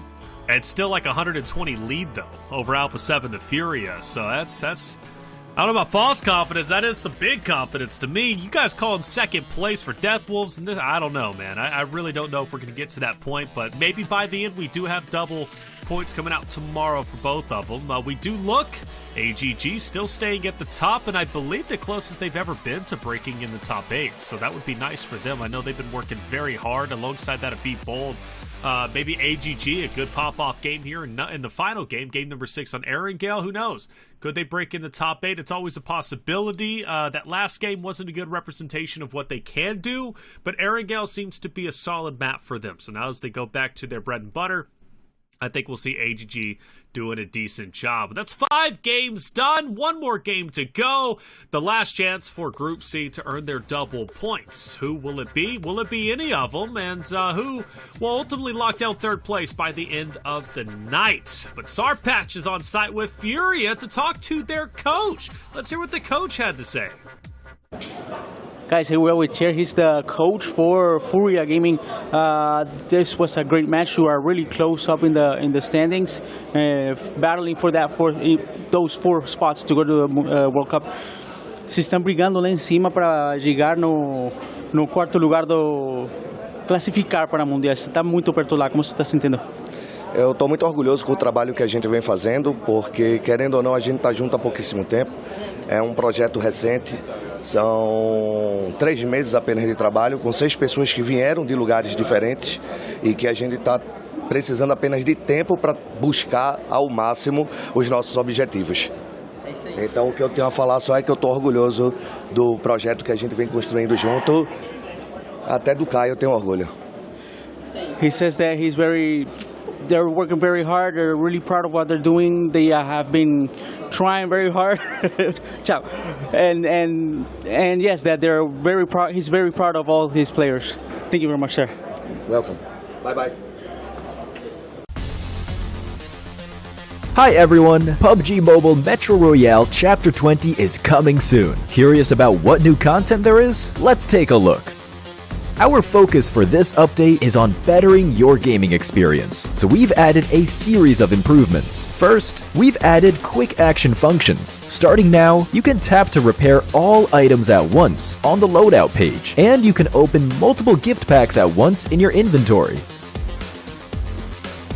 We've also improved the firearm status at the start of the match. During the preparation stage, firearms will be reloaded by default and will be set to full auto firing mode. These improvements all aim to save your time while improving efficiency. Additionally, you can now earn EXP from Metro Royale matches. In other words, playing Metro Royale will now contribute towards raising your player level. If you bring a companion into Metro Royale, they will also earn companion EXP. Chapter 20 also brings brand new honor rewards and collectibles. What's different this time is that after you get certain gold collectibles, they can be displayed in your personal space of the main lobby. You also have the chance to unlock home collectible decorations. Place them in your home to show them off to your friends. With the new version update come enemies who've already infiltrated Metro Royale's Arctic base and Misty Port. While you're out exploring, stay vigilant in these areas, as Striders are active there. Oh, and we've also added 2 new firearms in this update, the P90 Cobra and P90 Steel Front. Don't forget to try them out. That sums up all the new Metro Royale content. Chapter 20 is about to begin. Hop into PUBG Mobile Metro Royale and experience it for yourself. We wish you all successful evacuations and bountiful loot. Hello everyone, the all-new 2024 PUBG Mobile Super League event PMSL Pass will be available from May 31st to June 30th. The PMSL Pass has 20 levels and only takes 500 UC to unlock. Get a Dark Arts Gentleman set immediately after purchase. After unlocking the PMSL Pass, you can view the missions and complete them to get points. Raise your pass level to claim corresponding rewards. Plenty of rewards await you, including the Dark Arts Gentleman set, Dark Arts Gentleman glasses, Dark Legend Smoke Grenade, Dark Legend Avatar Frame, and the ultimate reward, Dark Legend UMP 45. To quickly raise your pass level, you can 1. Redeem points from Points Voucher redemption codes. You can start by using the redemption code 24PMSL Pass now. 2. Use UC to purchase levels directly. After reaching the max level, every additional level reached will grant 1 PMSL crate. Additionally, you can gift the PMSL pass to friends who meet the conditions. Send your friends a small gift and complete to see who unlocks the ultimate reward first. That's all for this introduction to the 2024 PUBG Mobile Super League event. Unlock the PMSL pass, put on the Dark Arts Gentleman set with friends, and collect amazing rewards.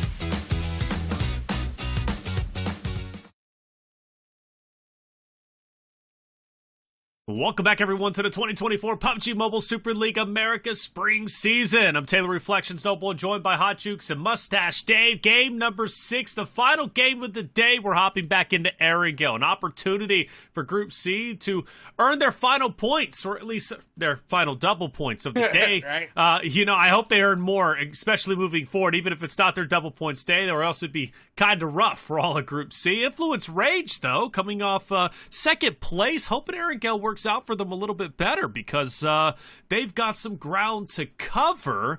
Deathwolves obviously dropping down, FURIA moving up. So, Hodgix, I'm expecting some moving around after this final game when it comes to our first page of standings.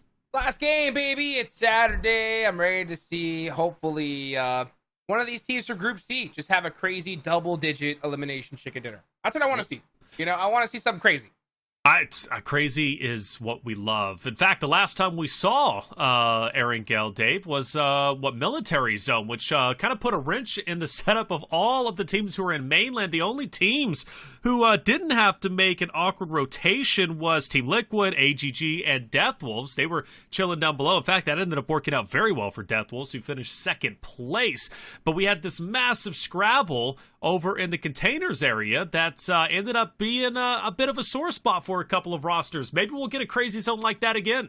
Yeah, without a doubt. And the Deathwolves coming out pretty strong on that one. Alpha7 as well, and Team Liquid. Consistent squads. But looking at the momentum meter, I'm thinking NRG after their last winner chicken dinner should be feeling pretty confident, especially after their last performance with 9 eliminations, because a win could just relieve that pressure, especially when you're at LAN. We saw them in the player cams. They were happy. They were smiling, giving each other high fives as well. So I think their spirits are going to be riding high for the final map of the evening.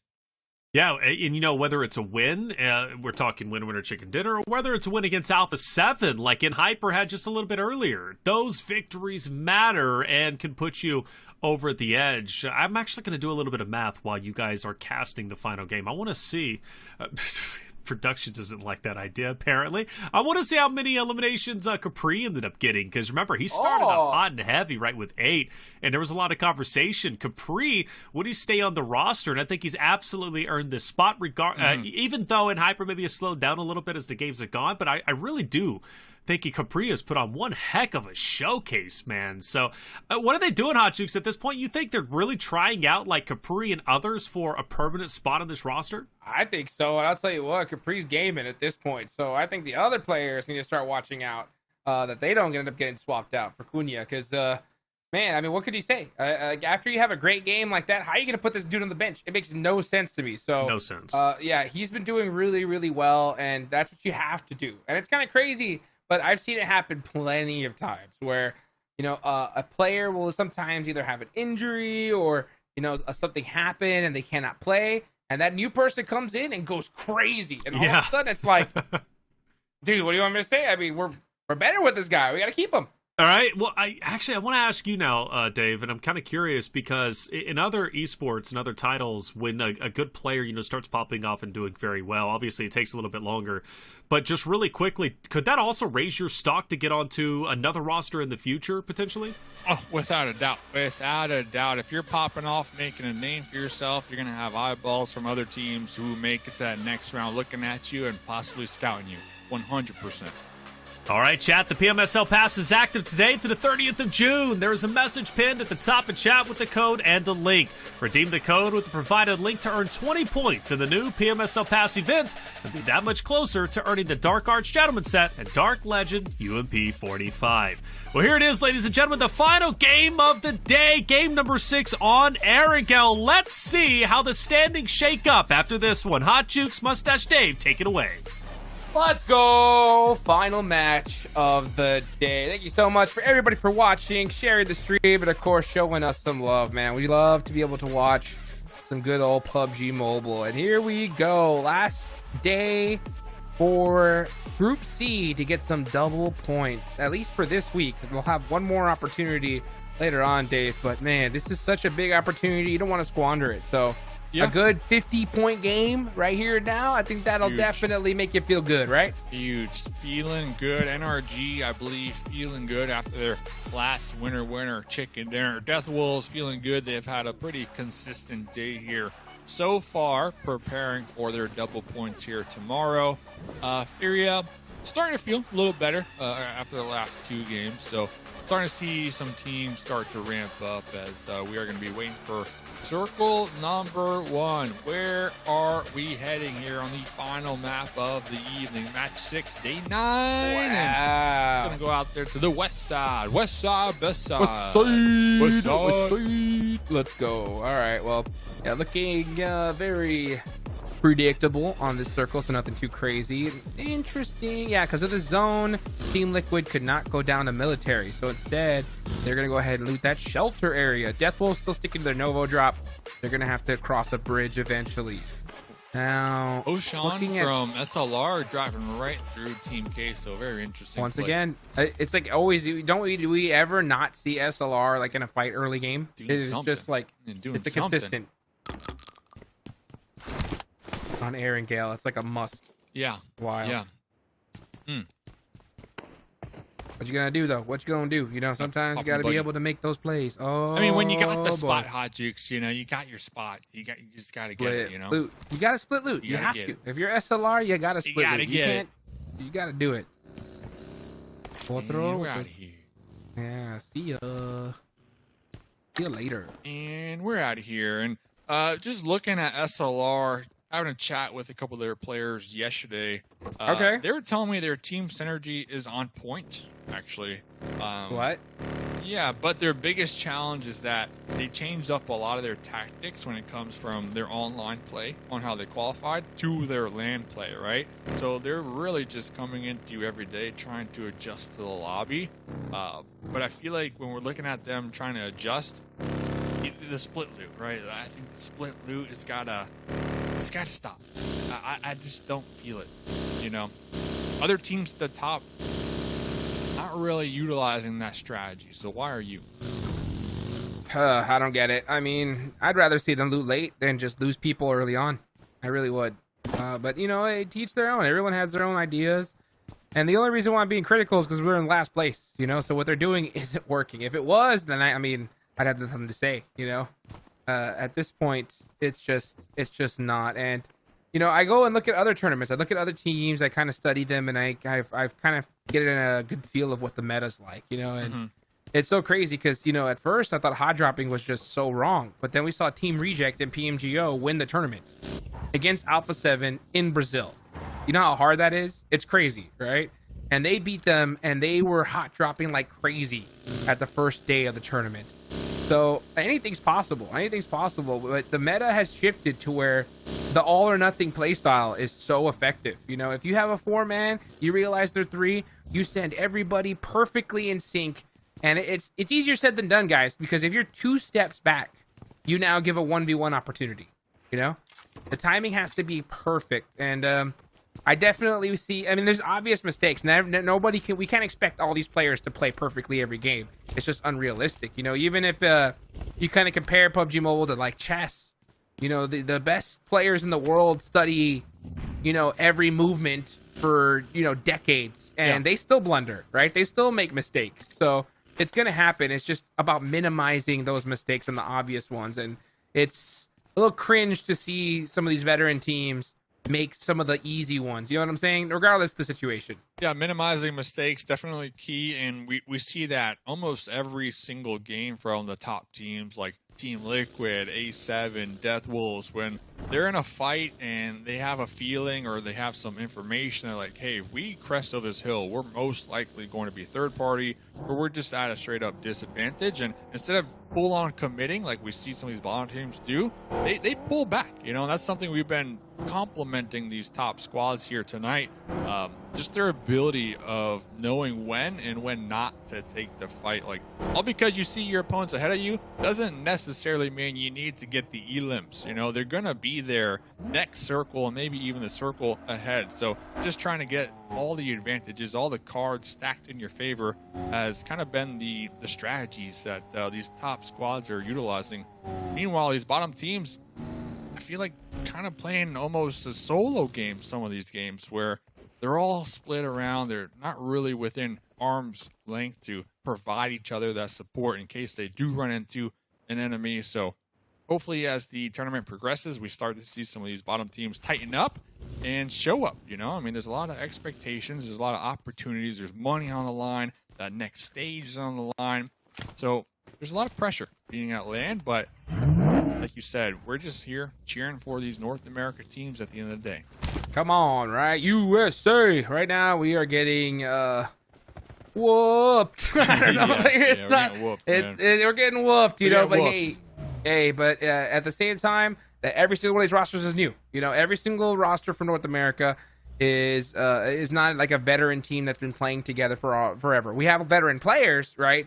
But we can see those mistakes. I'm surprised that SLR said that their synergy is good right now, because I think we're definitely seeing some misses for sure. Maybe they were talking out of game. Maybe their synergy out of game. You know, possibly. Possible. Yeah. So hopefully we can see them, you know, in game, you know, just sync up and start making some plays. My question to you, Dave, is if Kindness was there, all right, with the SLR, where do you think this team would end up being on the roster? I mean, it's hard, you know, and kind of going back to like what you're saying, like a lot of the teams that qualified, that popped off in the North America qualifiers, like they did have a new squad mate show up here for whatever reason, right? So I know they had a week or two for some scrims, but it pretty much went from qualifier to LAN. And then to add the additional pressure, it's like, hey, we have to sub in our 5th player, right? So with Kindness here, I really did appreciate the Kindness and Koi, the back and forth that those two players had during the qualifiers. I think was their strongest attributes, right? I mean, those two players, we've seen multiple games like just be able to ping pong off each other when it comes to their team fights, right? So it is definitely a huge loss in my opinion. But talking to the boys from SLR, like they're working on it, Hot Jukes, and that's really all we can ask for. Yeah, that's it, right? I mean, progress. And I think we're definitely seeing some, for sure. I think NRG, we see the potential, right? We saw that in the last game. And Miramar, they've won, every single match they've won so far has been in Miramar. So, you know, when they know the obvious play, they can really make it happen. But it's just getting those players in sync, right? Understanding, like, how to call out, hey, back up a second. You know, and the thing is, nerves are so high. Sometimes when you haven't won a game in a long time, you kind of panic a little bit, and the call outs aren't as, you know, fluid, and all of a sudden you see silly mistakes get made. So hopefully we see those get cleaned up as time goes on, and that's all it takes too, right? I mean, the whole environment change. You go from playing in your comfy office or however you play at home to now you're surrounded by other professional players. Maybe they're in a team fight. Maybe they're screaming. Maybe, you know, there's all different types of factors that come into play with just changing up the environment too. So definitely don't envy them. And, you know, I respect all the players here for giving it their all and just improving day after day. Yes, indeed. That's what it's all about here at these stage and these LAN tournaments. Hey, thank you out to PUBG Mobile, right, for putting on these LANs. They're so fun to watch. It's so entertaining to watch these players' faces, right? Especially the energy that they're given after a big old win is great. One tip I will say, though, for these bottom teams, kind of tacking on that point, if I think after every game, regardless of what you did, you gotta give each other the high fives. You know, I mean, that's what they do in basketball. You go for the free throw, you miss it, your teammates are still there supporting you. You know, high fives, just keeping that morale high. I think that's one thing that a lot of these bottom teams can work on here. Just like the in-person morale boosters, the little things add up. Oh, what do you think about this morale booster right there, though? White Elegy taking down Rataboy from Death Wolves. That's gotta hurt. You gotta pick on my Death Wolves like that. Hey, man, why'd they do that? Why'd they do that? What was he doing? What was he doing? They've been playing together as a wolf pack, but then he went lone wolf. Why? Tell me, Dave. Tell me. You know what? They're just letting Reflections have this one. FURIA. FURIA. All right, well, let's look. FURIA over here by Pachinki, and Potro gets eliminated there by 9Z, and that is Team Queso out. And you can see, I want like, to see the high fives though. You gotta have no high fives. Obviously, there's a bad game, but you gotta be able to provide the support to each other and not like get tilted, even though it is the end of the day. Just gotta have that team synergy in person going for them.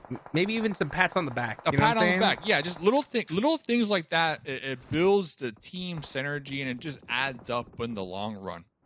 Yeah. It's called being a team player. But I guess if your team isn't being a team player, maybe that pat on the back becomes a little bit of a smack on the back. You know what I'm saying? Smack in the right direction, and that's not getting wiped. Sometimes you gotta say, hey, come on, dude, what's going on here? You know? Well, that's probably what they're saying to Rataboy. I was kind of questioning Rataboy's send on the rooftop last game as well. But, you know, when you're feeling it, maybe sometimes you're feeling it too much. And you overcommit these things. Play a little riskier. So. Well, let's see what happens here is... Are we getting Stinky and Pachinki? Well, I think we're getting Stinky and Pachinki, baby. And Pachinki Let's in the chat. go. When's the last time we saw Pachinki finish? It's been a hot minute right here, so let's see if we do end up getting that. That'd be fun to watch. Meanwhile, right, looking at the map, we got Titan Gaming over there by Potato Hill. They're holding it down, and Hyper love this zone because they actually play pretty well in Pachinki. I want to see them actually get a decent finish here. Bulls in the trenches here. Going to be locking this one down, and like you said, Baton finally going to be grouping up with Hyper, the last member of the team, to pile into Pachinki. Death Bulls down Rataboy, one of the key players here. Okay. Underneath the concrete protection for the time being. Looking around, A7 on the edge in runes. You got NRG. I'm really looking at NRG, especially after the last match. I feel like they got the confidence needed here to end off the night on a high note. They're going to be looking at Influence Rage, who I do believe are down a member in Sunken City, but we'll keep tabs. Right now, we got, what, 4 different teams just hovering around Pachinki. Really do appreciate Team Liquid's position on that church overlooking Pachinki. A little soft 2-2 split as well coming out from them. FS. They got Chief and Yala pretty much looking at the west side. Meanwhile, Cardozo and Mythic in the church on the high ground looking over Pachinki. So 2-2 split. Yeah, they're in a beautiful spot. Yeah, that Team Liquid over there in Slaughterhouse and over there by the church. That's okay for now. At a certain point, they're going to have to commit to one spot, though, because it's impossible to cover each other from both of those angles. It really is. So let's see what the decision's going to be, because if one team just decides to full send it onto them, it's going to be hard. For now, yeah, you can hold it down. I think that the church position is stronger overall with this particular type of zone, because the zone can still go on over to the east. If it centers up, then yeah, but I don't understand. I don't know. This split makes me nervous. It just I look at it and I'm like, hey, just it is Team Liquid. Let's see. Maybe they're right and I'm wrong. You know, it is Team Liquid. Or they could be trying something because they're so high on the leaderboards. That's true too. They have room to work with.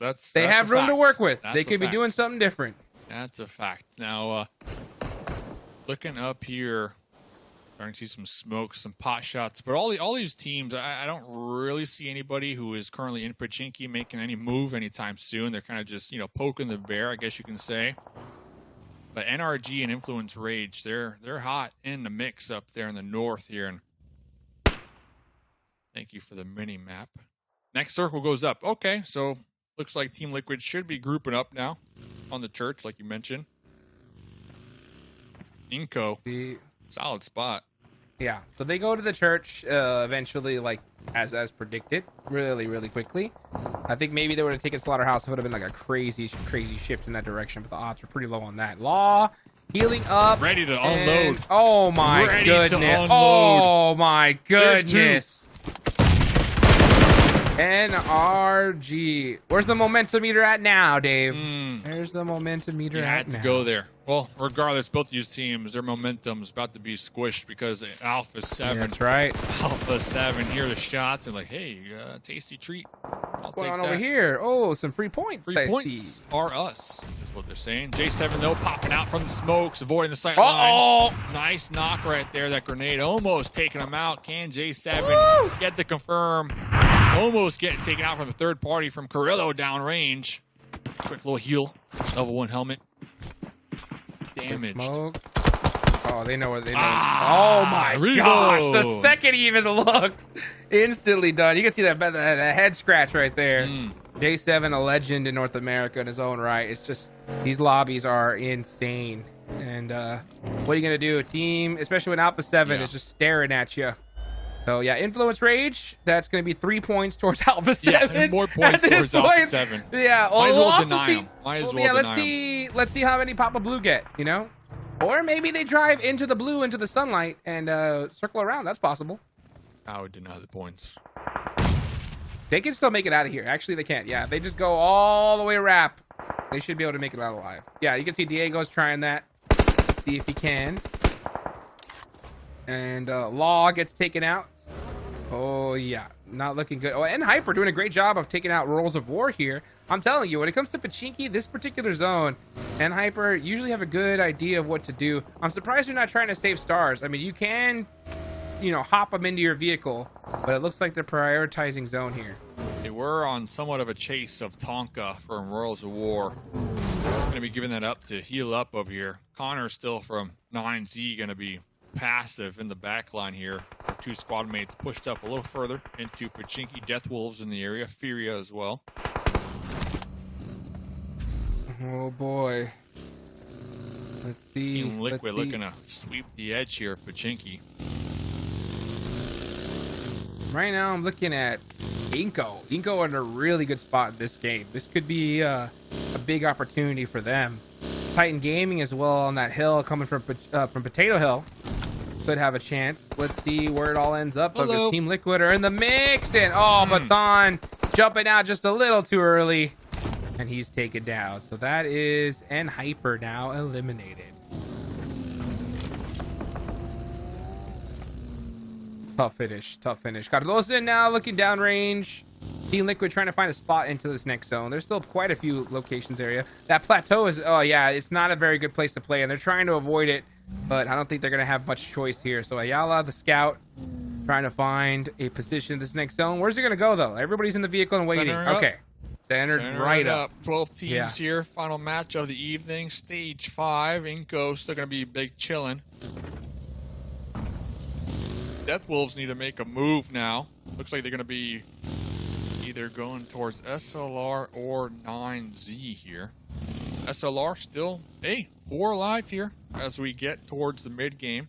Titan Gaming, 4 alive as well. So a lot of these teams doing everything in their power to show up to late game healthy. Red Ox looking to add some more eliminations to their stats here. 6 eliminations last game. Hot Jukes from Red Ox alone here. That's what it's all about. That's what it's all about. Let's see right now is Red Ox continuing to, like Taylor said, right? One out of 5, not bad. You know, he wants to do 2 out of 5 though in this last game. And on a high note. That's what I'm talking about. They got SLR probably have a couple vehicles, but love the positioning from Titan Gaming here. If they can get a nice little 1, 2, 3 spray down on one of these vehicles, they gotta time this perfectly. A couple points here. They really gotta time this perfectly. Otherwise, they're gonna be in really big trouble. Yeah, Alpha7 eliminated by Team Liquid nonetheless. That's a big win for them. But FURIA is still alive, trying to make it happen here on this building just outside of Pachinki. It's kind of hard because you have to kind of run wide in the open once you leave it. But anything could happen. Let's see. And FURIA, I mean, they're at the top, right? So I feel like this is somewhat good practice for them. I feel like one of their weak points have been compound defense, at least looking at them the last couple days, right, Hot Jukes? I mean, this is a team, they know how to pick the positions. They know how to pick the hard cover when it comes to these circles, but one thing they have been lacking is just their defense. And time and time again, like they allow their opponents to pretty much crash onto their compound for free. I want to say like 8 out of 10 times. So definitely some good practice in my opinion from them. Let's see what happens here. Yeah, good practice regardless, and that's what it's all about. Like I said, we want to see that progress from these teams. Tons of potential. At the same time, right now, I want to look at who's going to win this game. A lot of chances here. Oh, definitely can hear that sound kicking up as All Glory Gaming putting some shots down range. Oh, Lorenzen on fire. But man, Be Bold doing a great job of pressing and taking All Glory Gaming out of this one. See ya. There's going to be one influence member behind him cooking up grenades, snaking it over there. But I believe they are somewhat aware, a little bit skeptical. Be Bold, though. 4 eliminations here. Ooh, big fight. iNCO and Team Liquid. A little grenade battle happening right here. Cool. Nunez taking that one to the dome. Team Liquid have a big advantage from here. I mean, iNCO has no way of pushing up the hill at all, so they're just going to be forced down. He does. See if he survives. The next zone pops. Goes towards Be Bold. Big zone shift for them. Hey, a big zone shift for Titan Gaming as well. This could be a good opportunity for them. Couple NA teams still alive. Team Liquid refusing to go down. Again, that vigilance they have proven time and time again, all tournament long. Definitely working out in their favor. Nemesis, does he spot something? Oh, doing some shots through the tree line. Not able to get a knock just yet. And that's just going off the information his team's giving them. But 7, yeah, getting hurt there is going to hurt. Yeah, that one hurts right there. 7 going to be bleeding on out. Nunez, no helmet, cooking a grenade. 3 grenades going their way. Here comes the smoke. They are going to try to get the pickup. Ninabete in the back line on the second story should be able to provide the cover fire here. If 7 could just crawl behind some type of cover. Team Liquid are going to be popping in their vehicles, full-on wrapping behind iNCO Gaming right now. The timing. Repositioning themselves. Oh, the timing is incredible. These guys know exactly when to push. Ayala gets naded. That's actually a really clutch nade there. That now leaves iNCO in the driver's seat to make this push. Nunez goes down to 1 HP and makes the cross. Jumps in the building with the Bison, and Chief shutting them down with the DB. Yes! Another one. One more, and he gets the squad wipe. The reload. The reload.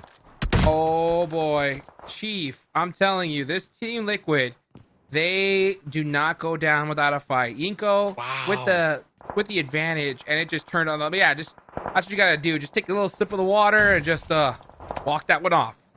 Ninabete, last one alive right now, has a shotgun and a mini. Yala, Chief, back up. Mythic keeping the pressure here with the grenades. They know exactly where Ninabete is. Let's see, 1v3 right here. Oh, they're pushing. They saw them. Ninabete is going to be trying to go to that second story here, buy themselves some more time. Just has a couple smokes to work with, though, Hot Jukes.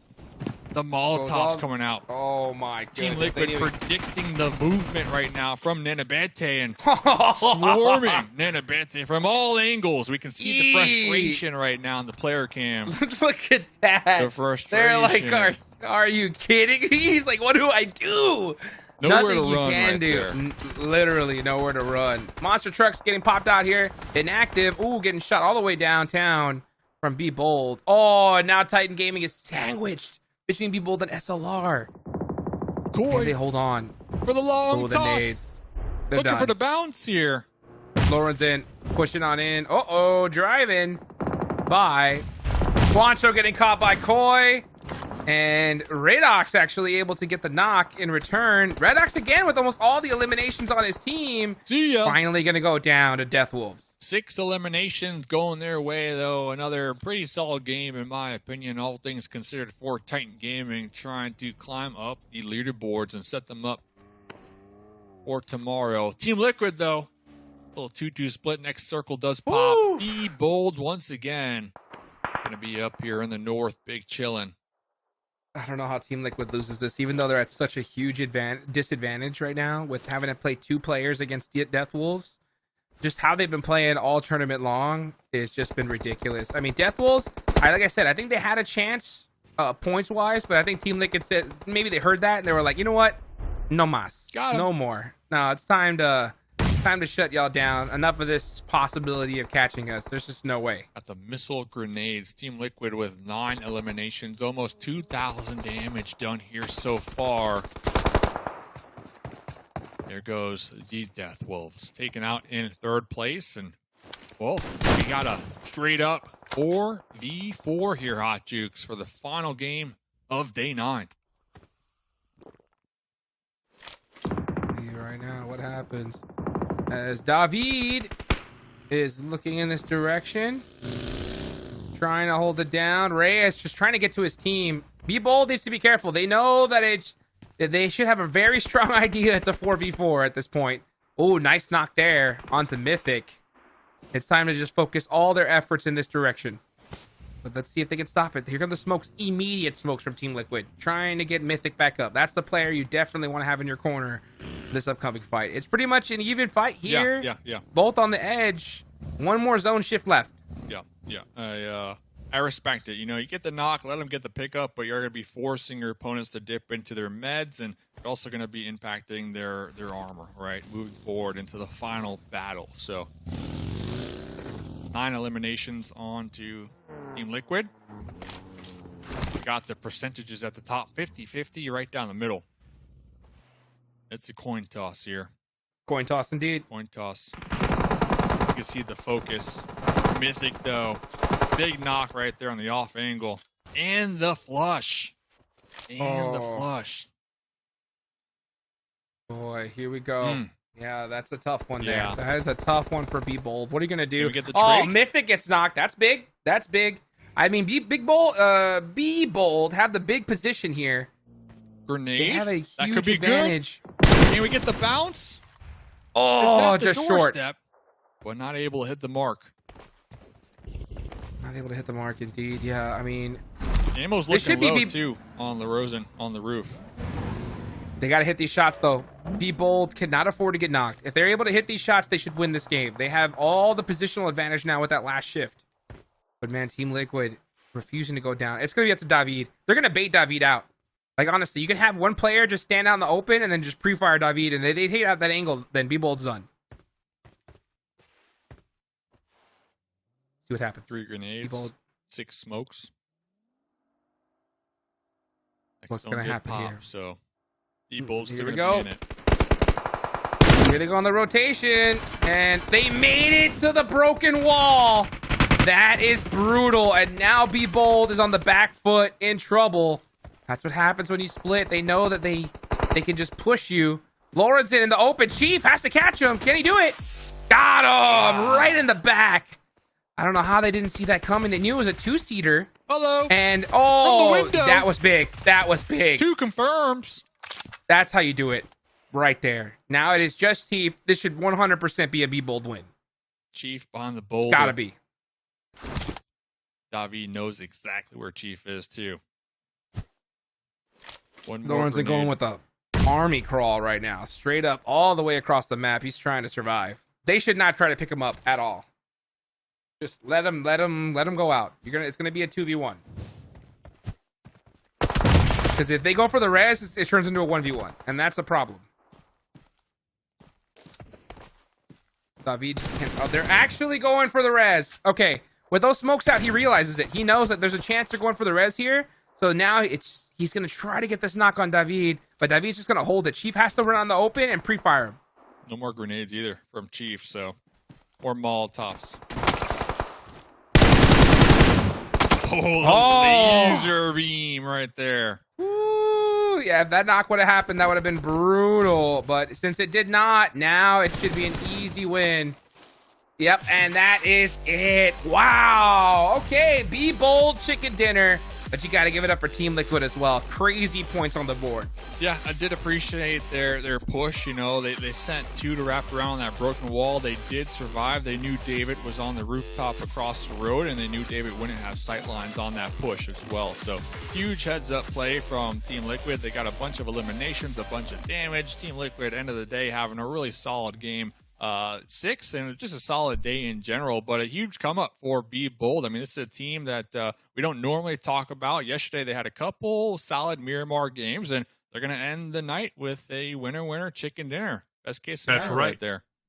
Best scenario. Be Bold, like you said, is not a team that we normally talk about. I would say they definitely get a good mention each day, but they're not like a constant mention like Team Liquid or Alpha7 or even today, Deathwolves, right, who were just absolutely stellar. You could throw in Hyper into the mix. Each day there's always some other teams talked about, but Team Liquid, Alpha7, the main ones. Hotchukes David on that roof was really the savior, against Team Liquid there. I thought Team Liquid was going to have a point in time, though, where they were going to make an impact. The fact that they reached that wall, like you said, was pretty incredible, but you got to give credit to Be Bold's Brunson for that big window play. I believe the double down, that kind of staved off Team Liquid. But yeah, whether it was Brunson or David, those two at Be Bold, the saviors and the reason why they get the winner chicken dinner.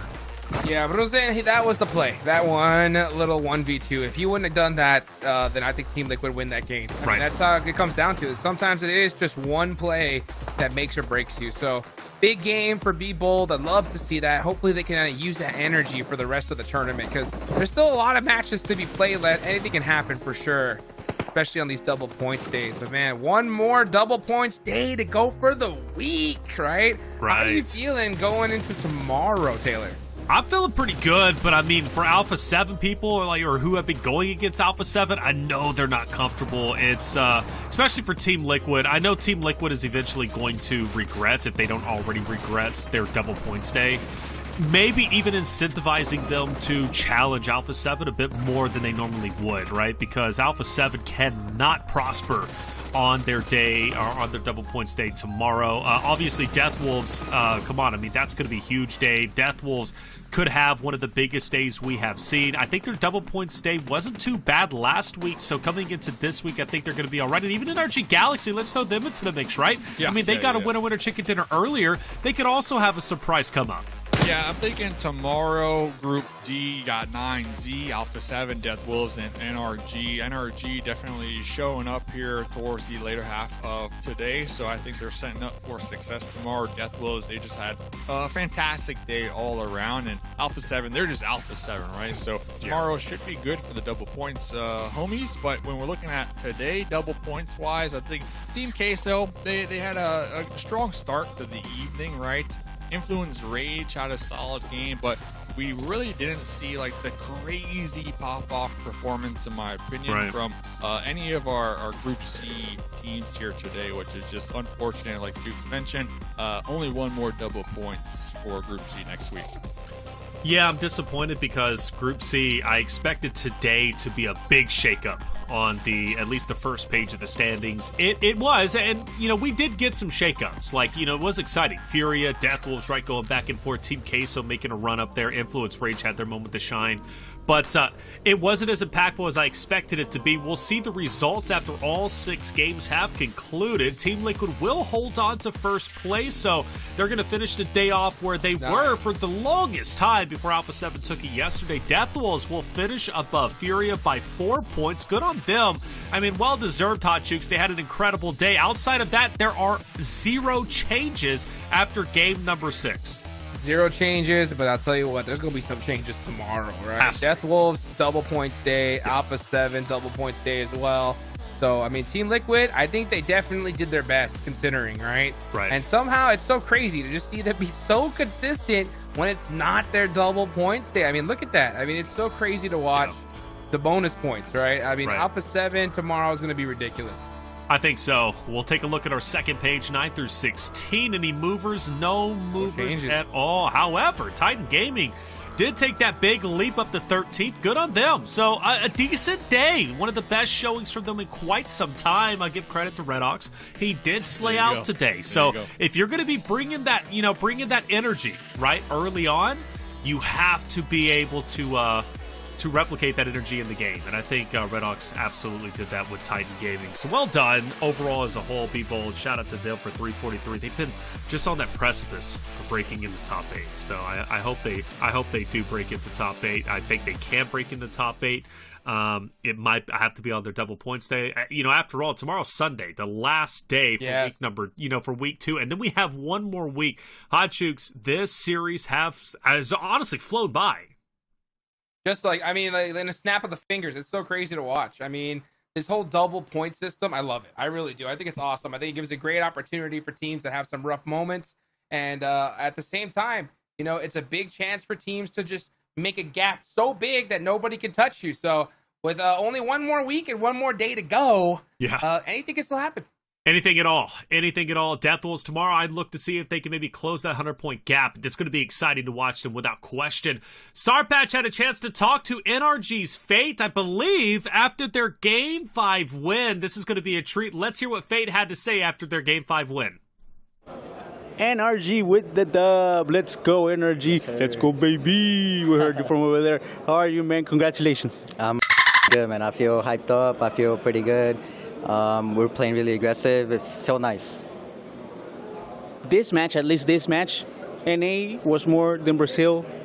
Titans killed Liquid, Alpha7. You guys got Dev Wolves. Yeah. So let's go. Yeah. Let's.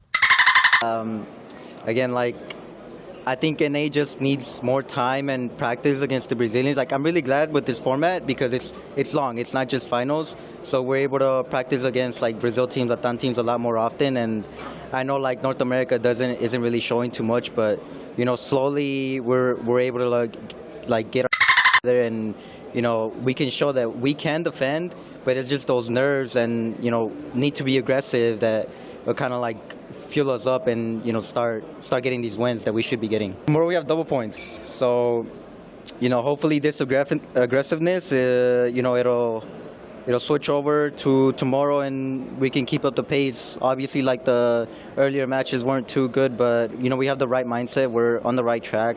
Hopefully tomorrow we can make it count. Can you say let's go, baby, like you said over there? Bro, let's yes sir, NA.